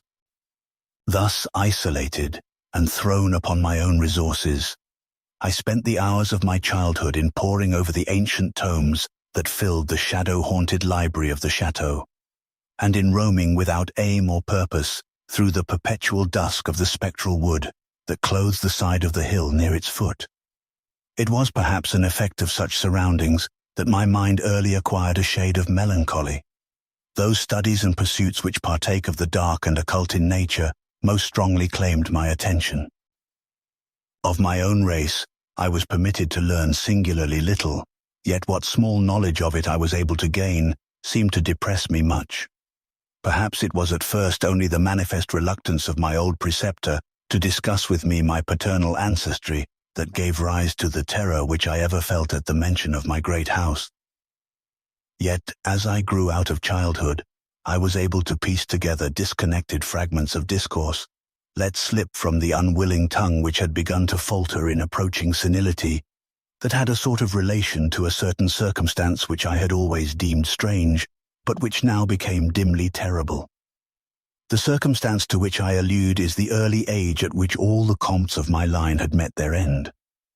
Whilst I had hitherto considered this but a natural attribute of a family of short-lived men, I afterward pondered long upon these premature deaths, and began to connect them with the wanderings of the old man, who often spoke of a curse which for centuries had prevented the lives of the holders of my title from much exceeding the span of 32 years.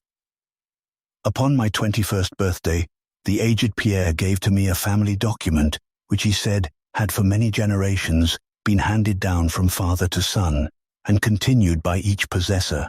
Its contents were of the most startling nature, and its perusal confirmed the gravest of my apprehensions.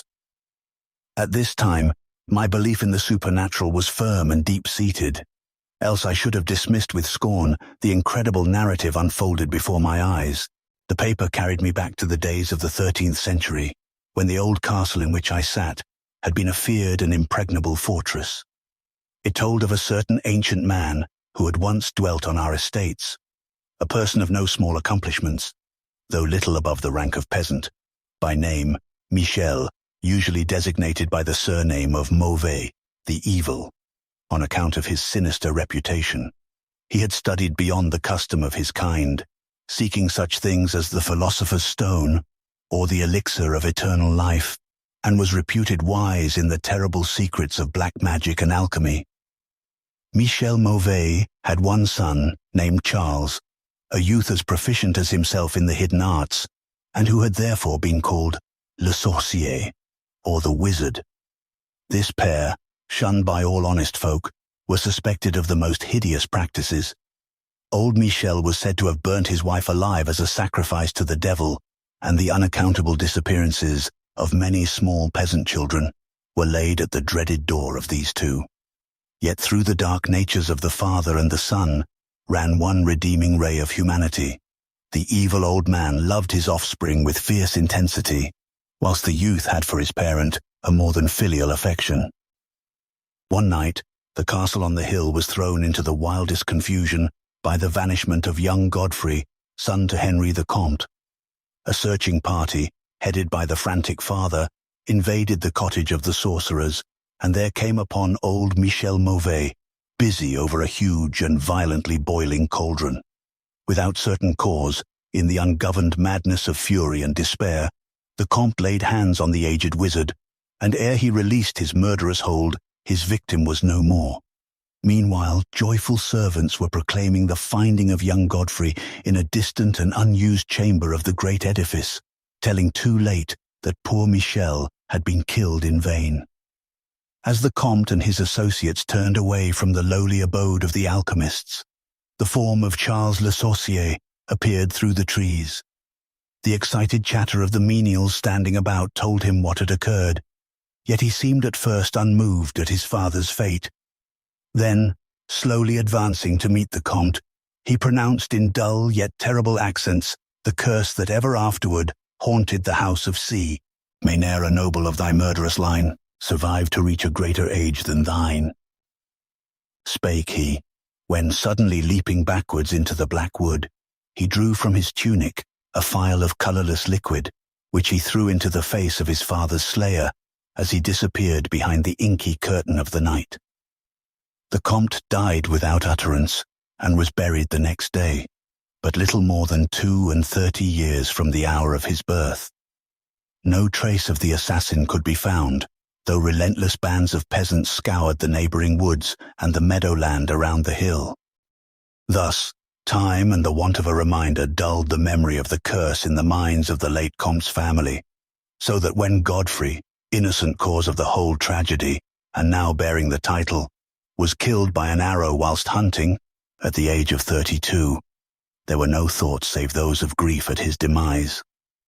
But when, years afterward, the next young comte, Robert by name, was found dead in a nearby field from no apparent cause, the peasants told in whispers that their seigneur had but lately passed his 32nd birthday when surprised by early death. Louis, son to Robert, was found drowned in the moat at the same fateful age, and thus, down through the centuries, ran the ominous chronicle. Henri's, Robert's, Antoine, and Armand's, snatched from happy and virtuous lives when little below the age of their unfortunate ancestor at his murder. That I had left at most but 11 years of further existence was made certain to me by the words which I read. My life, previously held at small value, now became dearer to me each day, as I delved deeper and deeper into the mysteries of the hidden world of black magic. Isolated as I was, modern science had produced no impression upon me, and I laboured as in the Middle Ages, as rapt as had been old Michel and young Charles themselves in the acquisition of demonological and alchemical learning. Yet read as I might, in no manner could I account for the strange curse upon my line. In unusually rational moments, I would even go so far as to seek a natural explanation, attributing the early deaths of my ancestors to the sinister Charles Le Sorcier and his heirs. Yet, having found upon careful inquiry that there were no known descendants of the Alchemist, I would fall back to occult studies and once more endeavour to find a spell that would release my house from its terrible burden. Upon one thing, I was absolutely resolved. I should never wed, for since no other branches of my family were in existence, I might thus end the curse with myself. As I drew near the age of 30, old Pierre was called to the land beyond. Alone, I buried him beneath the stones of the courtyard about which he had loved to wander in life. Thus was I left to ponder on myself, as the only human creature within the great fortress, and in my utter solitude my mind began to cease its vain protest against the impending doom, to become almost reconciled to the fate which so many of my ancestors had met. Much of my time was now occupied in the exploration of the ruined and abandoned halls and towers of the old chateau, which in youth fear had caused me to shun, and some of which, old Pierre had once told me, had not been trodden by human foot for over 4 centuries. Strange and awesome were many of the objects I encountered. Furniture, covered by the dust of ages and crumbling with the rot of long dampness, met my eyes. Cobwebs in a profusion never before seen by me were spun everywhere, and huge bats flapped their bony and uncanny wings on all sides of the otherwise untenanted gloom.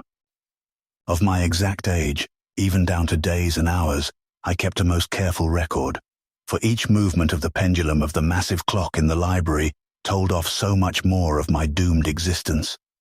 At length I approached that time which I had so long viewed with apprehension. Since most of my ancestors had been seized some little while before they reached the exact age of Comte Henri at his end, I was every moment on the watch for the coming of the unknown death. In what strange form the curse should overtake me, I knew not, but I was resolved at least that it should not find me a cowardly or a passive victim. With new vigor, I applied myself to my examination of the old chateau and its contents. It was upon one of the longest of all my excursions of discovery in the deserted portion of the castle, less than a week before that fatal hour which I felt must mark the utmost limit of my stay on earth, beyond which I could have not even the slightest hope of continuing to draw breath, that I came upon the culminating event of my whole life. I had spent the better part of the morning in climbing up and down half-ruined staircases in one of the most dilapidated of the ancient turrets. As the afternoon progressed, I sought the lower levels, descending into what appeared to be either a medieval place of confinement or a more recently excavated storehouse for gunpowder. As I slowly traversed the niter-encrusted passageway at the foot of the last staircase, the paving became very damp, and soon I saw by the light of my flickering torch that a blank, water-stained wall impeded my journey. Turning to retrace my steps, my eye fell upon a small trapdoor with a ring which lay directly beneath my feet.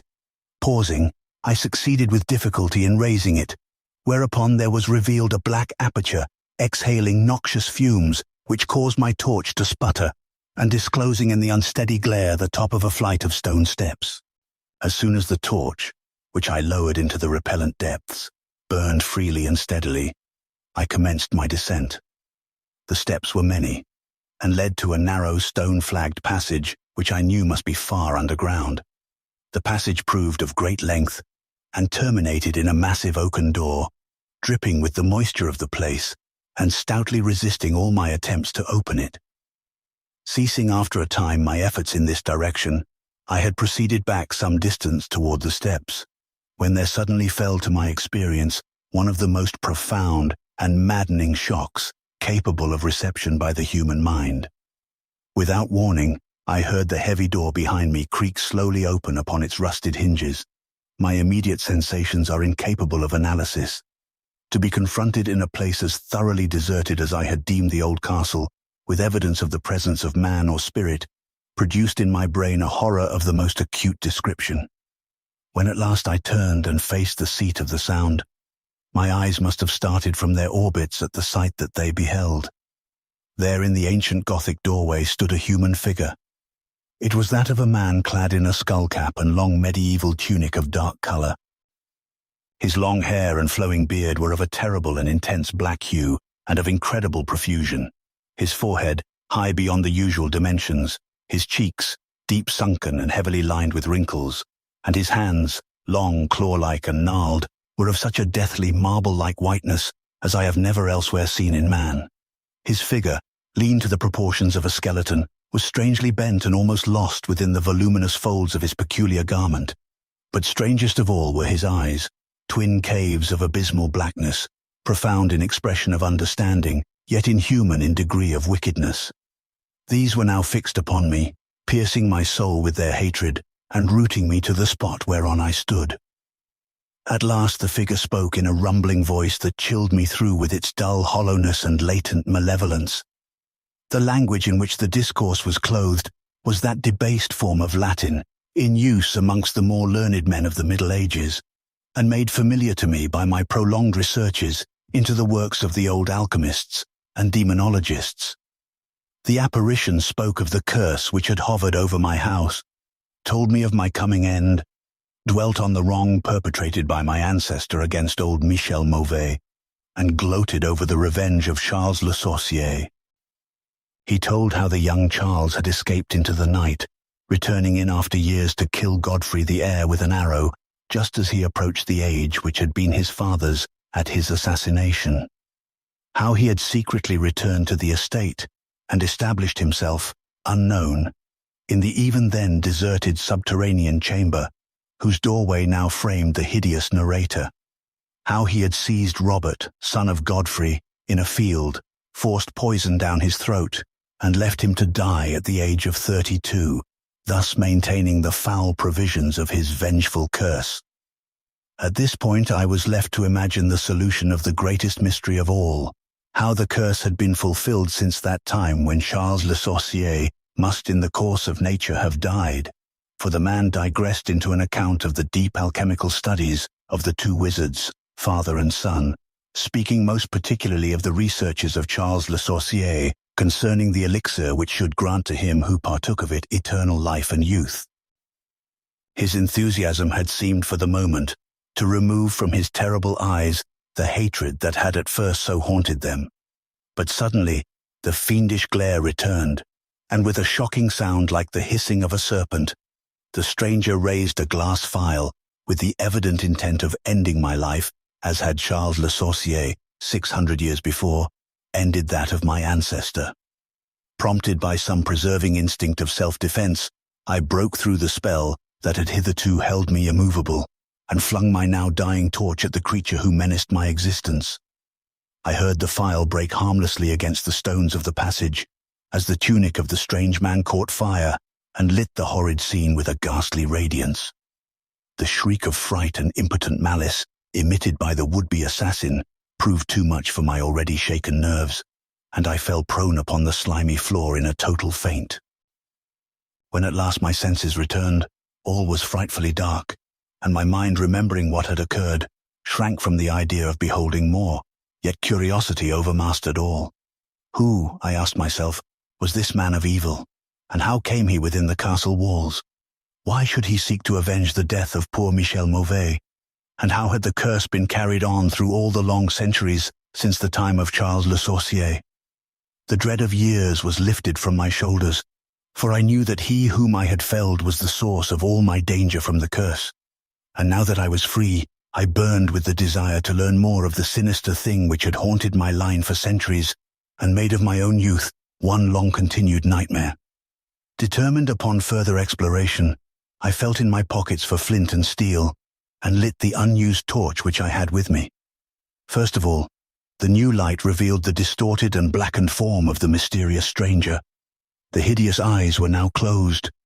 Disliking the sight, I turned away and entered the chamber beyond the Gothic door. Here I found what seemed much like an alchemist's laboratory. In one corner was an immense pile of a shining yellow metal that sparkled gorgeously in the light of the torch. It may have been gold, but I did not pause to examine it, for I was strangely affected by that which I had undergone. At the farther end of the apartment was an opening leading out into one of the many wild ravines of the dark hillside forest. Filled with wonder, yet now realizing how the man had obtained access to the chateau, I proceeded to return. I had intended to pass by the remains of the stranger with averted face, but as I approached the body, I seemed to hear emanating from it a faint sound, as though life were not yet wholly extinct.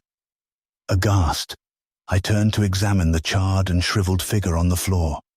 Then, all at once, the horrible eyes, blacker even than the seared face in which they were set, opened wide with an expression which I was unable to interpret. The cracked lips tried to frame words which I could not well understand.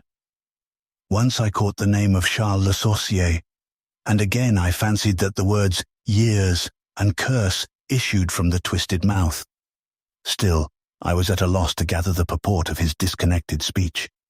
At my evident ignorance of his meaning, the pitchy eyes once more flashed malevolently at me, until, helpless as I saw my opponent to be, I trembled as I watched him. Suddenly the wretch, animated with his last burst of strength, raised his hideous head from the damp and sunken pavement. Then, as I remained, paralyzed with fear, he found his voice, and in his dying breath screamed forth those words which have ever afterward haunted my days and my nights. "Fool!" he shrieked. "Can you not guess my secret? Have you no brain, whereby you may recognize the will which has through 6 long centuries fulfilled the dreadful curse upon your house? Have I not told you of the great elixir of eternal life? Know you not how the secret of alchemy was solved?